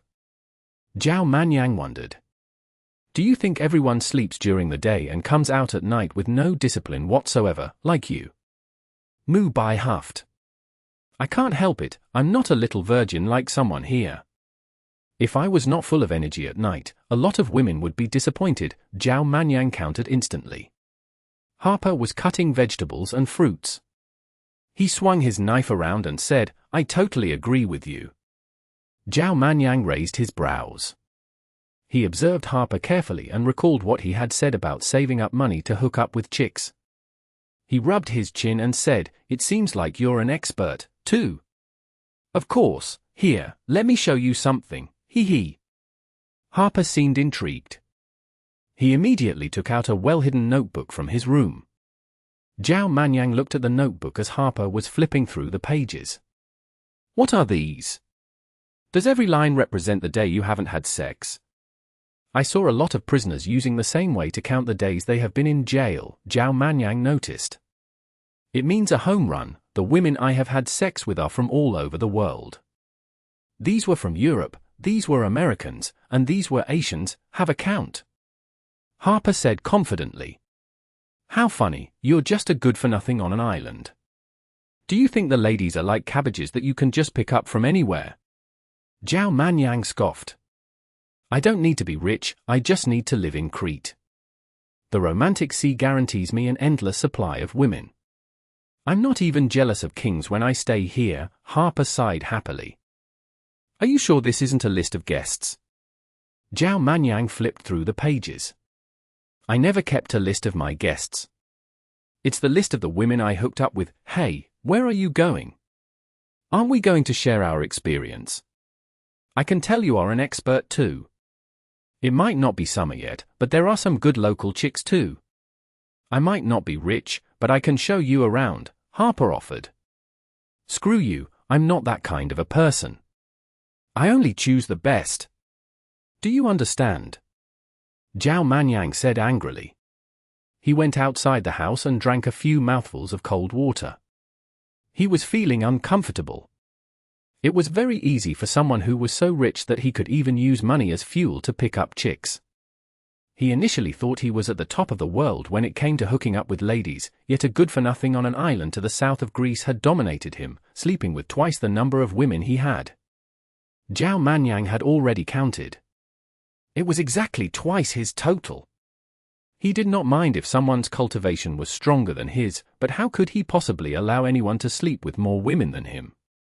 He must have wasted too much time following Mo Fan around, forcing him to put his great work aside and allowing a nobody to surpass him. His pride was hurt. Mo Fan was woken up by the uproar from the market in the distance early in the morning. Did something happen? He wondered. He quickly rose to his feet and used Blink to travel to the market. He did not even take the time to brush his teeth and wash his face, as he was worried the Tyrant Titans might attack the market. The Crete market was huge. Many of the nearby islands and towns needed to get their supplies from somewhere. The market opened twice every week. Many vendors gathered there early in the morning. The residents of the different islands would also visit the market in the morning to buy fresh food. The market was located on a harbor, where boats of different colors were docked. Many blokes with their upper bodies bare were carrying boxes of fruits and fish. Leave our islands, Crete doesn't welcome you. You will only bring us disaster. Leave, we don't need you. Mo Fan heard loud shouts from the market. He saw a group of men in crimson outfits moving slowly through the market with banners. They were following a group of mags who seemed to be hunters, protesting against the mags in the market. Mo Fan was shocked. He thought the Black Church only consisted of a bunch of retards with nothing better to do, yet there were so many of them at the market. They had even started a protest on the spot. The group of mags was most likely a hunter group who had just arrived at the island. They had stumbled into members of the Black Church right away. It must be very annoying. Chapter 21-29. Protest. Exodus Tales. Exodus Tales. Translated by Zephazid. Edited by Aelrianth. This place is seriously hopeless. Mo Fan shook his head. He was very disappointed in the people here. No wonder Xiangtian was always so busy. She might not actually be taking care of a country, but the Anti-Mage church was obviously going to be a huge headache for her. There were already so many of their disciples here in Crete, and the island was only a few hundred kilometers away from the Parthenon temple. Not to mention there were other similar organizations across Europe, since they had so much freedom. They were only ordinary people who did not learn magic. The Magic Association strictly forbade mags from hurting civilians, and the punishments were very serious. Even though they were opposing the mags were not allowed to scold them or fight back. The hunter group that had no choice but to leave like rats was a perfect example. It was definitely the worst feeling to have. Mo Fan really did not understand the purpose of the Black Church. There might be differences between mags and ordinary people, and the former usually had more authority and power, but the mags always had a higher death rate when the cities were invaded by demon creatures. The people were already divided, just when a war was going to happen. It did not matter what the members of the Black Church were trying to achieve or whether they had a reasonable excuse to oppose the mags. Mo Fan found their ways and actions disgusting. The battle at Beijiang had guaranteed the safety of the civilians. The government claimed it was a great victory. However, many people had died at Beijiang. Most of them were battle mages or members of the Enforcement Union. Their blood had dried on the ground. Their bodies were buried forever under the ancient walls. If there was an organization like the Black Church in Beijiang, the souls of the dead would never have peace if these people held a protest to deny their contributions. What right did a bunch of people who had never been to war, yet did not have to worry about food and clothing, have to deny the contributions of the mags who might die at any time? These people might be unreasonable, but the disappearance of Green Sprout City had a huge impact, too. The Black Church was not only opposing the mags, they were accusing the Magic Association of being useless too. Their accusations were not completely unreasonable, either. An island had disappeared, yet the authorities had no idea how to track down the culprit. The Parthenon Temple was facing an unprecedented crisis. The whole world was doubting them, which was allowing the Black Church to expand its influence. Mo Fan was able to see the nature of things. Although Xiangtian did not tell him everything, he could tell that the disappearance of Green Sprouts Island had a huge impact on the Three Saintesses' status when the incident had occurred in their territory, not to mention they had just celebrated the Snow Festival not long ago. The Tyrant Titan had basically trampled on their celebration by pouring blood everywhere. More members of the Hunter Union gradually arrived in Crete, eager to hunt the Tyrant Titans for personal gain. Crete's government was more than willing to accept the hunters' help, but most hunters also experienced the special welcome the Black Church prepared for them. Mo Fan did not watch the parade for long. Many people were terrified after what had happened, so the parade was not something too shocking. He went back to Harper's house. He suddenly heard a few people talking as he was walking up the pebble-covered mountain path. Mo Fan did not mind them at first, but he soon noticed they were heading in the same direction. Mo Fan realized they were looking for a place to stay when he reached Harper's place. They had already contacted the young man. "You can stay in the house at the back. I didn't expect to have guests before April. Are you here to hunt the Tyrant Titans too?" Harper greeted the group of people. "Why are you asking so many questions?" "Strange, are there other guests here too?" the man who seemed to be leading the group asked with a frown. Oh, you've misunderstood. They are my workers. They help me to serve the guests, Harper quickly explained, while winking at Mo-Fan. Mo-Fan was speechless. He should have let the man drown in the swamp. Here is 10,000 for the deposit. We'll be staying here for a while. Don't let anyone disturb us. Do you hear me? The man was extremely generous. Not a problem, you have my word. Please, come inside. Harper's eyes glittered when he saw the money. He quickly told Mo-Fan, take their luggage to their room. Mo-Fan was about to ignore Harper when he bent over and whispered, you three won't have to pay me. Mo-Fan considered the offer and responded, I know you have other information that you haven't told us. If you want to earn their money. I have told you everything you need to know, fine, I was going to sell it to these hunters, Harper agreed quickly. Mo-Fan wanted to find the Tyrant Titan as soon as possible to ease Xiangtian's Berdina. He felt sorry for her after he saw her working so hard.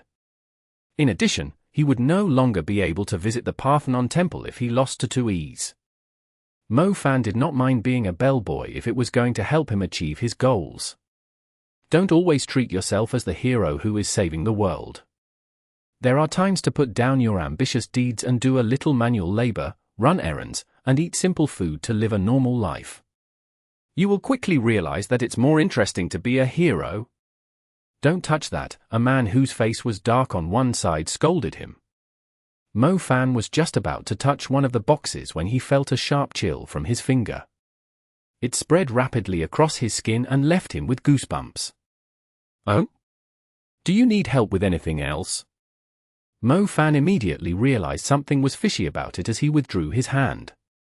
Are you a mage? The man seemed to have noticed something. He was glaring at Mo-Fan. Harper came over hastily. No, there's no way he's a mage. Take a look, we are supporters of the Black Church. The decorations here are all related to it. We never hire mags. We don't like them either, so don't worry. Mo-Fan was a great actor, too. He added with a polite smile, we forgot to mention that we don't rent our rooms to mags, so if you are one, please choose another place. Our place isn't good enough for you either. We aren't mags. Stop blocking our way, step aside, the man snapped. He picked up the box very carefully and went into the room at the back. Chapter 21:30. Sea Titan. Translated by Zephazid. Edited by Aelrianth. Mo-Fan had no idea what was inside the box, but it was definitely something evil if he felt such a strong chill from it after a single touch. Were those guys hunters? They did not look like hunters at all. Crete might have a lot of annoying members of the Black Church, but hunters would rarely choose such a remote place. Normally, only those with fishy business or young people holding some wild parties would choose this place. The group of people was not suspicious of Mo-Fan, Zhao Manyang, and Mu Bai. It was not rare to see students from China working part-time in Europe, especially at a little inn like this. To the south of Crete was a small island with a lot of coconuts. The island was about 300 kilometers from Africa. It had plenty of sunlight, and the coconut trees with orange glitters to them were scattered across the island. The island was not very big, only around 5 kilometers long. Its sandy white beach was often covered when the tide rose. Did you notice it? Jiang Bin, a Golden Sun Knight, asked. Of course, are you doubting us 2Es capabilities? 2Es responded with a displeased expression. For some reason, 2Es was extremely uncomfortable when he saw Asians. The captain of the Golden Sun Knights who was assigned to assist 2Es happened to be an Asian.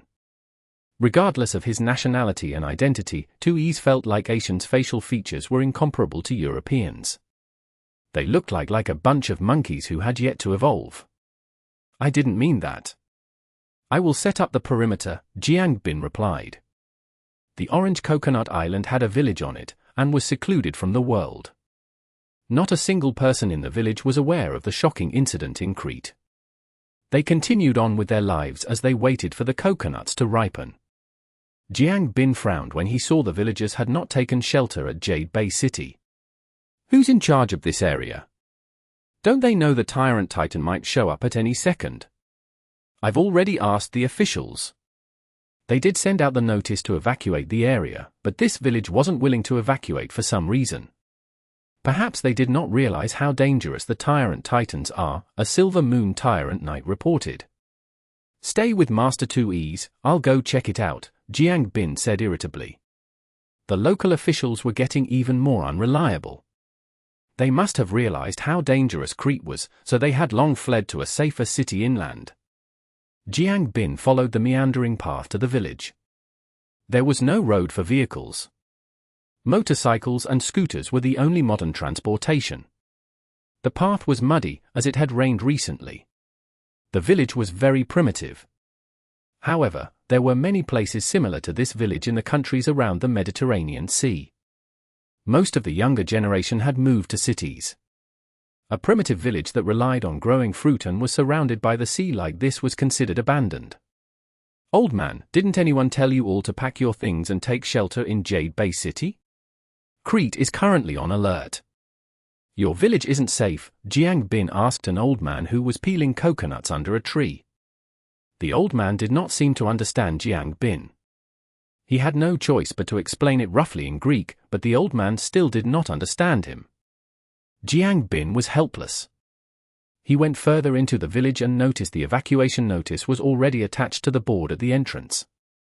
The instructions were quite clear. He visited a few households and noticed only older people above the age of 50 were left in the village. Jiang Bin finally found someone who understood English, but he was not from the village. He had only come to collect the coconuts. Who?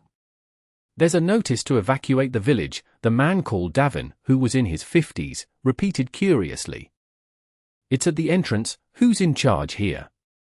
Shouldn't they have made sure the village was evacuated first?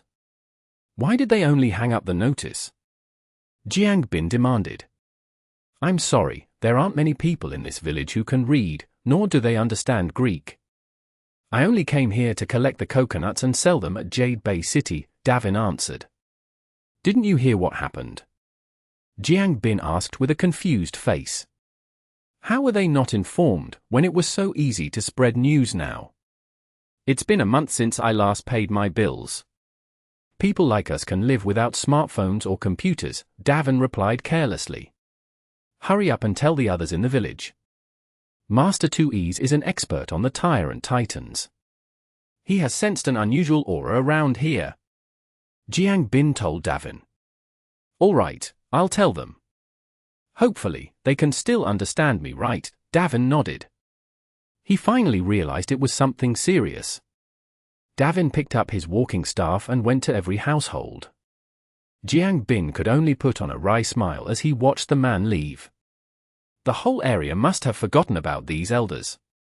An hour later, Davin had finally gathered everyone in the village. Jiang Bin was left speechless when he saw some of them carrying so much luggage. Captain, the military says they can't send a helicopter to this island. We need to think of some other way to move them, a Blue Star Knight who was in charge of communication reported to him. Those ********, do they not realize there's a village here? Jiang Bin snapped. Captain, Master 2Es is asking for you. He says the Tyrant Titans might show up soon. He needs your assistance in the fight, the Blue Star Knight relayed. We still haven't evacuated the villagers. We can't turn this place into a battlefield. Go to the town and ask them to send a boat to take these elderly to safety, Jiang Bin said. Captain Jiang, the officials in the town have already left for Jade Bay City. Then find me a summoner, quick! Chapter 2131. Let me have some peace. Exodus Tales. Exodus Tales. Translated by Zephazid. Edited by Aelrianth. Half an hour ago, the shadows of the coconut trees were swaying softly on the beach, and the sea was clear, too. However, a huge stormy cloud had approached from the distance, followed by a strong wind.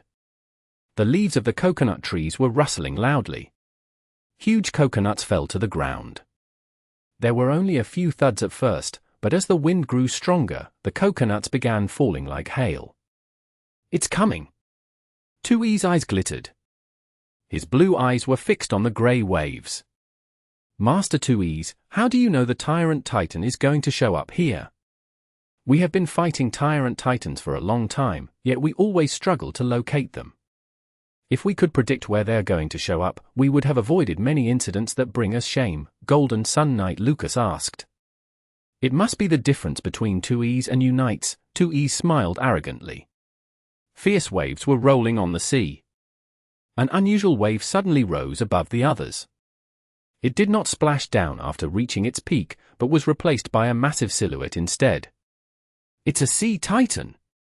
Golden Knight Lucas yelled nervously. I've been waiting a long time for it. Tuis grinned.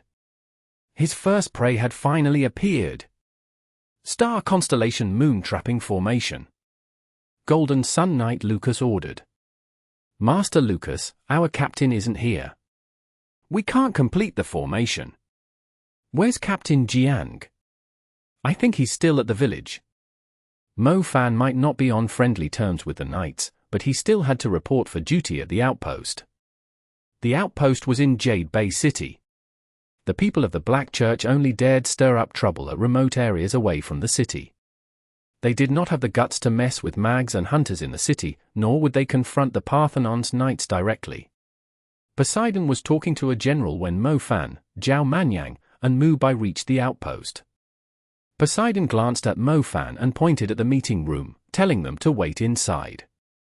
Inside the meeting room, the military and government officials and members of the Parthenon temple were already at their respective seats, except for a proud figure who was standing in front of a Golden Sun Knight and uttering unpleasant words to vent his anger. How can someone like you be a Golden Sun Knight? Do you know how much trouble we are in because we allowed that sea titan to escape?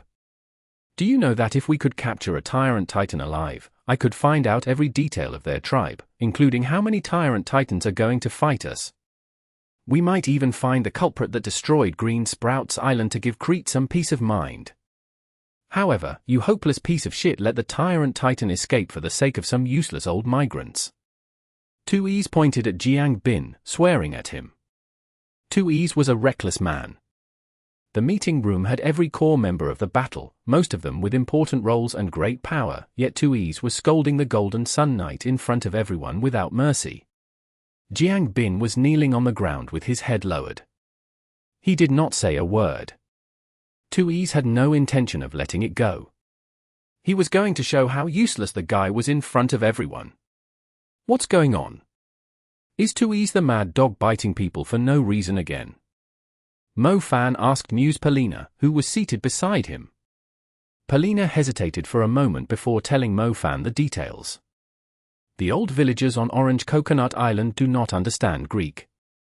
They were not evacuated to Jade Bay City, so Jiang Bin missed out on a great chance to capture a sea titan alive, as he was busy evacuating the village, Polina explained.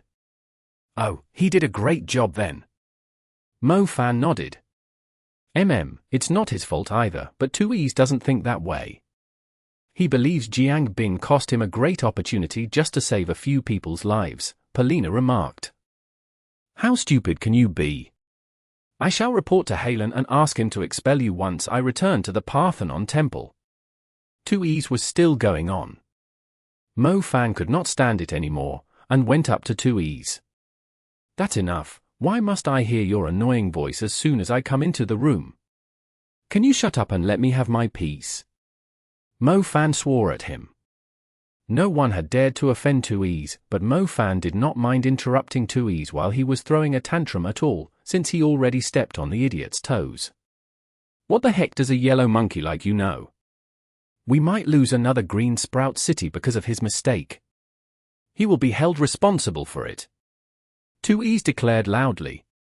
Nothing even happened yet, right? We will be ready when they come. He saved the lives of a village. Mo Fan shot right back. A village of old folks? That's the least of my concerns. Everyone here is an official. Don't you talk about humanity with me. Besides, the document stated that village was already abandoned. Those greedy old folks went there and built houses without permission so they could pick the coconuts and sell them. they cost us a great opportunity to secure the upper hand. I say those old folks should be sent to jail. Tui's went on. Poseidon finally came into the room. Tui's, it's fine. I'll handle it. Poseidon was the only person who could make Tui's shut up. Tui's had no choice but to take a seat after Poseidon spoke. For some reason, he kept glaring at Mofan disdainfully. May I ask who here is in charge of Orange Coconut Island? Poseidon asked. A plump official rose to his feet nervously. I am. The knights, soldiers, and young mags are risking our lives at the front line, yet many of your men have already run away from the Aegean Sea. That is extremely disappointing. I hope you can control your men and at least make sure every resident close to the battlefield has been evacuated. The Parthenon Temple is being doubted by the whole world. We will take responsibility for our jobs, but we won't take responsibility for yours. We will tell everyone the truth, and you will have to explain yourself to the public. Poseidon stated firmly. Chapter 21:32. The Titans' Whereabouts. Exodus Tales. Exodus Tales. Translated by Zephizid. Edited by Aelrianth. Yes, the bald official said. Poseidon did not press the matter any further. It was as Polina had said, Jiang Bin did not do anything wrong, nor was Tui's wrong for being angry with him. The local officials were to be blamed for not doing their job properly. Can you go and make sure every village, town, city, and island in Crete that we've marked have been evacuated? Poseidon requested calmly. I'll handle it. What about the meeting? The official agreed quickly. Just do your job, Poseidon stated. Sure, I promise you it won't happen again. The official was relieved and left the room quickly. Tui's was not pleased with the official. He said, Uncle, shouldn't you punish him? Tui's, you have already heard that many officials have already fled to the city's inland. That guy Orlando might be bad at his job, but he's a lot better than those who ran away. We can't just fire him. Otherwise, the bureaucracy in Crete is going to crash, Poseidon said helplessly. Neglecting duties was better than running away, which was the situation Crete was in. Hopefully, they could end the fighting as soon as possible, or the whole of Greece would be in trouble. Tui's glared at Jiang Bin after hearing the words. Poseidon was obviously not going to punish Jiang Bin if he had forgiven the official. According to our investigation, a tribe of Tyrant Titans is going to attack Crete. The tribe mainly consists of sea titans, but there are also a few mountain and forest titans. However, we haven't seen any signs of Tyrant Titans above the Silver Moon level, the general whom Poseidon was talking to previously reported. Please refer to the map here. The colors each represent a Tyrant Titan we are tracking. The purple line is an adult Tyrant Titan that we discovered around 7 years ago. Its height is around 70 to 90 meters. It once showed up at Herb Garden Town to the south of the Aegean Sea. We call it the Glutton. Around 5 months ago, it seemed to be roaming in the mountains in Italy. The last time we saw it was at a nameless lake in the Alps. It was then spotted many times around 50 kilometers away from Crete a month before Green Sprout City was destroyed. It once attacked a boat of fishermen and ate all the animals and plants on an island occupied by sea monkey demons. The general was focusing everyone's attention on the Tyrant Titan as he made a thorough report on its whereabouts. The military must have had a department specialized in tracking the Tyrant Titans. These are the photographs that were first taken in Herb Garden Town. Its back was covered in a fog, the general explained while referring to the screen. He waited until everyone had taken a clear look at the photos. We think it's the one that destroyed Green Sprouts Island. Mofan looked at the photo of the Tyrant Titan's back. He noticed its back was oddly smooth, with an appearance resembling granite. It did not have the cross that Harper had mentioned. General, the survivor we rescued told us he saw a cross mark on the Tyrant Titan's back. Does this Silver Moon Tyrant Titan have one? Mofan asked. Cross mark. The general looked at Poseidon in confusion. Mofan, the survivor you mentioned, is he a mage or a normal civilian? I've asked over 100 survivors, but none of them mentioned the cross mark, Poseidon asked. He's just a normal civilian, all right, perhaps he just imagined it, Mo-Fan shrugged.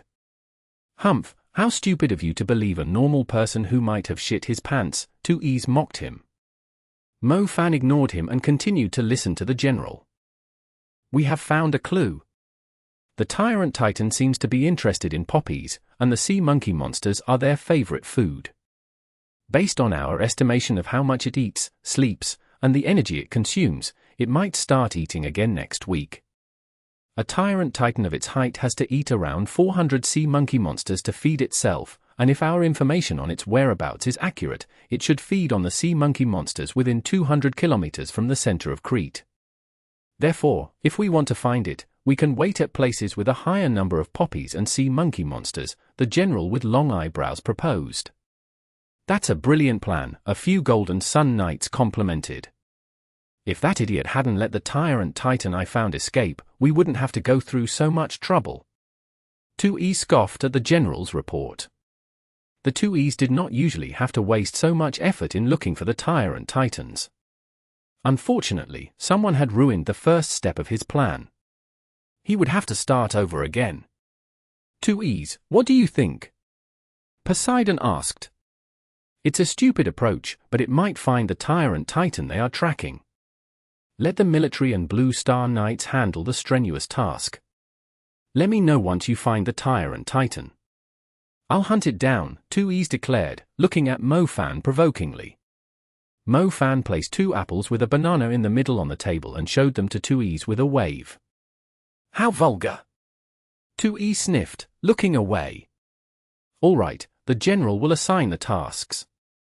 I must leave for the north of the Aegean Sea. A Tyrant blood inferior dragon has shown up, most likely because of the Tyrant Titans. I'll leave it in your hands, Poseidon said. We will do our best, the general promised. Mo-Fan saw Mu-Bai taking careful notes after the meeting. He asked, what do you think, Advisor Mu-Bai? Mu-Bai had listened very carefully during the meeting, and arrived at his own conclusion. The information provided by the military is very detailed, yet it lacks any proof that indicates the glutton was the culprit who destroyed Green Sprout City. After all, the Tyrant Titans are more like wanderers that go wherever the current takes them, similar to whales. They might be at the Mediterranean Sea this month, and show up at the Indian Ocean or the Pacific next month. Chapter 2133. Locking down the possible areas. Exodus Tales. Exodus Tales. Translated by Zephazid. Edited by Aelrianth. If it's not the culprit, why are we wasting our time on it? Zhao Manyang said. Mu-Bai shook his head and said, finding out whether it's the culprit or not after taking it down is what the military and the knights are thinking. We can't just sit here and do nothing, since it's only going to cause panic. Besides, the Tyrant Titans must be linked to one another in some way. Otherwise, 2Es wouldn't be so angry after they let a Tyrant Titan escape. Mo-Fan nodded, agreeing with Mu-Bai. It did not matter if the glutton was the culprit they were after. The whole of Crete was on alert. Taking down 1 or 2 Tyrant Titans would bring the people some relief. Fine, we'll try our best to capture the Tyrant Titan so you can recover your health, Zhao Manyang said. By the way, what's with the Tyrant blood inferior dragon that Poseidon mentioned? Mo-Fan asked. The dragons have always colluded with the Tyrant Titans. The inferior dragons and pseudo-dragons in Europe are crossbreeds, just like Zhao Manyang, who hooks up with every woman he sees. Therefore, the Tyrant Titans are always found with a few inferior dragons, pseudo-dragons, and other mixed-breed dragons. The powerful inferior dragons are comparable to the Tyrant Titans, while the mixed-breed dragons have overwhelming numbers. We will need an army to fend them off, Mu-Bai explained.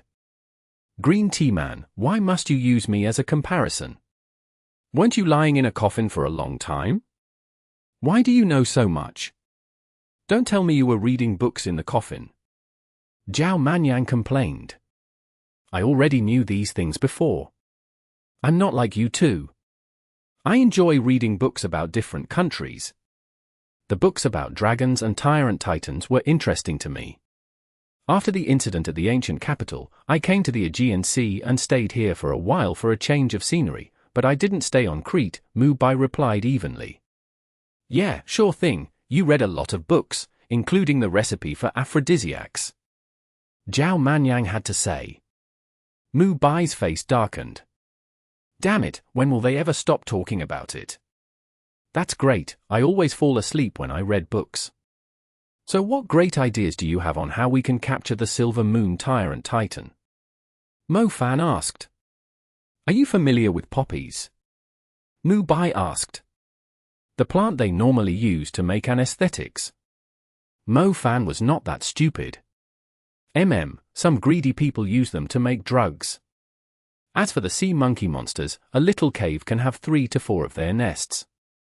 There are plenty of places with more than 500 sea monkey monsters on them.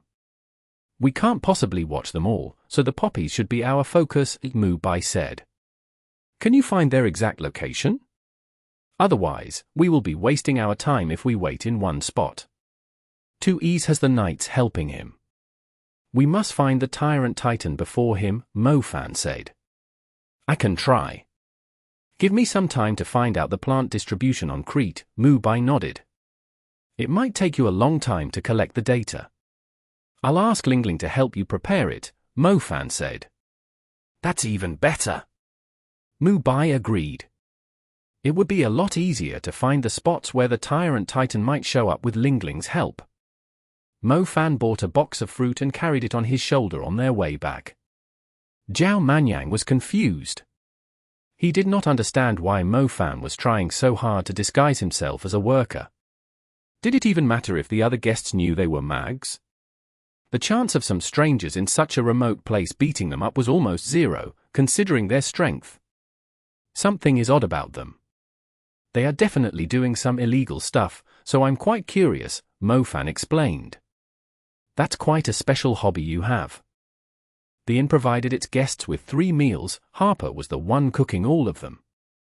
It was strange how Harper was a lazy person, yet he was oddly patient when it came to preparing food, drinks, and fruits. He could spend a whole day cutting ingredients and cooking food while listening to music. Harper, are you sure the creature you saw had a cross mark on its back? Mo Fan asked. Can I swear in the name of my grandmother? Harper replied. You don't have to go that far. Just swear that if you lie to us, you will be sexually impotent for the rest of your life. You saved my life, I wouldn't lie to you, Harper said seriously. All right, I trust you, Mo Fan said. They spent a few more days resting at the inn while Mubai and Lingling shared information remotely. Lingling eventually pinpointed a few possible locations. Mubai sat in the common room of the house, wondering which spot they should wait at. They had found 5 possible locations, yet there were only the 3 of them, not to mention he was half crippled now. It was impossible to keep an eye on every spot. You guys are being quite serious. Harper had mixed some fruit cocktails. He leaned forward when he saw Mubai frowning in front of the laptop. We were never joking, Mubai took the cocktail glass from Harper. You should leave these 3 spots out. Just focus on the other 2. Harper pointed at 2 of the locations after taking a quick glance at the map. Mubai turned and looked at Harper. Harper was displeased by Mubai's reaction. Why are you looking at me like that? Do you think I'm just a good-for-nothing who only knows how to hook up with the ladies? I'm smarter than most people. I grew up close to the Aegean Sea, and I worked in a lot of forestry stations. I've planted olive trees and roses before. I also planted poppies when I was desperate for money, so I know the areas where you can find them. I only stopped doing it because it's harmful to young ladies. Otherwise, I would be 100 times richer than your blonde friend. I might be poor, but I have a conscience. Harper exclaimed. I could never tell that you had learned the importance of protecting future generations. Why do these 2 spots have the highest possibility? Mubai's impression of Harper had changed a little. There are many wild poppies on this island. I remember moving some of them in the past, but the water nearby is very shallow. It's easy for ships to get stranded, so we rarely go there. The Tyrant Titans are massive sea creatures, and prefer deeper waters. Even though they have long legs to move on the land, if they are in deeper waters, they can easily escape into the sea and move more freely, Harper explained. So they won't go to this island, because the water is shallow? Mubai asked, pointing at it. They might raid it, but they won't treat it as a feeding ground. They won't go over here, either. The Tyrant Titans aren't fond of snakes. This place has the biggest sea snakes from Africa who like to come to the Aegean Sea for vacation. As for this one, you have obviously not been to it in person. There are only fake poppies there. Mubai shook his head helplessly after hearing Harper's explanations. He would never beat a local's knowledge, no matter how much preparation he had. Chapter 2134. The Real Titan. Translated by Zephazid. Edited by Aelrianth. The moon was very low, so low that the waves rolling into the night sky were about to swallow it. A few dim stars were hiding behind the thin veil of clouds. One had to watch closely just to notice them. A strong wind was blowing at the poppy shrubs scattered across the area. The bright flowers of the poppies were like glamorous ladies in long skirts in the spring. The branches started shaking after a few loud thuds. A straight line of footprints had suddenly appeared on the ground, but there was nothing nearby. A thin cloud suddenly shattered, as if something had bumped into it. A faint silhouette was barely visible in the mist. Its body had somehow merged with the night sky. It was almost transparent, despite its massive figure. Tyrant Titans like eating poppies, not because they are an entry dish before they eat meat, but because they have a strong lust for blood. They are often injured when they encounter strong enemies, and the only way to heal their wounds is to fall into a deep sleep in a safe place. They will struggle to fall asleep because of the pain from their wounds, but eating poppies will allow them to fall asleep after they have a meal, a soft voice in the shrubs remarked knowingly. Ha ha, I didn't think it would actually show up here. Boss, you are awesome. You found the spot where the Tyrant Titan is searching for food before the military did. This Silver Moon Tyrant Titan belongs to our Red Pine Hunter group, a man with a sharp voice whispered. There were unusual movements in the shrubs. The wind did not cause them. A hunter group had long been waiting in the shrubs. The Red Pine Hunter group was from Japan. The organs of Tyrant Titans had always been hot items in auctions. They could earn a lot more money than killing sea monsters. They even broke the rules of their country and came all the way to Greece, just to hunt a Tyrant Titan. Boss, that thing looks a little fierce. Don't be scared, there are more than 50 of us here. The leader of the Red Pine Hunter Group was a 7-star hunter master. His strength was already comparable to some of the senior hunters. However, he had yet to complete enough quests to increase his rank. Most senior hunters had contributed greatly to the Hunter Union. There were a limited number of senior hunters in the world because many people were stuck at the rank of 7 stars Hunter Master. Killing a Silver Moon Tyrant Titan. The achievement alone was enough for him to compete for the title of the strongest Hunter Master in Japan. It has stepped into our trap. Dragon Whiskers Binding Formation, the leader Akamatsu yelled. Of the 50 hunters, more than 40 of them were experts of the plant element, whom Akamatsu had hired for a handsome amount. Not many mags focused a lot of time on mastering the plant element, yet it was the most effective element against creatures like Tyrant Titans who had outstanding physical strength. The plant element was the best way to pin them down. The Red Pine Hunter Group had already set up a trap for the Tyrant Titan while it was feeding on the poppies to numb its pain.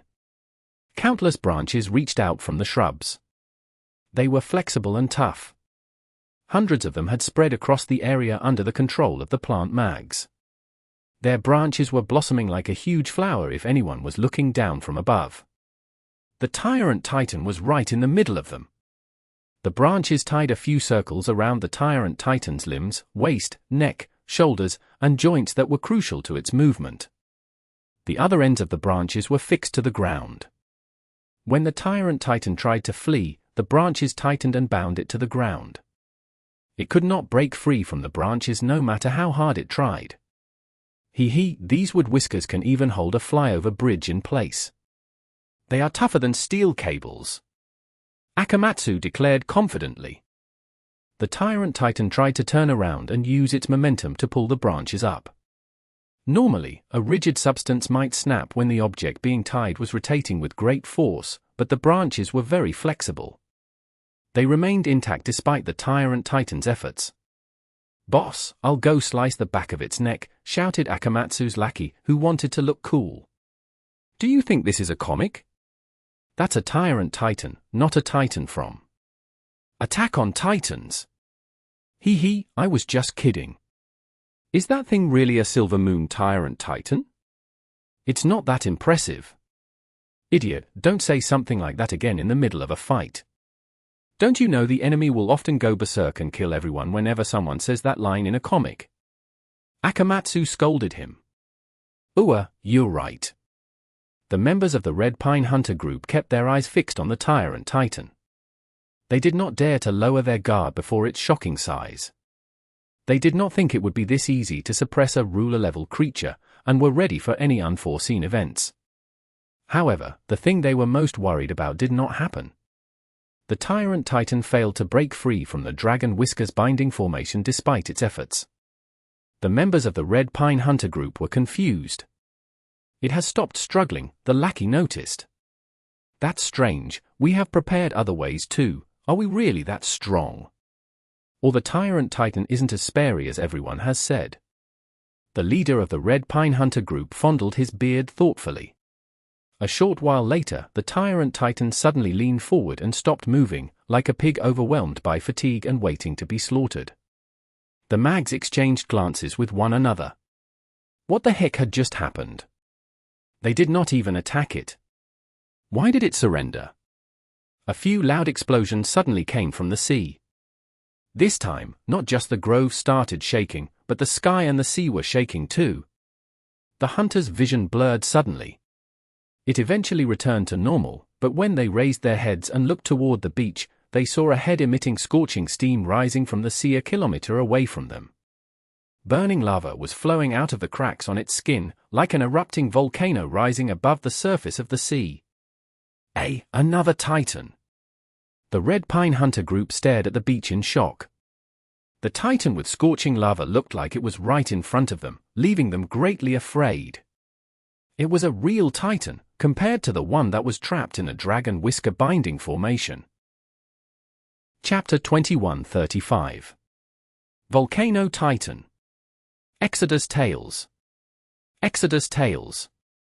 Translated by Zephizid. Edited by Aelrianth. Did we only capture a child Titan? Akamatsu was dumbfounded. He turned to the little Titan they had trapped. Perhaps they were too nervous, but they had not realized the Titan they had captured was only around 40 meters tall. Most importantly, it did not have the silver light that a Silver Moon Tyrant Titan possessed. On the other hand, the huge Titan at the beach had a bright magical silver glow, on top of the lava that was flowing down its body. Even the moon in the night sky had disappeared. A lunar eclipse? It was a Silver Moon Tyrant Titan. And it was almost 100 meters tall. When they were collecting information about the Tyrant Titan, the description of 100 meters was only data in their eyes. They could only compare it to the height of buildings. A building that was 100 meters tall had about 30 floors. It was not that shocking in a mage's eyes, but buildings were non-living things, nor did they dribble lava off their faces, have the strength to shake the earth and sky with a single stomp, and magic that caused the moon to lose its brilliance. A truck motoring in place and a truck coming at full speed were two different things, not to mention a Titan that was as tall as a building. The Silver Moon Tyrant Titan was not clumsy. When it started running, it was like a meteorite rolling across the ground. It would not only bring destruction upon the 50 hunters, but the whole island. It did not have to attack the mags, it could just destroy the island. Those on the island would have no chance of survival. No one would waste their time poking an ant with their finger. They would just slap their hand and kill every ant in the area. Why would such a massive creature bother killing tiny humans so delicately? That was exactly the plan the Volcano Titan had in mind. It simply ignored the hunters' defenses, dodging, and attempts to hide. It would not bother to check if these tiny humans could survive after the island was smashed into pieces. The water did not calm down for a long time. The Volcano Titan had raised a whirlpool that was big enough to swallow a large ship. It picked the little Titan up after venting its anger and headed back deeper into the sea. The water slowly rose above its head, leaving the remains of the island jutting above the water behind it. The moon had reclaimed its brilliance, its light shining down on the Volcano Titan's back. As it was about to disappear under the water, a tiny figure like a sparrow swept across the sky and landed less than 200 meters behind it. A distance of 200 meters was still dangerously near the Tyrant Titan's feet. It completely ignored the figure, as if it was not sensitive toward the tiny creatures around it, and continued to head deeper into the sea. Half its head was already submerged under the waves. Mo Fan looked at the remains of the island behind him and sighed, "We are still one step late. We picked the wrong place when we narrowed down the places to only 2. Oh my, this Tyrant Titan is a lot fiercer than the one that showed up at Athens." Zhao Manyang exclaimed. The first Tyrant Titan Zhao Manyang had seen was a silver moon Tyrant Titan that had appeared behind the mountain at the outskirts of Athens. Its face had risen between the mountains, looking down on the city like a deity. The Tyrant Titan they were currently facing was in the middle of the ocean, yet it was still stunning to look upon as it stood there in the vast sea. "You're going to run just like that? Did you ask my fist for permission?" Mo Fan yelled at the back of the Tyrant Titan's head. A fiery dragon burst out of Mo Fan's fist. His fiery fist had recently improved. The flames spread like clouds before turning into countless fiery dragons soaring across the sky and lighting up the darkness. The seawater reflected the fiery dragons in the sky. The fiery fist looked even more stunning because of the reflections. The silver moon Tyrant Titan noticed the heat coming from behind it. It turned around and stared at the fiery dragons that were approaching it. The fiery dragons exploded upon contact and turned the area into a huge burning furnace. The silver moon Tyrant Titan remained still. It had an enjoyable expression, as if it was bathing in a hot tub. "Damn, it completely ignored your fire element," Zhao Manyang shouted. "My little flame bell isn't with me. Otherwise, its head would have exploded," Mo Fan grumbled. Little Flame Bell had to hibernate for some time to stabilize her power after evolving recently. She would hopefully be ready in a few days. Even though Little Flame Bell was resting at the Mountain of the God Seal, Mo Fan was still a super fire mage now. However, his 6th tier fiery fist had only prepared a bath of hot water for the Tyrant Titan. The creature was ridiculously strong. "I doubt we can make it stay if it insists on leaving," Zhao Manyang commented. They were currently at sea. Despite the Tyrant Titan's massive body, they would soon lose sight of it if it kept heading deeper into the waters. Mo Fan was a non-swimmer, too. It was impossible for him to pursue the creature deep into the water. The Volcano Titan suddenly turned as Zhao Manyang thinking about what to do. It glared at them with a terrifying light in its eyes. Zhao Manyang's lips twisted when he felt the rage from the Titan's eyes. It seemed like he should worry less about how they could make the Silver Moon Tyrant Titan stay here, and think about how they were going to stay alive. The Tyrant Titan swung its arms at the water. Huge waves surged up in all directions. The water that was around 80 meters deep was gone, leaving an empty hole behind, as if a huge piece of the sea had just disappeared. The Tyrant Titan stood revealed in the hole. The strong gusts of wind it had produced knocked Mo Fan and Zhao Manyang flying. The Tyrant Titan was very quick, taking huge steps in the sea. It was not walking on the surface. The water along the way was pushed to the side by the silver light it was emitting. Zhao Manyang could even see the bottom of the sea. It chased after Mo Fan and Zhao Manyang, and soon arrived underneath them. It suddenly wrapped its arms around its chest and let out a roar. Dark red lava started jetting out from the bottom of the sea. Spectacular and destructive fire pillars sprang into the sky, one at a time. Chapter 2136. Unstoppable. Exodus Tales. Exodus Tales. Translated by Zephazid. Edited by Aelrianth. Mo Fan and Zhao Manyang felt like they were stuck between a dozen interconnected volcanoes. The combined ash had formed a terrifying black mushroom cloud. The scorching lava kept surging at them, leaving them with no place to stand. My earth element won't be able to stop it. Mo Fan, I don't think the two of us can defeat it. Zhao Manyang called out. The layer of protection he had applied to them with the earth element would melt in seconds because of the lava.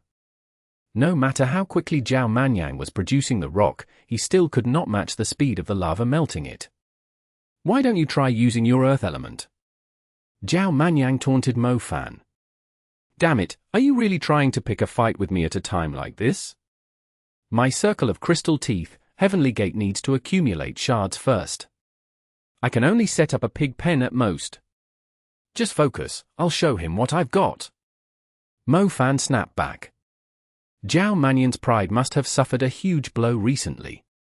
He was acting strangely. Mo Fan knew Zhao Manyang had yet to show his true strength. If he did not treat the fight seriously, they could turn into mincemeat at any second. It's jumping up. That thing is jumping at us. Zhao Manyang suddenly pointed down and yelled.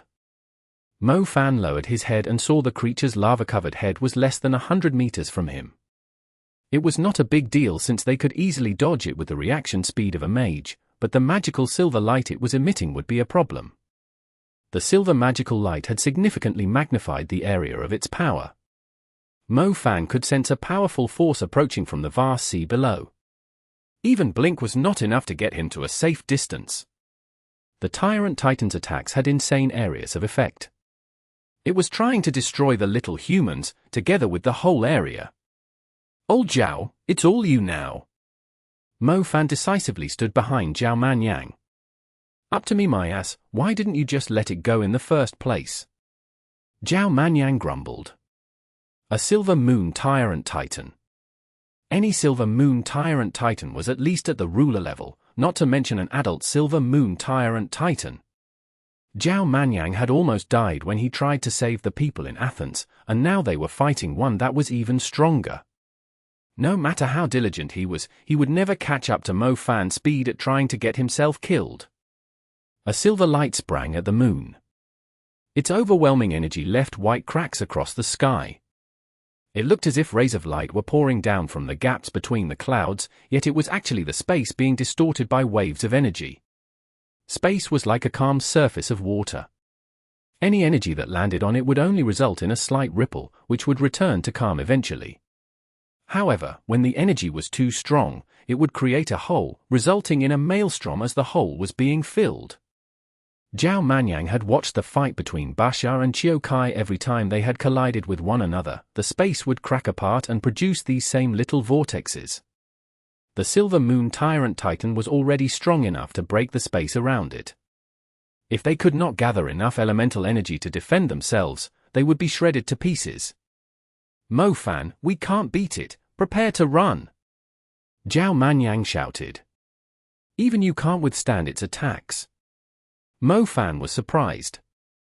Just tag him with your shadow element. I'll explain it to you once we retreat. Zhao Manyang said. The tag doesn't guarantee we can find it again. It's a pity if we let it go now. Mo Fan complained. Brother, I'm more than happy to do that if it will save our lives. Zhao Manyang replied to that. Mo Fan looked at Zhao Manyang and noticed his face was pale.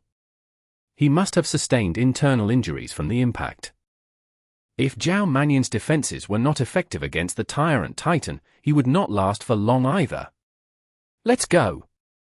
Mo Fan did not hesitate any further. He grabbed Zhao Manyang and fled into the shadows. The Tyrant Titan was not willing to give up when it saw the two humans running away.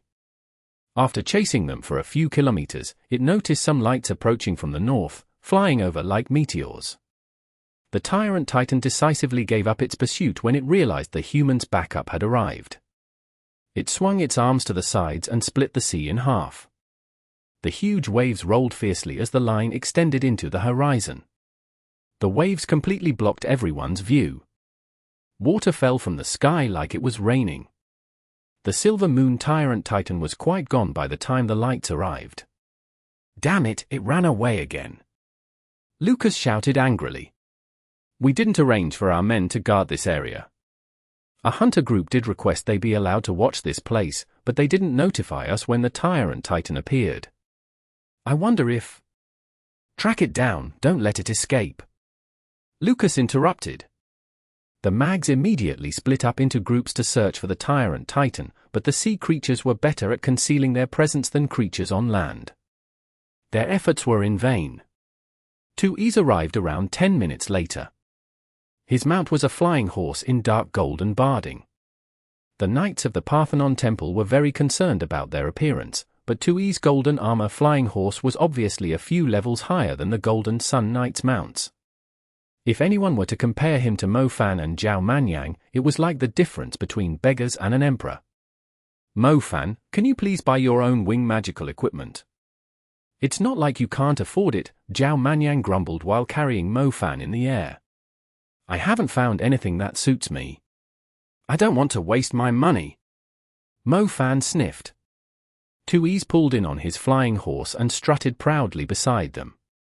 The grin on his face clearly indicated his disdain for their style of transportation tool.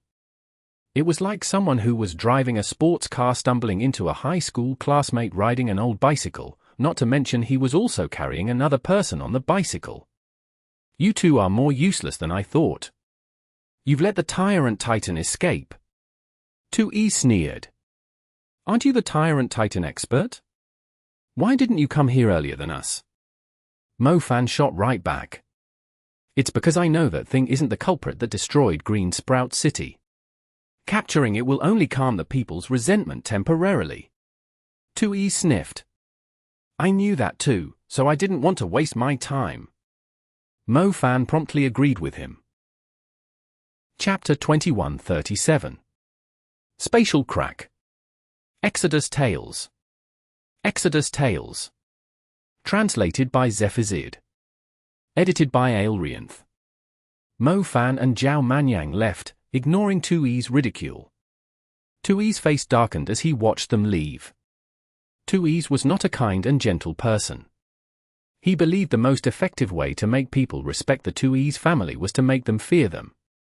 He was never going to forgive Mo Fan, who kept disrespecting him so easily, or that ******* Asheruia. He knew Asheruia had gone to eat breakfast with Mo Fan at Chinatown early in the morning the next day after what had happened. She did not even bother keeping it a secret. They might have stumbled into one another coincidentally if they grabbed lunch or dinner together, or perhaps they had something important to discuss. However, their relationship was obviously not simple if they ate breakfast together. Anyone could easily guess they must have done some intense exercise the previous night, as it was the only reason they would eat breakfast together early in the morning. After all, young people nowadays would normally sleep until noon if they did not go to work. A monkey and a vixen, what a perfect match. 2E swore he was going to make them both pay. Master 2Es, it's too hard to look for it in the sea. It won't leave any traces behind. We need your help to track it down, Lucas said respectfully. That creature isn't the one that destroyed Green Sprouts Island, 2Es declared. Her Highness Xisha hopes you can capture it. People are doubting the Parthenon Temple, but the two young saintesses aren't doing much to answer their doubts. If we can capture it to comfort the people, they will believe Xisha and you are capable of dealing with the Tyrant Titans, even if it isn't the culprit that destroyed the Green Sprouts Island. We will write the names of those who died in the tragedy with its blood. Lucas said sternly. I understand, 2Es nodded. It was obvious that Xisha wanted him to prove his capabilities. Wasn't that simple? It also turned out that useless Mo Fan had failed to defeat the Tyrant Titan. It was time to teach that monkey the difference between them. Come with me, follow the direction the moon is falling to, 2Es ordered them. Should we call for backup? Only a few members of the Red Pine Hunter group have survived. They were a first-tier hunter group. Lucas asked. That won't be necessary. We have more than enough. I don't want to waste too much time on it. Let's go. Mo Fan and Zhao Manyang had saved a few members of the Red Pine Hunter group who were soaked in the sea. They were in a terrible state, as they had either lost their limbs or half of their faces. F***K me, why did I think we were strong enough to take on a Silver Moon Tyrant Titan? Akamatsu, the leader of the Red Pine Hunter group, cried remorsefully. Half of his face was ruined. He had managed to escape from the Tyrant Titan, but when he saw so many of his men get killed, he had an urge to lie in the water in despair and sink to the bottom of the sea. The Tyrant Titans don't really show up a lot, so it's difficult to evaluate their actual strength. I bet the guys who killed a Tyrant Titan and boasted about the loot they got never mentioned how high the piles of their comrades' corpses were. Mo Fan patted the hunter on the shoulder. I've always wanted to do something impressive. I was planning to retire after this, but I didn't expect things would turn out like this, Akamatsu sighed. Something impressive also means the risk involved is beyond your capabilities. It's normal for accidents to happen. It has nothing to do with whether you're going to retire or not. Look at me, I've never said things like that. There's only a harder job instead of the last job. Mo Fan pontificated. Young man, you are an optimistic one. Either way, thank you for saving me and my brothers. Those knights are only concerned about tracking down the Tyrant Titans, they couldn't care less about us. I'll bring them home to treat their injuries. Come find me in Tokyo if you go to Japan. I'll bring you to Soapland so you can glorify your country. Cough cough. Pardon me, I shouldn't be saying that about my homeland, Akamatsu apologized. Mo Fan and Zhao Manyang were left speechless too. You mean a cultural exchange? After all, your country is way ahead in that field than ours. Our country has such a high population because the teachers in your countries are devoted to their work. We've learned a lot of postures that we have never seen from the books. I meant culture. Mo Fan said. How humble of you, we shall meet again. Feel free to contact us if you need any help. Mo Fan and Zhao Manyang said goodbye to the Red Pine Hunter group and followed the meandering path out of the city to head back to Harper's Inn. Mo Fan recalled Zhao Manyang had something to tell him along the way. Have you heard of spatial cracks? Zhao Manyang asked. Mo Fan shook his head. Seriously? Aren't you a Chaos Mage? How do you not know what the spatial crack spell is? It's an ability of the Chaos element above the advanced level. It can tear the plane we are in apart and shred everything. Zhao Manyang explained. My Chaos element is too weak. I haven't learned the spell yet, Mo Fan explained awkwardly. He should spend some time on his Chaos element.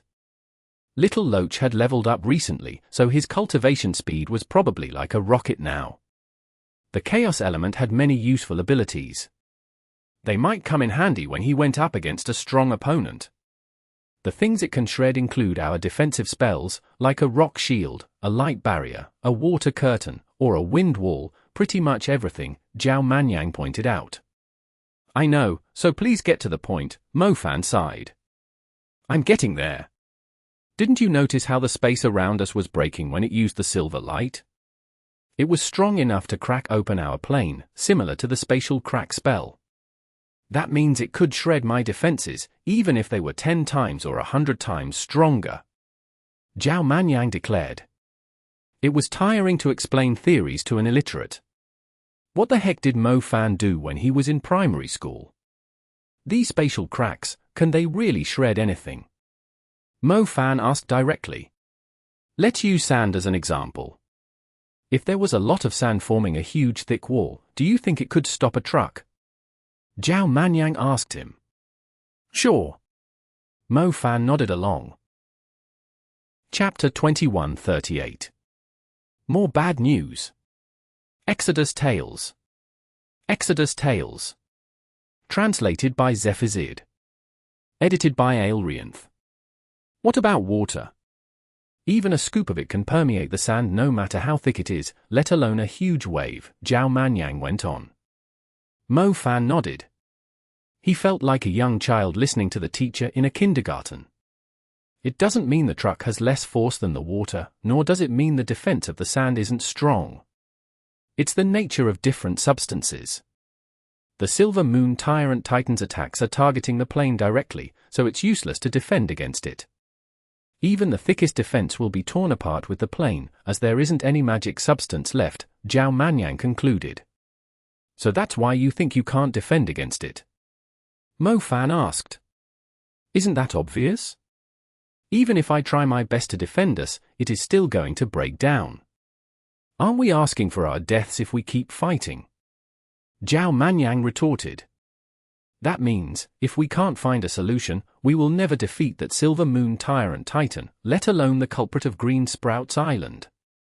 Mo Fan deduced. The Red Pine Hunter group wasn't weak.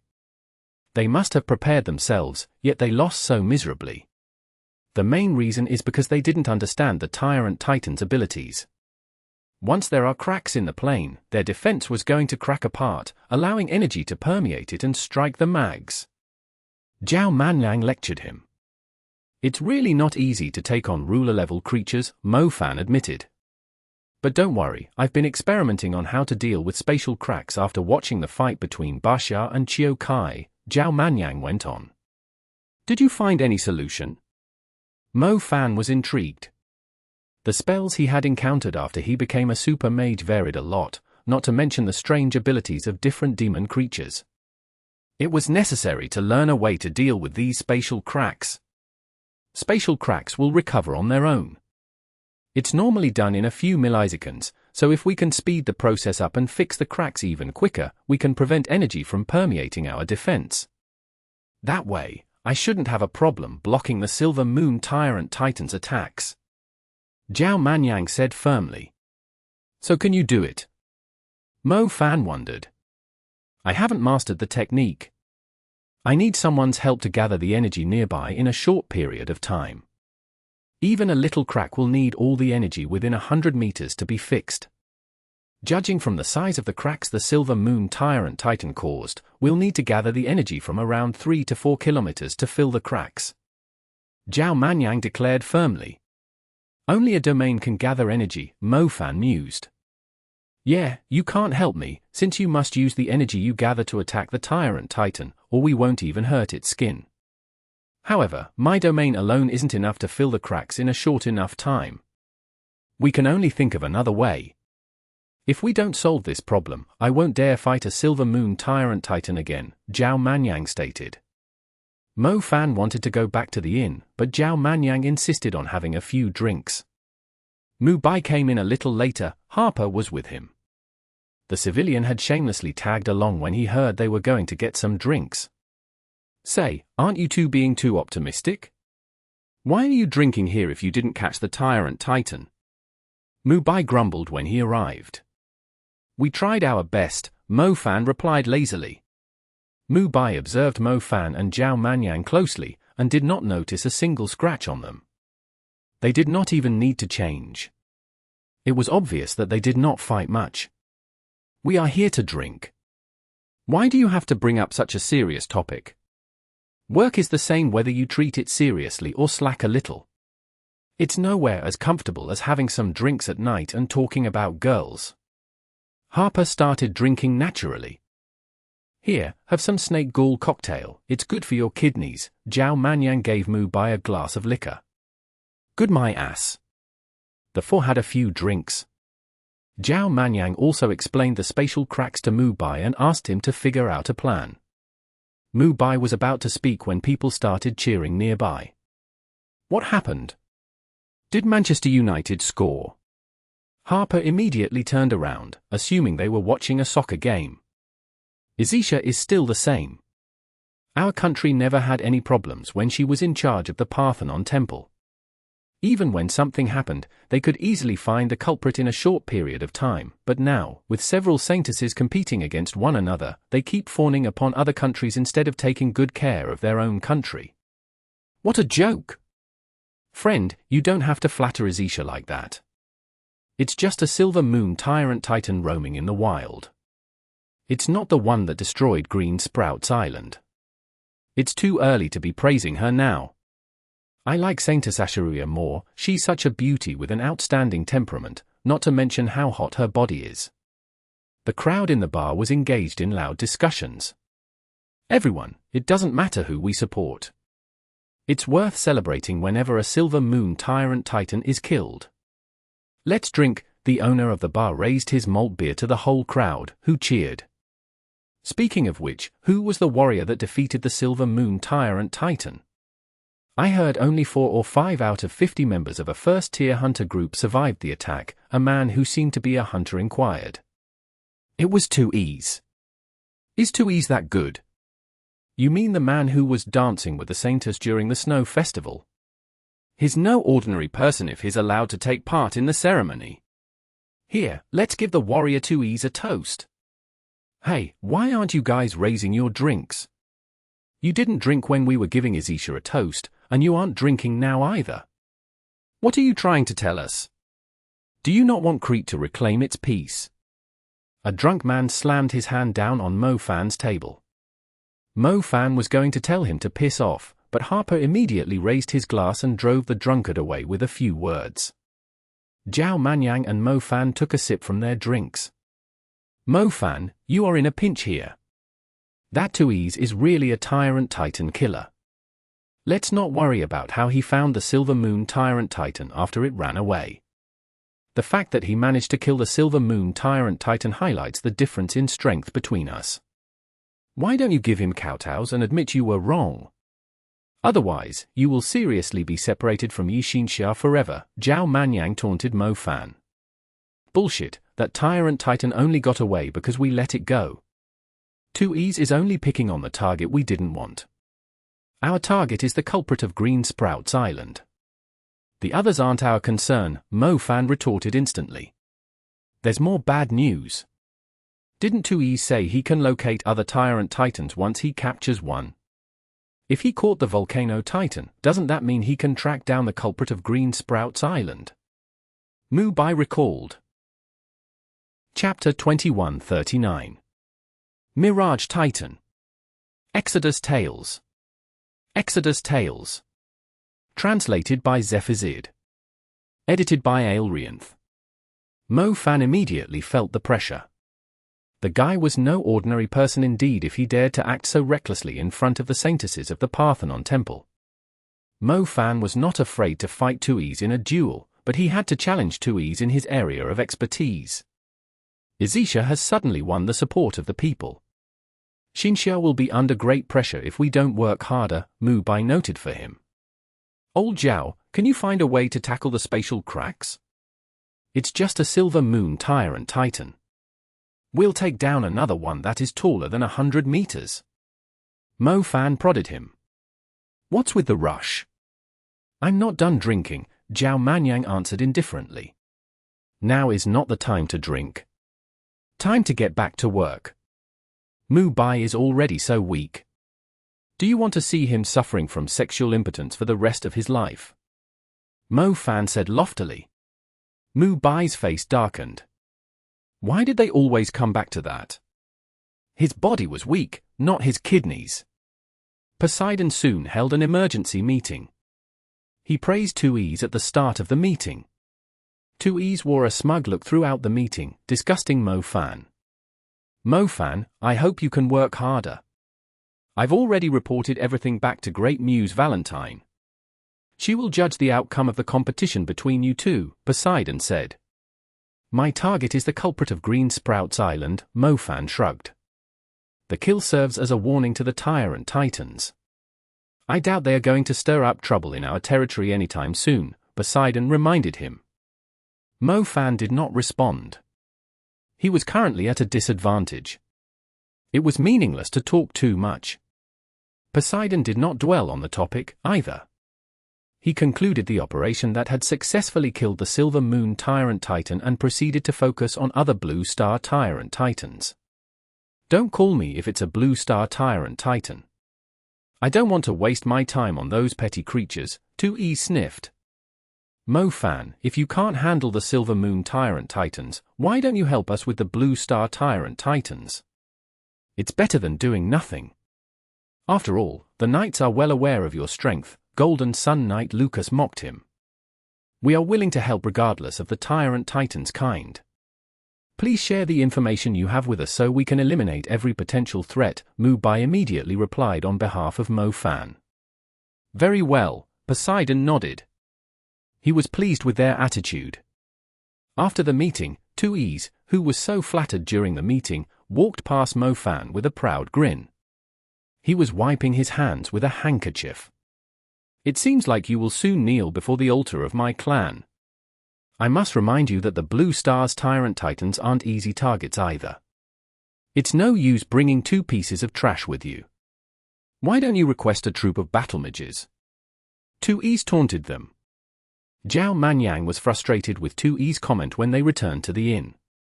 It's fine if he was scolding Mu Bai for being useless, but he was scolding me too. That son of a b*****ch. Zhao Manyang snarled. Mu Bai had no time to waste on the angry Manyang. He was reading the information about the Blue Star Tyrant Titans they had received from the military. Why are you bothering to read the information? Are we seriously going to hunt Blue Star Tyrant Titans? Zhao Manyang said.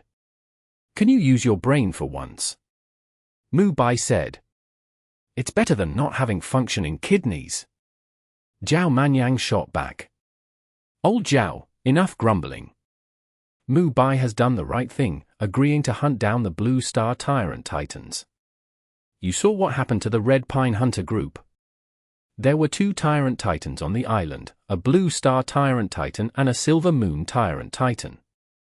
It means we have a chance to find the Silver Moon Tyrant Titans through the Blue Star Tyrant Titans, Mofan pointed out. Mofan had figured out Mu Bai's intentions when he agreed they would help hunt the Blue Star Tyrant Titans. 2Es clearly had the upper hand for now. He would be treated as a sore loser if he tried to argue with Poseidon. But even if we catch 8 Blue Star Tyrant Titans, it's still nowhere close to killing a Silver Moon Tyrant Titan, Zhao Manyang reminded them. Then we'll kill 10 or 20 of them. The Blue Star Tyrant Titans are not as good at concealing their presence.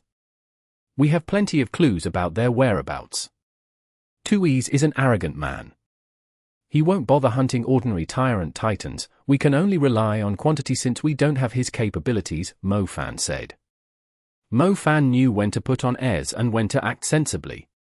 He did not think killing the Blue Star Tyrant Titans was embarrassing. The culprit of Green Sprout City was still on the loose. If he did not act fast, 2Es was surely going to win the competition. Fine, we'll go with the military tomorrow. Zhao Manyang was not foolish, either. The military is making a move tonight, but they are short-handed. Only a few Blue Star Knights are with them, Mu Bai noted for them. Let's do it, and show them the courage we had when we were invading the pyramid. The wind was a little cool in spring.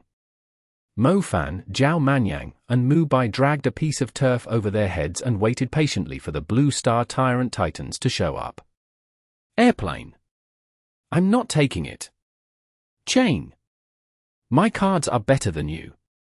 Ha ha, I've been waiting for your chain. I've had enough. Damn it, didn't they say the Blue Star Tyrant Titan would show up here? It's almost morning. We've been playing cards for the whole night. The wind started blowing again, blowing the cards into the sky. A sexy queen flew above the trees and followed the wind to nowhere. However, it suddenly stuck to something when it was about to fly into the distance. It looked like the card was stuck to a wall, even though the wind was still blowing. It was moving horizontally without spinning like it normally would in the wind. Its abnormal behavior took Mofan by surprise, but he immediately constructed a silver star constellation when he realized something. The silver magic encapsulated Zhao Manyang and Mu Bai. A huge foot fell from the sky and stomped down on the area where Mofan, Zhao Manyang, and Mu Bai had been playing cards, leaving a deep hole behind. Even the sturdy layer of soil nearby had cracked apart.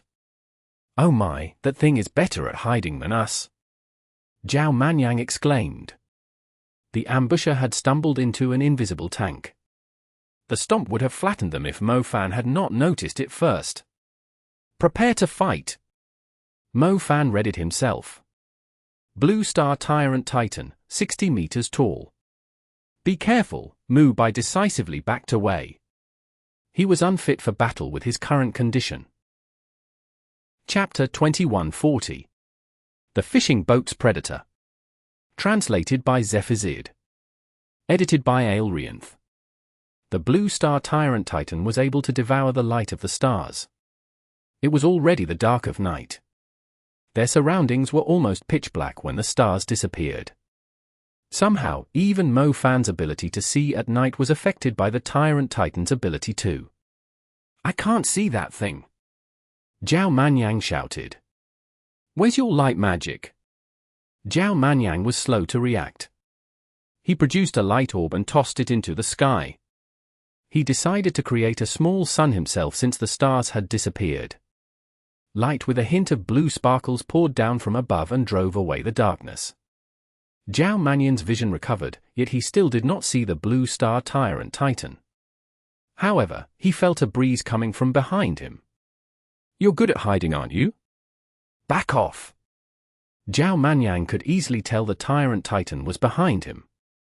He clenched his fists and instantly constructed a star constellation under his feet.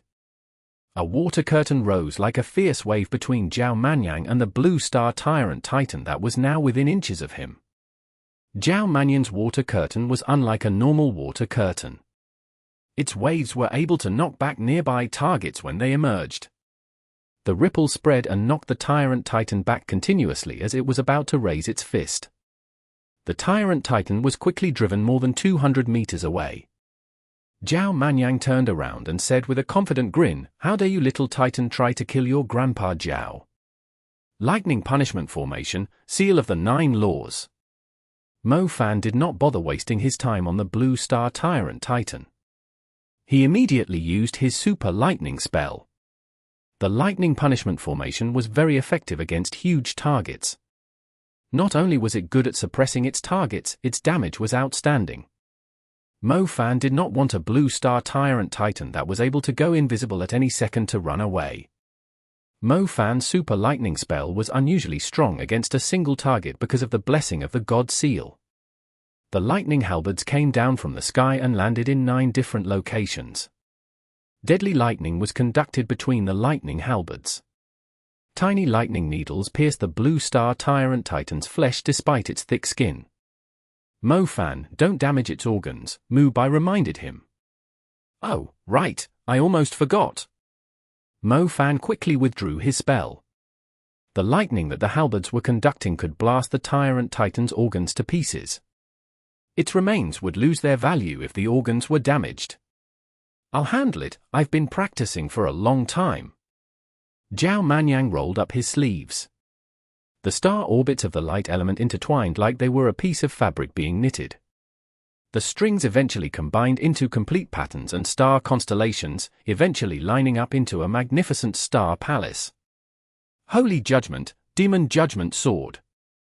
Zhao Manyang roared. A scorching ray appeared in the pitch-black sky, as if a gate to the heavens, brimming with a blessed light, had opened. A glowing sword plunged from the sky. Its light spread out like rippling waves.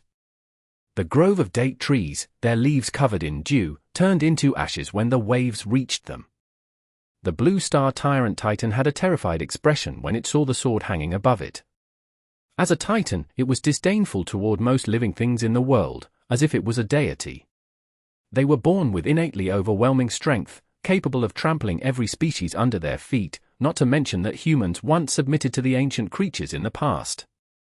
The blue star Tyrant Titan no longer cared about its pride after facing Mo Fan and Zhao Manyang's super spells, acting no different from livestock when its life was under threat. It felt helpless when it realized it did not stand a chance due to its lack of strength. It even had the urge to beg for its life. "Begging for your life now? Why didn't you show any sign of remorse when you swallowed the fisherman?" The trio scorned the blue star Tyrant Titan after seeing its reaction. The information they had received from the military referred to this blue star Tyrant Titan as the fishing boat's predator. It picked on fishing boats that accidentally got lost in the middle of the sea and ate the fishermen alive. The Tyrant Titans were similar to humans in a lot of ways except for one thing: they were extremely cruel to their prey, and were particularly fond of eating humans. Did they fancy eating sea monkey monsters? That was only because they could not invade human territory as they pleased, so they were not able to eat living humans all the time. They could only feed on sea monkey monsters. In the era of the ancient gods, the Tyrant Titans raised humans like livestock. They did not sincerely protect them. The Tyrant Titans were never merciful. The relationship between them and humans was purely prey and predator, regardless of their emotions, but it was difficult to tell who was at the top or the bottom. It was just a matter of the weak being prey to the strong. The Demon Judgment sword sliced into the Tyrant Titan's chest. Its painful cry spread across the islands, but it soon died after struggling briefly. "Tell the military to move its corpse back to the city," Mo Fan told Mu Bai. Mu Bai nodded. The organs of a Blue Star Tyrant Titan were quite valuable. Mu Bai needed them to recover his strength. They took out the important organs and let the military handle the rest. The military would soon put out a notice after the fishing boat's predator was taken down, and the fishermen could finally go fishing with more peace of mind. They no longer had to worry about this Blue Star Tyrant Titan. Mo Fan, Zhao Manyang, and Mu Bai were very efficient. They took out a third of the Blue Star Tyrant Titans the military was tracking within a week. Not a single Silver Moon Tyrant Titan had shown up during that time. Each of the 7 Blue Star Tyrant Titans they killed had been infamous in the Aegean Sea for a long time. "Your achievements have put us to shame. We are forever in debt to you," the long-eyebrows general told them gratefully. "It's nothing, it's all thanks to your accurate intel. Otherwise, we could only roam around aimlessly like headless flies and achieve nothing," Mo Fan said modestly. "You must be aware that even though we have the numbers, it's still challenging to keep the whole of the Aegean Sea safe. The people always condemn us if anything happens to any of the villages," the general sighed. "It's normal when they are used to living peacefully for a long time. They only care if they can stay in their comfort zone and scroll their phones. They will just scold the authorities for being useless when something happens, not to mention the Black Church fanning the flame behind the scenes. You will find yourself under a lot more pressure," Mo Fan agreed. Chapter 2141. Titans and Dragons. Translated by Zephazid. Edited by Aelrianth. Yeah, what's wrong with the people nowadays? Will they only think we have done our best after we are all dead in the war? If we die, who's going to protect them? The general agreed angrily. The general was obviously annoyed by the members of the Black Church. Mo Fan had been busy killing Blue Star Tyrant Titans lately. He had no idea what the Black Church had been doing to mess with the military. Tui's had killed a Silver Moon Tyrant Titan not long ago, giving the Parthenon Temple some time to catch their breath. That being said, more tragedies were going to happen during the year of Tyrant Titans. No place was safe in a war, and the military was always blamed for every invasion. The Parthenon Temple had more power than the national government and the military in Greece, putting the military in an awkward position. "Just tell us if you need any help. We won't find any trace of Silver Moon Tyrant Titans anytime soon, let alone the culprit of Green Sprout City," Mo Fan offered generously when he saw the general had something to say. "Are you really willing to help us?" the general asked in some surprise. The military had a lot of battle mages, but not many were as strong as Mo Fan and his friends. It was more difficult and inefficient to organize operations when there were so many people. It was not like the military could not handle the Tyrant Titans, but the Tyrant Titans were not brainless. They would just run whenever they saw an army, not to mention trying to set up an ambush for them. Therefore, they needed the support of small groups like Mo Fan's team to kill the Tyrant Titans. The sea demon snakes are invading the southern coast of Crete. We have learned that the sea demon snakes are from the desert to the south of the Mediterranean Sea. A cruel sea serpent has summoned them here.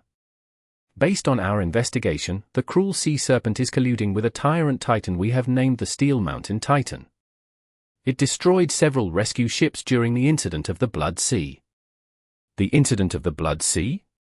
Wasn't that the incident that made the Cold Prince famous? Mo Fan remembered.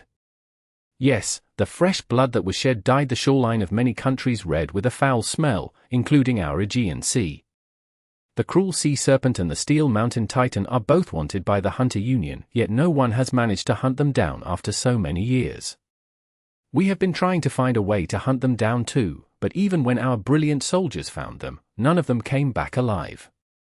We have plenty of clues and information about them, yet no one dares to take them on, the general said helplessly. The Cold Prince's masterpiece. Even though the Red Cardinal had been killed by the infighting within the Black Vatican, people would not forget the incident of the Blood Sea so easily. Many unknown bays around the Red Sea still stank, even today. It seems like I'm quite faithful with the Cold Prince. Fine, we'll handle the Cruel Sea Serpent and the Steel Mountain Tyrant Titan. Give us the information you have, Mo Fan said. Thank you so much. If you can get rid of them, I believe 2E's achievements won't be comparable to yours, the general agreed hastily. The competition between Mo Fan and 2E's was no longer a secret. The Cruel Sea Serpent and the Steel Mountain Tyrant Titan were infamous across the Mediterranean Sea. They were mostly active between the Aegean Sea and Africa, and were a huge threat to Greece's southern shoreline. The bounty on their heads was higher than the Volcano Titan because of the terrifying incident the Cold Prince was responsible for. It seems like we have earned their trust after helping them to take care of the Blue Star Tyrant Titans, Mu Bai noted as they left. There's a chance these two creatures were responsible for the destruction of Green Sprout City. We might become Greece's national heroes once we take care of them. The passionate ladies will also climb onto my bed willingly. Ha ha ha, that Harper is clearly no match for me, Zhao Manyang said. The general had to go to the front line. Mo Fan's trio followed him to the southern coast of Crete. The south coast of Crete was always under attack by creatures from the southern lands of the Mediterranean Sea and the Sahara Desert, which mainly consisted of sea demon snakes. Are these sea demon snakes one of the strong tribes under Uriel's lead? Mo Fan asked Apers. Apers had to hibernate in winter, and had been sleeping for almost half the season. Mo Fan only summoned her to ask her about the sea demon snakes, yet she was still fast asleep. She could not hear him at all. Mo Fan, you are overdoing it. She's still a kid. You shouldn't torture her for days and nights, Zhao Manyang said with an evil grin when he noticed Apers was so sleepy that she could not even stand properly. Forget it, go back to sleep, Mo Fan could only smile wryly. Mo Fan remembered they were ambushed by a cruel sea serpent after he first kidnapped Apers. Her sister Uriel had sent it after them. Uriel had already lost an eye, yet she still sent her tribe to stir up trouble, instead of focusing on recovering from her injuries. The sea demon snakes must be related to the cruel sea serpent. Let's head to the front line, Mu Bai recommended. Mu Bai's condition had improved a lot after he consumed the Tyrant Titan's organs. His improvement showed why the whole of Europe was so eager to get their hands on them. The trio followed the general to the southern coast of Crete. It had a long shoreline, most likely because the Sahara Desert was across the water. As a result, the southern coast was a common battlefield. Jade Bay City was the first line of defense for Greece. Even though the war had yet to reach the city, there would soon be chaos when more Tyrant Titans and dragons appeared. The three reached the front line after traveling 100 kilometers to the south. The helicopter brought them to a fortress on an island. A strong smell of rotten fish assailed their nostrils as soon as they landed. Both Zhao Manyang and Mu Bai started coughing. Mo Fan was fine with it. He had already gotten used to the smell. I'm Major General Jessica. I've been waiting for you, a female general in her 30s greeted them sternly. Oh, hello, General. Mo Fan answered for them. We are currently at the Three Leaves Island defensive perimeter. The battlefield is less than 3 kilometers from here. I will ask someone to bring you around. You may take pictures as souvenirs, but please don't post them on social media. I will excuse myself first. I must head to the battlefield. Chapter 2142. 200 meters. Exodus Tales. Exodus Tales. Translated by Zephizid. Edited by Aelrianth. Taking pictures as souvenirs? What the hell? Zhao Manyang furrowed. Not only did Major General Jessica greet them impatiently, but she even sounded like they were three good-for-nothing sons of rich families here on a vacation. It was true that some rich second generations lacked capabilities and insisted on coming to the front line just so they could boast to others after they returned to their cities. It was like studying abroad to improve their resume. Jessica had met a lot of young people like that, so she did not treat Mo Fan, Zhao Manyang, and Mu Bai, who looked nothing like soldiers, seriously. The situation was already so bad, yet the officials were still adding trouble on top. "Hold it right there." Mo Fan was displeased by General Jessica's attitude when he saw her about to leave. "Didn't your superior tell you why we are here?" General Jessica turned around and answered impatiently, "He did, but does it matter? Can you really kill the evil duo of the Mediterranean Sea? He's just giving you a challenging task so you can write it in your resume that you've taken part in such a difficult mission. Am I right? Can you please make your decision after you have spent 5 minutes hearing us out? Your superior asked you to assist us, yet you are leaving after greeting us. What the hell are you thinking?" Mo Fan demanded. "Hear you out? I just came from the battlefield and waited 10 minutes for you to arrive. I have wasted another 5 minutes talking to you and will waste 10 minutes getting back to the battlefield, and yet you are telling me I should waste another 5 minutes to hear you talk about your impressive background. Do you know how many of my men are going to die in that period?" General Jessica snarled. Her eyes were red as she was speaking.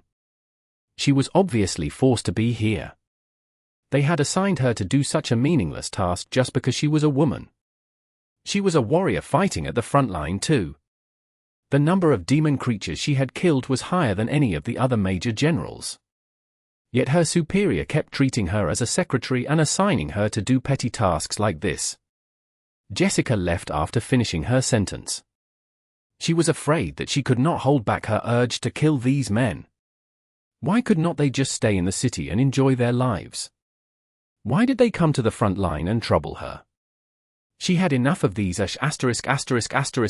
and their formidable backgrounds.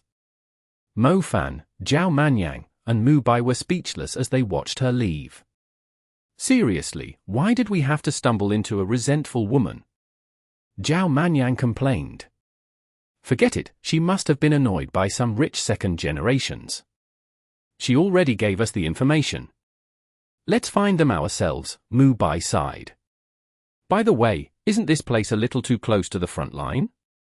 Look at the mist and the clouds. They are like a black storm. Zhao Manyang pointed at the water 2 kilometers away. The whole fortress was shrouded by a mist. It wasn't because it was raining, but because the waves of the battlefield that was only a few kilometers away were rolling fiercely in this direction under the influence of the strong wind. Even the helicopter had been shaking violently when it was trying to land. The fortress was very simple.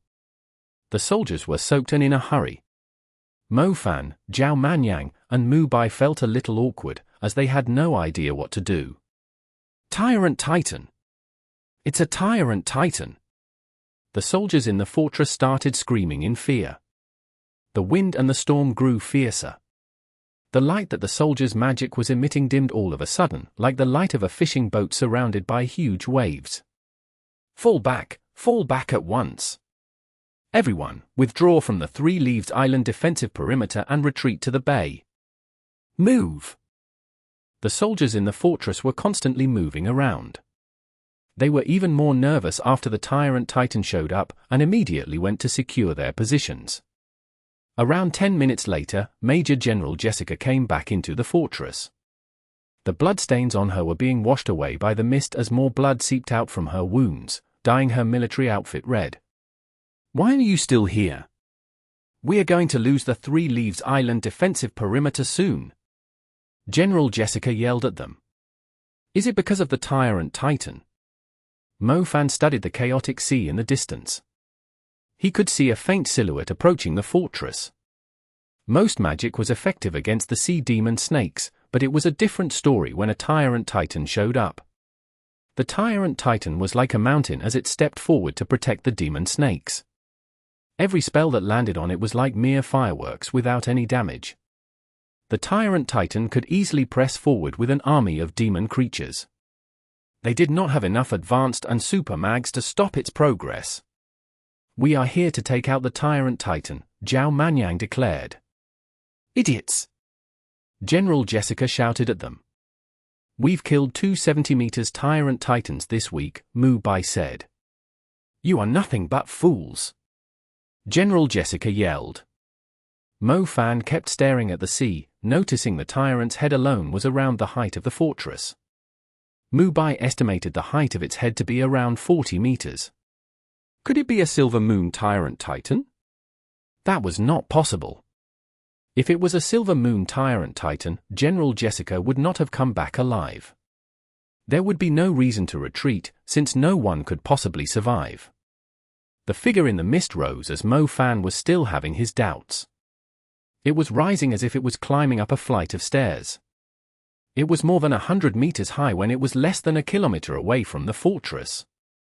The fortress was currently at the Tyrant Titan's waist, which meant the Tyrant Titan was around 200 meters tall. Mo Fan, Zhao Manyang, and Mu Bai raised their heads. They were confident that it was a Blue Star Tyrant Titan, but they had never seen one so tall before. The tallest Blue Star Tyrant Titan they had encountered so far was only 90 meters tall. They had never seen a Blue Star Tyrant Titan above 100 meters, let alone 200 meters. A 200-meter tall Tyrant Titan was still a city destroyer, even if it was only a Blue Star Tyrant Titan. No wonder the defensive perimeter had collapsed so easily. The Blue Star Tyrant Titans we killed so far were like children in kindergarten compared to this guy. Zhao Manyang swallowed hard. Yeah. Mo Fan nodded in awe. Its size alone was enough to scare the crap out of people. The pressure it gave Mo Fan was stronger than the Volcano Titan. Chapter 2143. Catching Lightning with Bare Hands. Exodus Tales. Exodus Tales. Translated by Zephazid. Edited by Aelrianth. A military fortress was as small as a sandcastle in front of the Tyrant Titan. The Blue Star Tyrant Titan was merely approaching the fortress, yet so many people had yet to evacuate the area. They were all going to perish under the Blue Star Tyrant Titan's feet otherwise. Is this guy the Steel Mountain Tyrant Titan? Mo Fan looked up. He was having trouble breathing properly. Most likely. I didn't expect it to be a Blue Star Tyrant Titan, but judging from its size alone, I'm afraid many Silver Moon Tyrant Titans are no match for it. Mu Bai analyzed. If the Steel Mountain Tyrant Titan is here, Mo Fan was just about to look around when a piercing screech suddenly came from the cloud above him. A long snake tail was undulating in the mist. Its huge body slowly glided into sight as it came down from the sky. Its huge wings were beating continuously, firing strong gusts of wind at the fragile fortress. The cruel sea serpent. The injured Jessica was overwhelmed by fear when she saw the creature. A 200-meter-tall Blue Star Tyrant Titan was already a destructive blow to the Three-Leaved Island defensive perimeter, not to mention there was a lesser dragon that was as strong as the Tyrant Titan. Lesser dragons were mostly above the strength of a commander-level creature. Some that had lived longer could even surpass the restrictions of their lineage and reach the ruler level. The cruel sea serpent was such a creature. It had kept killing and plundering resources to grow stronger, and had been committing evil acts with the Steel Mountain Tyrant Titan for many years. It was even infamous in the Sahara Desert, and the tribes in the desert did not dare challenge it. They have indeed colluded. Mo Fan subconsciously backed away. The information from the general was from a few years ago. The Steel Mountain Tyrant Titan and the cruel sea serpent were obviously a lot stronger than the information had described. Mo Fan began to feel great pressure. The cruel sea serpent opened its mouth. Many battle mages forgot how to cast their spells, frozen by terror after seeing its red tongue and white fangs. The stomach and the chest of the cruel sea serpent were vibrating hard. It spat out a huge waterfall, pouring down at the fortress. The fortress was located on an isolated island, barely as tall as a hill. It was just like a tiny pebble in the eyes of the Steel Mountain Tyrant Titan and the cruel sea serpent. The waterfall knocked out almost every mage in the fortress. The number of battle mages in the fortress was nowhere enough to fend off the ferocious creatures. That being said, the outcome would still have been the same, even if they had several times their current number. Even though they were told to retreat, not many were going to survive in the end. Mo Fan, go do your thing now. Once this fortress is destroyed, we won't have anywhere to stand on, let alone fend them off. Mu Bai said. The truth was, Mo Fan already had an urge to run away. They were clearly no match against the two creatures. However, he had no choice but to fight them, since he was already here. The timing when using his spells was very crucial against powerful foes. Mo Fan started constructing 7-star constellations when the two demon creatures were not watching him. Ruler-level creatures were quite smart. When they realized certain magic posed a threat to them, they would keep going after the person relentlessly, so they would not have time to cast their spells.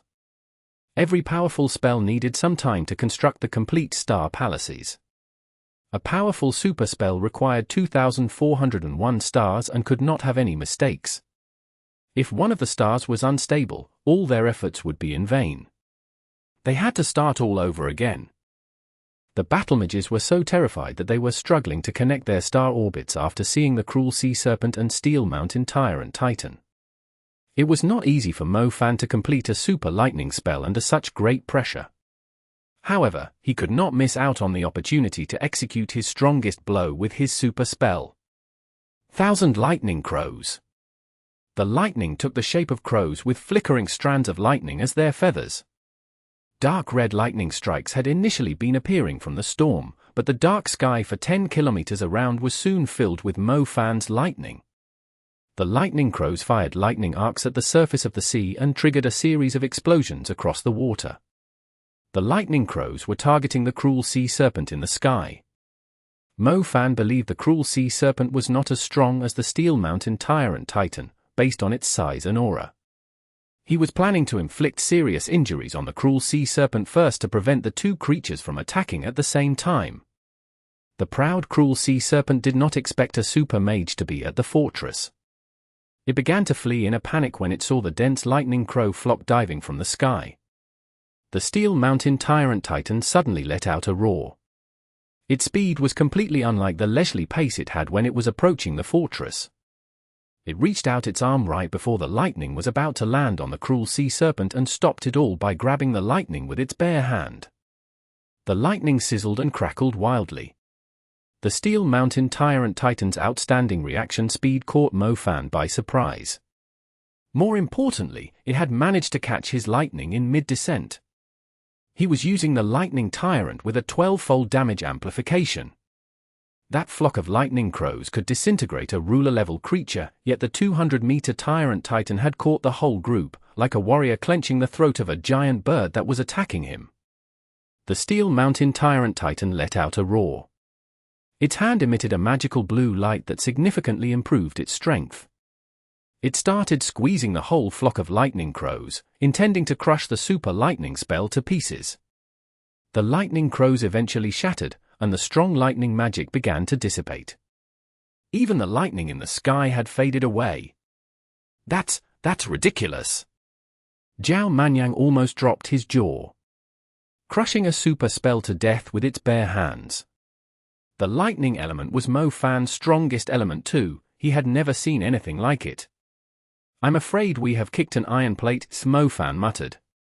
Even he was shocked by how strong the Blue Star Tyrant Titan was. The Blue Star Tyrant Titan had seen through his plan of trying to injure one of them at the start of the fight. The fight was only going to be harder from here on. Chapter 2144. Boiling the Sea with Fierce Flames. Exodus Tales.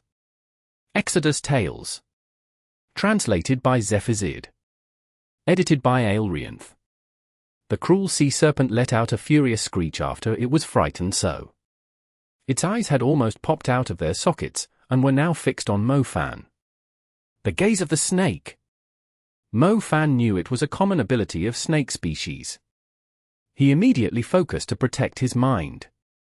The stare from the cruel sea serpent was merely trying to overwhelm him with fear.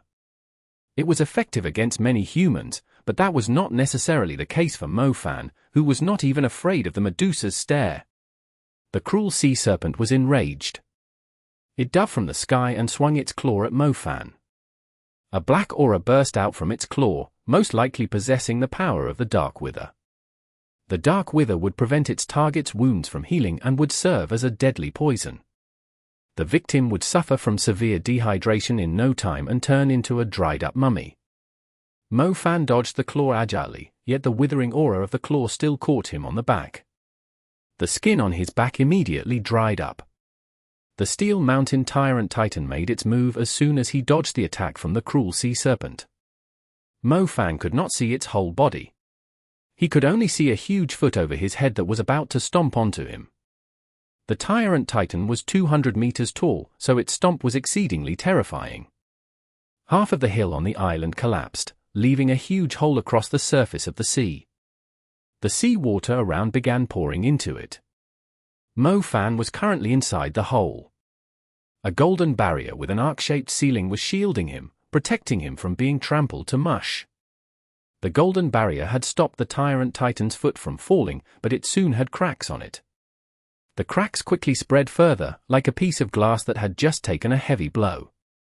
Its strength is too crazy. Mo Fan, you must get out of there now. Zhao Manyang yelled. The golden barrier was obviously Zhao Manyang's defensive spell. However, the Tyrant Titan's strength was too ridiculous. It was enough to leave a hole in the deep ocean. I want to leave, but it's pressing onto me. I can't move. Mo Fan shouted back. The Tyrant Titan was exerting great force. The hole its stomp had created was like an entrapping abyss. Mo Fan was unable to escape from it, even with his shadow element and space element. It's the force of oblivion. You must figure out a way to overcome it, or Mo Fan won't be able to make it out of there. Mu Bai blurted out. As if I know how to do that. Zhao Manyang had never heard of a power like that. The Tyrant Titan was still pressing its foot down. The hole continued to sink deeper into the sea. More water was pouring into the hole, applying greater pressure to the barrier. You must hurry. Once the hole is filled, Mo Fan will be stuck forever at the bottom of the sea. Mu Bai said.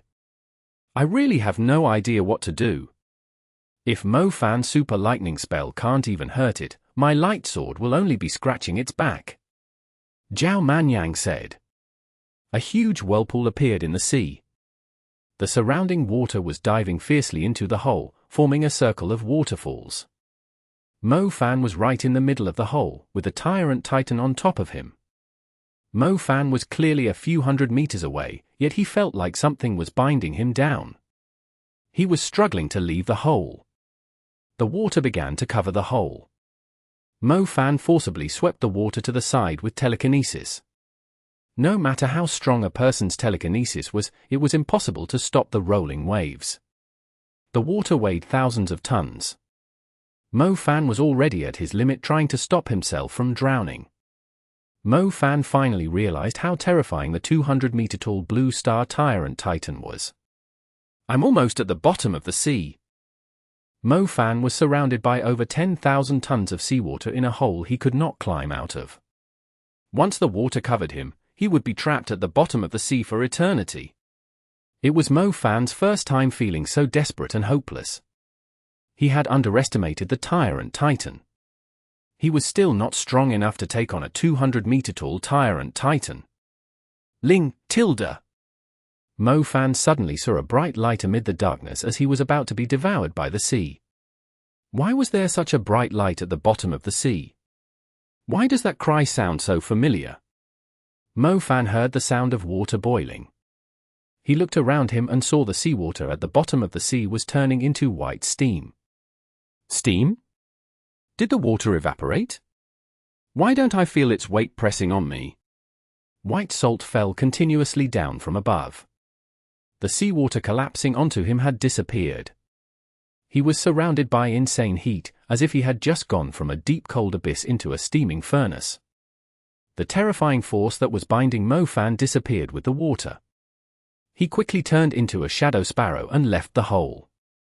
He returned to the half-destroyed fortress. He was curious who had helped him in the nick of time when he saw Zhao Manyang pointing at the sky in disbelief.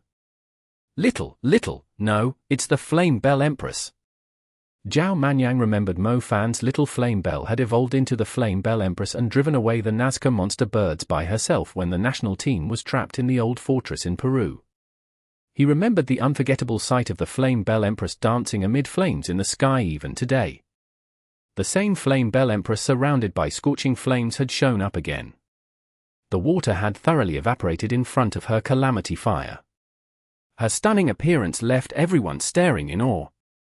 "Little Flame Bell!" Mo Fan yelled in surprise.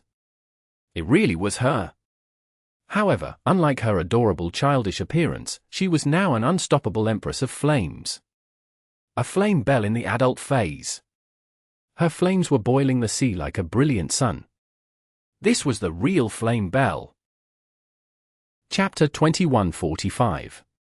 Now this is Telekinesis. 1. Exodus Tales. Exodus Tales. Translated by Zephazid. Edited by Aelrianth. The mist in the air had disappeared. It was not just sunny, but the clouds were burning now. The water continued to evaporate. Mo Fan was not a fan of water, as it not only hindered his movement, it also greatly weakened his magic. However, the water in the area had completely disappeared, leaving a dried land behind. White salt was scattered across the ground. It looked like the sands of a desert. Mo Fan looked up and stared at the Flame Bell Empress that had secured the limelight. For some reason, he suddenly recalled her birth. An unstoppable flame bell had left as a new flame bell was born. He recalled the resentment in fiery sorceress Jiang Feng's eyes. The only reason she was unwilling to depart from this world was because she could not live until the day Little Flame Bell grew into an adult. Little Flame Bell had finally grown up. Her calamity fire was purer and stronger than Jiang Feng's, just like the destructive flames that had swept across the North Burning Valley. The calamity fire was still dominating even when Little Flame Bell was at the edge of the sea. The sea had dried up, while the sky was burning. The cruel sea serpent let out a piercing screech. It was a vicious yet cowardly creature. It immediately hid behind the Steel Mountain Tyrant Titan when it saw the sacred spirit of the flames. It kept hissing, but it did not dare get close to the Flame Bell Empress. The fearless Steel Mountain Tyrant Titan stepped toward the Flame Bell Empress. The blue magical light it was emitting grew stronger and eventually formed a membrane over its body. The blue membrane was flowing continuously and was able to ward away the heat of the Flame Bell Empress flames. The Flame Bell Empress showed no intention of backing away as the Tyrant Titan approached her. Ling, Tilda. Heavenly flames of destruction. Fire began to fall from the sky. The whole place was scorching red within an instant. The heavenly flames landed in the dried seabed and formed a forest of flames several hundred meters high. The Tyrant Titan tried to get closer, but its protective blue membrane began to melt from the flames. Even its sturdy skin began burning. A Tyrant Titan's skin was effective at reducing the damage of spells, especially that of a 200 meters Tyrant Titan, whose skin had been refined over a long time. It was extremely impressive if the spells that landed on it still inflicted 20% of their normal damage. Fire and lightning were some of the elements that the Tyrant Titans were not afraid of. It had torn Mo Fan's lightning crows apart with its bare hands, despite its 12-fold damage amplification. The Tyrant Titan was trying to use the same approach now. It kept stomping the ground, stirring up blue shock waves and trying to extinguish the Empress Flame Bell's flames. However, it did not get its wish this time. The flames did not weaken even after it began stomping the ground. Instead, its skin sustained serious burns. The Steel Mountain Tyrant Titan lost its temper. It tore up a part of the island and raised it above its head before hurling it at the Flame Bell Empress. The rock was as big as a meteor. The airflow around it was visible as it was hurled forth at incredible speed. The battle mages on the ground could feel its overwhelming force as it hurtled at them. The Flame Bell Empress did not dodge the rock. Her burning eye suddenly emitted a silver light. The rock approaching her rapidly was covered by a silver edge, as if another force was being applied on it. It gradually slowed down and came to a stop before her. The space element. Mo Fan was astounded by Little Flame Bell's power. Flame bells possessed the space element. Her telekinesis was far stronger than that of a space mage like him. The Flame Bell Empress threw the rock back with even greater force. The wind the rock had produced coming in was strong, but the turbulence produced by the rock as it flew back at the Tyrant Titan almost razed the fortress to the ground. The cruel sea serpent was obviously weaker than the Steel Mountain Tyrant Titan, and was struggling to remain stable in the strong wind. On the other hand, the Tyrant Titan was knocked a great distance away, leaving a shocking ravine across the dry seabed. Major General Jessica was dumbfounded when she saw the Steel Mountain Tyrant Titan being knocked away. The sacred flame spirit might actually defeat the Steel Mountain Tyrant Titan. Mo Fan had taught the Flame Bell Empress to attack an enemy relentlessly, so they would not have a chance to catch their breath. The area already had a huge forest of flames. The Flame Bell Empress flew across the fires and crossed her arms to gather the flames around her. She only had the appearance of a petite young woman, yet the moment her palm touched the back of her hand, thousands of flames ignited wildly around her before flying at the Steel Mountain Tyrant Titan. The Steel Mountain Tyrant Titan wanted to keep pressing forward, but the flames kept pushing it back further away. Its skin was growing scorched brands like blossoming flowers. The Steel Mountain Tyrant Titan swayed and eventually fell onto the salt. Calamity flames crawled all over it and continued to torture the creature. The creature let out a furious cry. Ling, Tilda! The Flame Bell Empress was very angry. How dare it step on her father? She did not give the Tyrant Titan any chance to rise to its feet. Her will pressed down on the Tyrant Titan like a heavy mountain. The mountain was invisible, yet a loud blast was audible when it slammed onto the Tyrant Titan. The Tyrant Titan was crushed deeper into the seabed. The battle mages could hear its bones crack. Ling, Tilda! The Flame Bell Empress was a lot scarier than the Tyrant Titan when she was mad. She began using her telekinesis to grab something else. Calm down, my little ancestor, that's an island. Zhao Manyang exclaimed in alarm. The Three Leaves defensive perimeter was made up of 3 islands in the shape of a clover. There was another island around 3 kilometers away from the fortress. The Flame Bell Empress was grabbing the whole island with telekinesis. The people at the front line almost fainted when they saw the entire island being lifted into the sky and hurled at the Steel Mountain Tyrant Titan. Chapter 2146. Sky-Spanning Fiery Bow. Exodus Tales. Exodus Tales. Translated by Zephazid. Edited by Aelrianth. Luckily, the sentries on the island had already retreated, or the Flame Bell Empress would have caused a massacre when she threw the island at the Steel Mountain Tyrant Titan. It might not even inflict any serious damage to the creature. The Flame Bell Empress was very angry. After the small island hit the Steel Mountain Tyrant Titan, it surprisingly started to struggle back to its feet.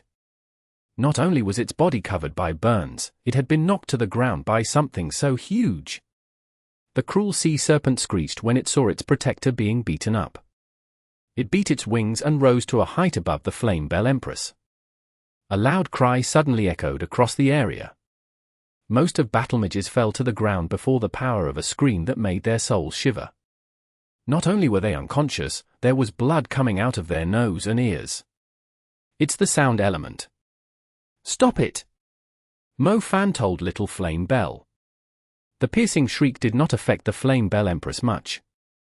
She could set up a barrier with her will to stop the sound from reaching her, but the cruel sea serpent's cry had spread across the whole 3-leaved island defensive perimeter.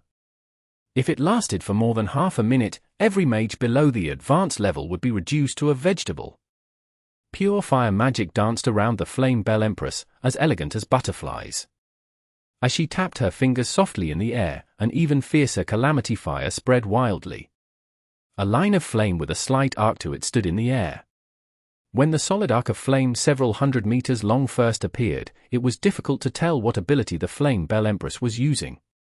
However, when a burning arrow was placed on it, Mo Fan realized it was a bow. A huge fiery bow.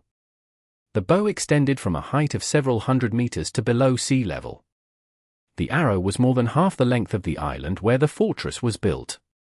It would look very strange even if the Steel Mountain Tyrant Titan was holding a bow so much larger than it. The bow was just too big.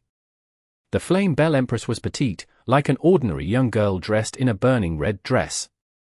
However, she fancied exceedingly large toys. She had just thrown an island at her enemy, and now, she had summoned a sky-spanning fiery bow. The cruel sea serpent didn't look like a ferocious creature before it. It was the size of an insect in comparison. The piercing screech stopped when the arrow was placed on the bow. The cruel sea serpent actually displayed the dignity of the dragon species when it did not choke in fear after seeing the bow. As the Flame Bell Empress waved her hand, the string on the bow was fully stretched back. The burning arrow sprang forward when it was released, followed by clouds of flames behind it. The cruel sea serpent fled for its life, but it was useless. The burning arrow landed right on its back. It was unlikely that such a huge arrow was going to pierce through the cruel sea serpent's body. Unlike a normal arrow that would pierce its target, the arrow the Flame Bell Empress had produced rammed into the cruel sea serpent like a truck instead. It was sending the cruel sea serpent into the sky so far it looked like it was side by side with the sun. The cruel sea serpent was using the greatest advantage of the dragons, flight. Its airspeed was higher than most flying species because of its powerful wings, yet it was slow as a turtle before the burning arrow, which seemed as quick as a hare. It had taken off earlier, yet the arrow still caught up to it with ease. Half of the cruel sea serpent's body fell from the sky in the distance, landing close to the third island farthest away. The flames on it were burning fiercely. The cruel sea serpent had a high level of fat, and the calamity fire burned on its remaining carcass for a long time, even growing stronger as it did. If the other half of its body had not been blasted into pieces by the impact, it might have burned like an active small volcano. The island of the fortress and the third island were around 2 kilometers apart.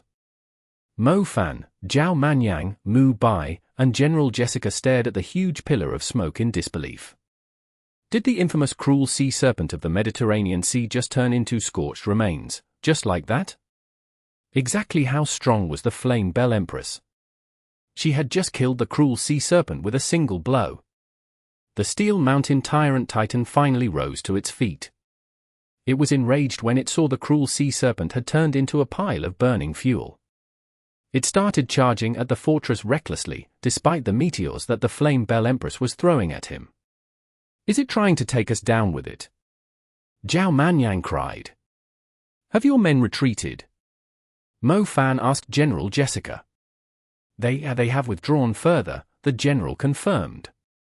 Old Zhao, we'll use the earth element at the same time. Mo Fan proclaimed. Got it, but I'm not sure if we can stop it. Circle of Crystal Teeth, Heaven's Gate. Mo Fan had gathered hundreds of shards during the battle. The shards could not form up earlier because of the seawater, but they had returned after the seawater in the area had dried up before Little Flame Bell's power. Little Flame Bell, the cruel sea serpent, and the Steel Mountain Tyrant Titan had provided Mo Fan with plenty of shards while they were fighting. The shards rapidly constructed an enormous gate in front of the fortress when Mo Fan activated them. Titan Body. Zhao Manyang also used his earth element specialty. A rock statue appeared in front of him and enlarged rapidly. It grew from Zhao Manyang's height to a 100-meter-tall giant. The Steel Mountain Tyrant Titan might be taller than Zhao Manyang's blocker, but that did not mean Zhao Manyang's defense would lose to the Tyrant Titan in terms of sturdiness. Bashia Seal, harden. Zhao Manyang was well aware of the Steel Mountain Tyrant Titan's strength, and did not dare to preserve his strength. He quickly applied Bashia's seal to his spell, doubling its effectiveness. As a matter of fact, Bashia's seal had improved after Zhao Manyang became a super mage. The constraints on the wooden clapper had been lifted slightly, meaning that his defense had improved. The Bashia seal was also stackable with the blessing of the god seal. Given enough time, Zhao Manyang's defense would be on par with the destructive power of Mo Fan's lightning element. Bang! 2 deafening blasts occurred. The circle of crystal teeth, heavenly gate that was in the fore was shattered to pieces, but blood was now pouring out of the Steel Mountain Tyrant Titan's shoulders and chest. It had obviously been injured by Mo Fan's circle of crystal teeth. Chapter 2147. Name extend. Exodus Tales. Exodus Tales. Translated by Zephizid. Edited by Aelrianth. The Steel Mountain Tyrant Titan charged at Zhao Manyan's Titan body right after it shattered Mo Fan's heavenly gate into golden dust. Zhao Manyan's earth element was obviously better at defending, as it was his specialty. The Steel Mountain Tyrant Titan's body distorted severely when it collided with the Titan body. Its bones were visibly bent out of shape. In the end, the remaining fortress still did not survive. The Steel Mountain Tyrant Titan had decided to destroy everything it could see indiscriminately, but it paid a huge price for it. The Steel Mountain Tyrant Titan was lying in the debris, and could no longer get back up. Its arms, chest, and face were charred beyond recognition. The Flame Bell Empress Calamity Fire had already broken down its defenses, so it was merely killing itself to get some revenge when it charged forward so recklessly. Many battle mages had died horrible deaths. The force of the collision had blown them into pieces since their cultivation was too weak. It had been a horrifying sight. However, that outcome was totally acceptable compared to the whole army being wiped out. Otherwise, the Three Leaves Island defensive perimeter would have been littered with corpses by now. Even General Jessica would not have survived the attack. As for the three islands, Little Flame Bell had thrown the smallest one at the Tyrant Titan. The island furthest away had become the cruel sea serpent's crematorium. The island with the fortress was now razed to the ground. Seawater was slowly filling up the empty spaces, and soon covered the land of white salt. The Three Leaves Island defensive perimeter turned into a shallow beach. The water kept rising as the dried area quickly reclaimed its initial appearance. The shattered remains of the three islands and the debris soon disappeared. The Flame Bell Empress inspected the Steel Mountain Tyrant Titan's remains. She confirmed the creature was dead before flying toward Mo Fan. General Jessica had no idea why the Flame Bell Empress had shown up. She might have defeated the evil duo of the Mediterranean Sea, but if she was merely looking for a fight, she could have burned the humans up instead. The general was on high alert when she saw the Flame Bell Empress approaching them, yet she could not help but tremble in fear. When the Flame Bell Empress reached Mo Fan, her burning dress disappeared with a puff of smoke, replaced by a warm aura. Her appearance of a regal empress was gone. An adorable porcelain doll jumped into Mo Fan's arms and rubbed her head on Mo Fan's chest with a soft purr. It had been months since Little Flame Bell had last seen her daddy. She immediately acted like a spoiled child, which was a great contrast to her imperious manner when she was bullying the cruel sea serpent and the Steel Mountain Tyrant Titan. General Jessica was utterly dumbfounded by the sight. Is this little thing the same sacred spirit that dominated the fight just a moment ago? General Jessica finally gathered up her courage and asked, Is she your contracted beast?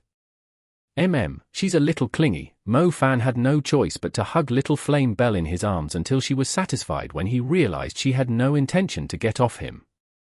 I've seen such a powerful elemental creature, General Jessica exclaimed. Mo Fan smiled sincerely. Mo Fan had been feeding Little Flame Bell pieces of fire seeds ever since she was born. He only fed her spirit-grade fire seeds at first, but soon she was eating soul-grade fire seeds like they were potato chips. As a result, Mo Fan never had enough money. Only he knew how costly Little Flame Bell's milk powder was. And now, she had finally grown up. Didn't he put in so much effort to raise her, just for things like today? Most importantly, the Flame Bell Empress was stronger than Mo Fan had expected. The cruel sea serpent and Steel Mountain Tyrant Titan were not minor characters among the ruler-level creatures, yet the Flame Bell Empress had played them like a fiddle. Mo Fan almost had the urge to burst into tears while he was watching the spectacular fight. He no longer had to live like a Puvo from today onward. He could finally afford to buy himself some useful magic equipment to replace the junk he had been wearing since his days as a student. He could finally buy a few Seaview mansions and look after a few young and gorgeous models. Sir, yes, this is General Jessica from the Three Leaves Island defensive perimeter. We are about to transport the Steel Mountain Tyrant Titan's remains to Crete. Please send a few of our largest warships. Sir, you heard that right. It was the Steel Mountain Tyrant Titan of the Mediterranean Sea. It's dead. Those three who came to visit. I mean, who came here to kill the Tyrant Titan, have killed it. General Jessica was reporting to her superior, yet even she was having a hard time believing what she had just said. Everything felt like a dream to her. The infamous evil duo of the Mediterranean Sea had shown up at the Three Levens Island defensive perimeter. Everyone thought the defensive perimeter was going to fall, while the whole army would end up at the bottom of the sea. No one had expected the two ferocious creatures to die during the battle. It was the last thing they expected to happen. Mo Fan's group did not stay at the Three-Leaved Island defensive perimeter for long. They headed back to Crete. The news spread at a shocking pace.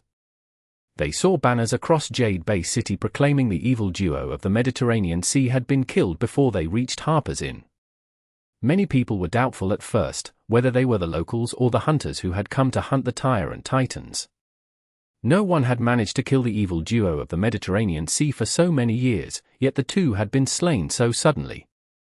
Weren't creatures of their level supposed to cause a massive tragedy first, before the officials held an emergency meeting to gather experts from across the world and fight an epic battle with the two creatures for a few days and nights and eventually kill them?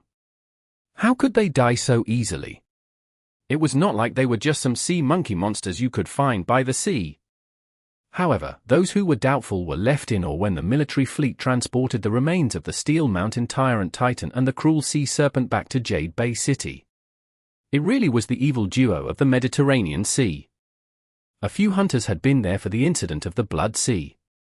They had seen the Steel Mountain Tyrant Titan and the Cruel Sea Serpent in person. The Steel Mountain Tyrant Titan's remains were currently on the ships. It took for ships just to transport its body. The harbor was bottlenecked by its bulk. Chapter 2148. The Guild of the Wicked, again. Exodus Tales. Exodus Tales. Translated by Zephazid. Edited by Aelrianth. This Titan, those for battleships, are at least 200 meters when they are tied together. I never knew a 200-meter-tall Tyrant Titan existed. Some hunters on the shore were still shocked by the sight. How strong is a 200-meter Tyrant Titan going to be? The military must have paid a huge price just to kill them. No, apparently, only the battlemages who did not retreat from the Three-Leaved Island defense perimeter died. There weren't too many casualties in the operation. There must be some super-level experts here then. They must be quite reputable in Greece if they were able to kill the Steel Mountain Tyrant Titan and the Cruel Sea Serpent.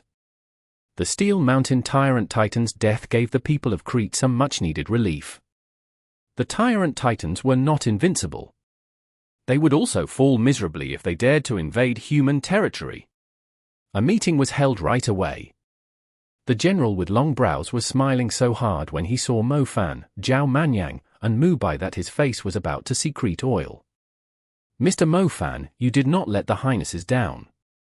The Steel Mountain Tyrant Titan was a malignant tumor in the Mediterranean Sea. It might be clumsy, but we always failed to kill it because of the cunning Cruel Sea Serpent. Not only did their deaths bring people of Crete the peace they have long been waiting for, you have also avenged the dead from the incident of the Blood Sea. Poseidon complimented them. How did you do it? That's a 200-meter-tall Tyrant Titan. Many people have never even seen one of its height before, a few Golden Sun Knights blurted out. They were no longer putting on airs. Most of the Golden Sun Knights who were present did not think they could take on the Steel Mountain Tyrant Titan. It's only a Blue Star Tyrant Titan. Why are you all making such a big fuss about it? 2Es mocked their accomplishment. 2Es, a 200-meter-tall Blue Star Tyrant Titan, is actually stronger than many Silver Moon Tyrant Titans. Mo Fan has done a great job, and has won a magnificent battle for the Saintors Hall, helping the Parthenon Temple to earn back the people's trust. A victory like this is the most convincing to the people at a sensitive time like this. Poseidon rebuked him. Indeed, we need more victory so the Tyrant Titans will no longer dare to set foot in our territory. We must teach them to be afraid of us, General Longbrows declared. 2Es was obviously irritated when he saw everyone in the meeting talking about the feat. No one can beat 2Es. It's only a 200-meter-tall Blue Star Tyrant Titan. I can kill 10 of them. Just you wait. 2Es could not stand it anymore, and strode out of the room angrily. 2Es never thought Mo Fan would kill a 200-meter Tyrant Titan after he heard their group was focusing on killing Blue Star Tyrant Titans. He assumed these amateurs would never track down a Silver Moon Tyrant Titan, let alone kill one. They were just lucky they stumbled into a 200-meter-tall Blue Star Tyrant Titan that was old and weak. His target was not those low-level creatures. Zhao Manyang was humming as he walked along the path covered in pebbles. He had been quite pleased to see 2Es lose his temper. Most importantly, the whole of Crete was talking about the 200 meters Tyrant Titan. The 3 of them were soon going to be famous. They went back to their inn. They were used to the place, so they did not bother finding another place to stay. Harper might be scum, but he was quite an interesting person. They felt comfortable staying at his inn. Ash *******, what is this junk you brought me? Did we purposely come here to collect this rubbish? A faint voice came from the grove beside the inn. Mo Fan heard it from a great distance away, and looked in its direction. I think someone is talking in the grove, but I can't hear him clearly. Mu Bai had heard it too. Why didn't I hear anything? Zhao Manyang asked with a confused face. Your cultivation is too weak. I'll go eavesdrop on them. I had a feeling those people who are staying at the inn are a strange bunch. I wonder what they are up to, Mo Fan told them. Mo Fan hid among the shadows in the grove, and soon located the group of visitors. There was a simple shed in the grove, surrounded by weeds. Even the path leading to it was covered. No one would come here under normal circumstances. The man with dark tattoos on one side of his face sat in the shed with the demeanor of a ruffian. He was cursing his lackeys scathingly. Boss, these are the freshest organs we can get from the hunters, the man with a black bandana said. What I need are the organs of Silver Moon Tyrant Titans, and the organs of the 200 meters Tyrant Titan. You have 3 days to do your job.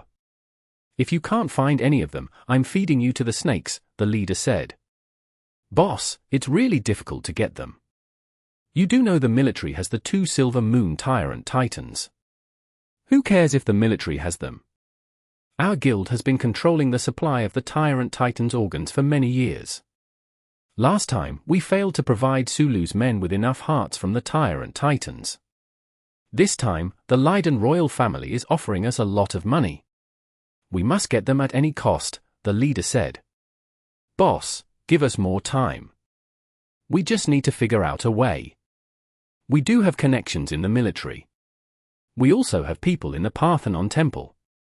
The organs won't fall into the wrong hands this time, the man with a black bandana promised. Just get out of my sight. I will send someone to negotiate with the man from the 2Es. Mo Fan went back to the inn after he was done eavesdropping on the group. A few minutes later, the man with black tattoos on his face came back. He was alone. Where have you all been for the past few days? The man asked. We went to restock our supplies. Crete has been short on supplies lately. We have to cross a few mountains if we want to buy some fresh fruits, Mo Fan replied calmly. What fruits do you have? Get me some and bring them to my room, the man ordered. Not a problem, Mo Fan retained his smile and watched the man leave. The smile on his face lost its warmth as soon the man was out of his vision. The road is narrow for enemies indeed. I didn't expect to stumble into them here. Mo Fan spat.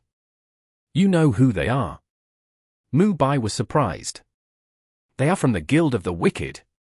Mo Fan stated confidently. Chapter 2149. Run. Exodus Tales. Exodus Tales. Translated by Zephazid. Edited by Aelrianth. Mo Fan brought a plate of sliced fruits to the tattooed man's room. He had also asked for a plate of salad, so Mo Fan conveniently grabbed some maggots with telekinesis when he was passed by the stable. It was brilliant mixing these maggots that had fed on horse dung with the fruits and the salad. You did great. Here, take this and spend it as you please, the tattooed man smiled when he saw the young attendant doing such a great job. Enjoy! Mo Fan flicked his finger and fired a wisp of the dark material into the man's body. Mo Fan heard the man calling for him when he was about to leave. Wait, the man stopped Mo Fan. Mo Fan's heart skipped a beat. The man was no ordinary person. He was actually aware of the dark material. It seemed like he had no choice but to take him down first. He could learn what they were up to by slowly interrogating him. The fruits are pretty good. The sauce on the salad is fine too. Bring me more of them, the man continued. Oh, sure, not a problem, Mo Fan responded with a smile. He immediately withdrew the flame on his palm. Mo Fan could not help but curse under his breath as he turned around. What AF ***, king idiot. Mo Fan waited patiently for the Guild of the Wicked to make their moves. He knew exactly where the tattooed man was. Mo Fan, are they really from the Guild of the Wicked? Zhao Manyang said doubtfully. We'll soon find out. They should be on the move tonight. Those scum have stumbled right into us. Why shouldn't we get rid of them once and for all? Mo Fan said. Mo Fan had not forgotten the cruel things that the Guild of the Wicked was responsible for. They had used children's hearts as a substitution for the Tyrant Titan's hearts. They never found out how many lives were lost because of these *********. Mo Fan would feel uncomfortable if he did not take them out. We have no clue what they are up to. If they are only a bunch of small fries, we should just report them with an anonymous call, Mu Bai commented. They are here to steal the Tyrant Titan's organs. They don't sound like small fries to me, Mo Fan said. These people had caught Mo Fan's attention on the first day mainly because he could sense a strange aura in their bodies. It was the ability of his dark vein, something like a sixth sense. As he suspected, these people were not just some ordinary dealers on the black market. They were members of the infamous Guild of the Wicked. Harper is really something, too. He managed to attract a bunch of crooks to be his guests. Zhao Manyang said. By the way, where's Harper? Mo Fan asked. He left a while ago. He was all dressed up too. He must be meeting some lusty woman again. That son of a b***** ch seemed very unhappy when he saw us. He even scolded me. I didn't bother getting back at him. Otherwise, he would be going to his date with a limp tonight. Zhao Manyang said dismissively. I think he wants to chase us away because we haven't paid him after staying here for so long, Mu Bai said. Get over it, he's just a greedy pervert, Mo Fan said helplessly. Mo Fan stayed at the inn the whole night. He thought the tattooed man was up to something tonight, but he had stayed in his room instead. Mo Fan was a little confused. Could it be that he had sent out his lackeys instead? He was watching the wrong person if that was the case. He did not have a chance to spread the dark material onto the man with the black bandana. The man with the black bandana and the other two blonde men who barely talked came back to the inn late that night. They did not stay in the lobby for long, heading straight to their leader's room. Boss, I saw those three on my way here, the man with the black bandana said. I know, I'm keeping an eye on them. Should we take them out too? The military and the Parthenon temple are nearby. They are on alert at the moment. We'll do it once I erase our traces. Just a little longer, the tattooed man said. We did our job too. We made it look like the guy was attacked by a robber in a dark alley, the man with a black bandana reported. Mo Fan was not eavesdropping on the group. The tattooed man was being very cautious. He had set up some well-hidden magic formations to confine their voices. Mo Fan had no clue how strong these people were, so he did not dare to expose himself. I didn't expect he was only sending his lackeys out. We missed out on the opportunity to follow them and see what they were up to, Mo Fan muttered. The tattooed man had come back alone after the meeting in the grove. His lackeys did not return before now, thus Mo Fan never had the chance to mark them. He had no clue where they had gone. We are using a long line to catch a big fish. We shouldn't alert them for the time being, Mu Bai said. Thud. Thud. There were knocks on the door as they were talking. Ha ha, I thought Harper would fool around until the next morning. I didn't think he would come back so early. Sigh, so what if he has hooked up with a lot of ladies, he couldn't even satisfy them? Zhao Manyang rose to his feet and went to the door. He was stunned as soon as he opened the door. A strong smell caught him by surprise. The man at the door was covered in blood from his chest to his pants. Even his hands had bloodstains everywhere. If Zhao Manyang had not recognized him as Harper, he would have reflexively sliced him with his light magic. Mo Fan and Mu Bai smelled the blood too. They immediately came outside. Mu Bai, save him! Zhao Manyang helped Harper into the room, but the man was grabbing onto the door frame tightly. He was oddly strong for a dying man, and reluctant to come inside. Are you, run! Harper grabbed Zhao Manyang by his collar. You're almost dead. Zhao Manyang was not sure what to do. He was not a healer. Harper had sustained serious injuries. The spot his hand was covering kept bleeding. Mu Bai tried to treat the wounds, but he was not a healer, either. His methods were not very effective on a dying person. Are you, run! Harper was using all his strength to utter the words. Chapter 2150. Choose a Way to Die. Translated by Zephazid. Edited by Aelrianth. It's too late for you to run now, a hoarse mocking voice called out from the room behind them. Mo Fan turned around and saw the tattooed man standing in the yard, along with his lackey with a black bandana and the blonde-haired brothers. The four were standing in the yard with evil expressions. They obviously had not planned to stay here peacefully from the start. How righteous of you all, let me see, you crawled all the way back here from Saifu Street, that's around 1 kilometer or 2. Are you really that impressive? Or did I go too easy on you? Or the man with a black bandana sneered. Run, they are from the Guild of the Wicked. Harper gasped. Mo Fan looked at the blood-covered Harper and the four members with evil smiles. He immediately realized what was going on. You idiot, you should go treat your wounds first. Why did you come here instead? So what if they are from the Guild of the Wicked? We told you that we are very powerful mags. Not many people in this world can kill us. Zhao Manyang swore angrily. Harper was still bleeding. He could no longer move his eyes. In the end, he finally reached his limit and could no longer support himself. They slowly lowered him to the ground. Do a clean job next time, you almost let him live, you idiot, the tattooed man scolded. Got it. What should we do with these three? The tattooed man asked. The tattooed man stepped forward and looked at Mo Fan with the same smile he had in the afternoon. Your salad tasted really good. With that in mind, I've chosen a more comfortable way of dying for you. For example, the three of you drowned in an accident when the tide rose at night during a trip. Trust me, it's the wisest decision. People in our field know how much difference different ways of dying have. Mo Fan did not look at them. His eyes were fixed on Harper. A dagger was stuck in Harper's chest. It looked like a normal stab, but it made him bleed out non-stop. The man with a black bandana was clearly the one who had put it there. What a pity, if only Mo Fan had made it back a little earlier, he could have eavesdropped on their whole conversation and found out they were planning to kill Harper tonight.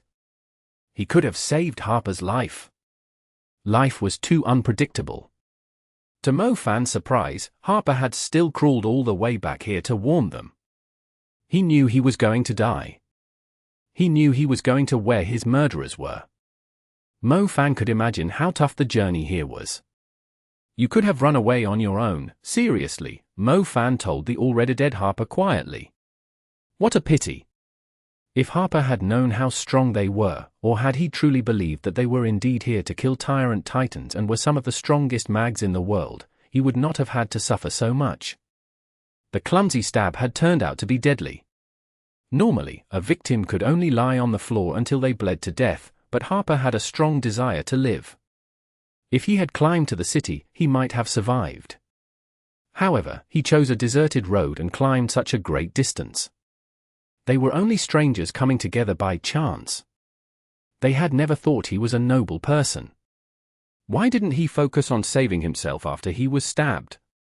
If only he could lived a little longer. He might not have made it, but at least he knows we are going to be fine, Mu Bai said softly. Harper gave his everything, including his life, to make sure they escaped. However, he saw the four crooks of the Guild of the Wicked when he was gasping his last breath. He must have thought Mu Bai, Zhao Manyang, and Mu Bai were going to end up like him. If he could have lived a little longer, he could have died in peace. Make your choice. Don't waste our precious time, the tattooed man sneered at them. I have two things to tell you. Mo Fan rose to his feet and faced the tattooed man. I'm interested, he answered confidently. The 3 plates of fruits and salad you ate, I actually used the maggots from the stables as their source. They must have tasted very unique. I've told you my secret recipe, but unfortunately, you won't have a chance to try it again, Mo Fan said. The smile on the tattooed man's face froze. He turned around and looked at the stable not far away.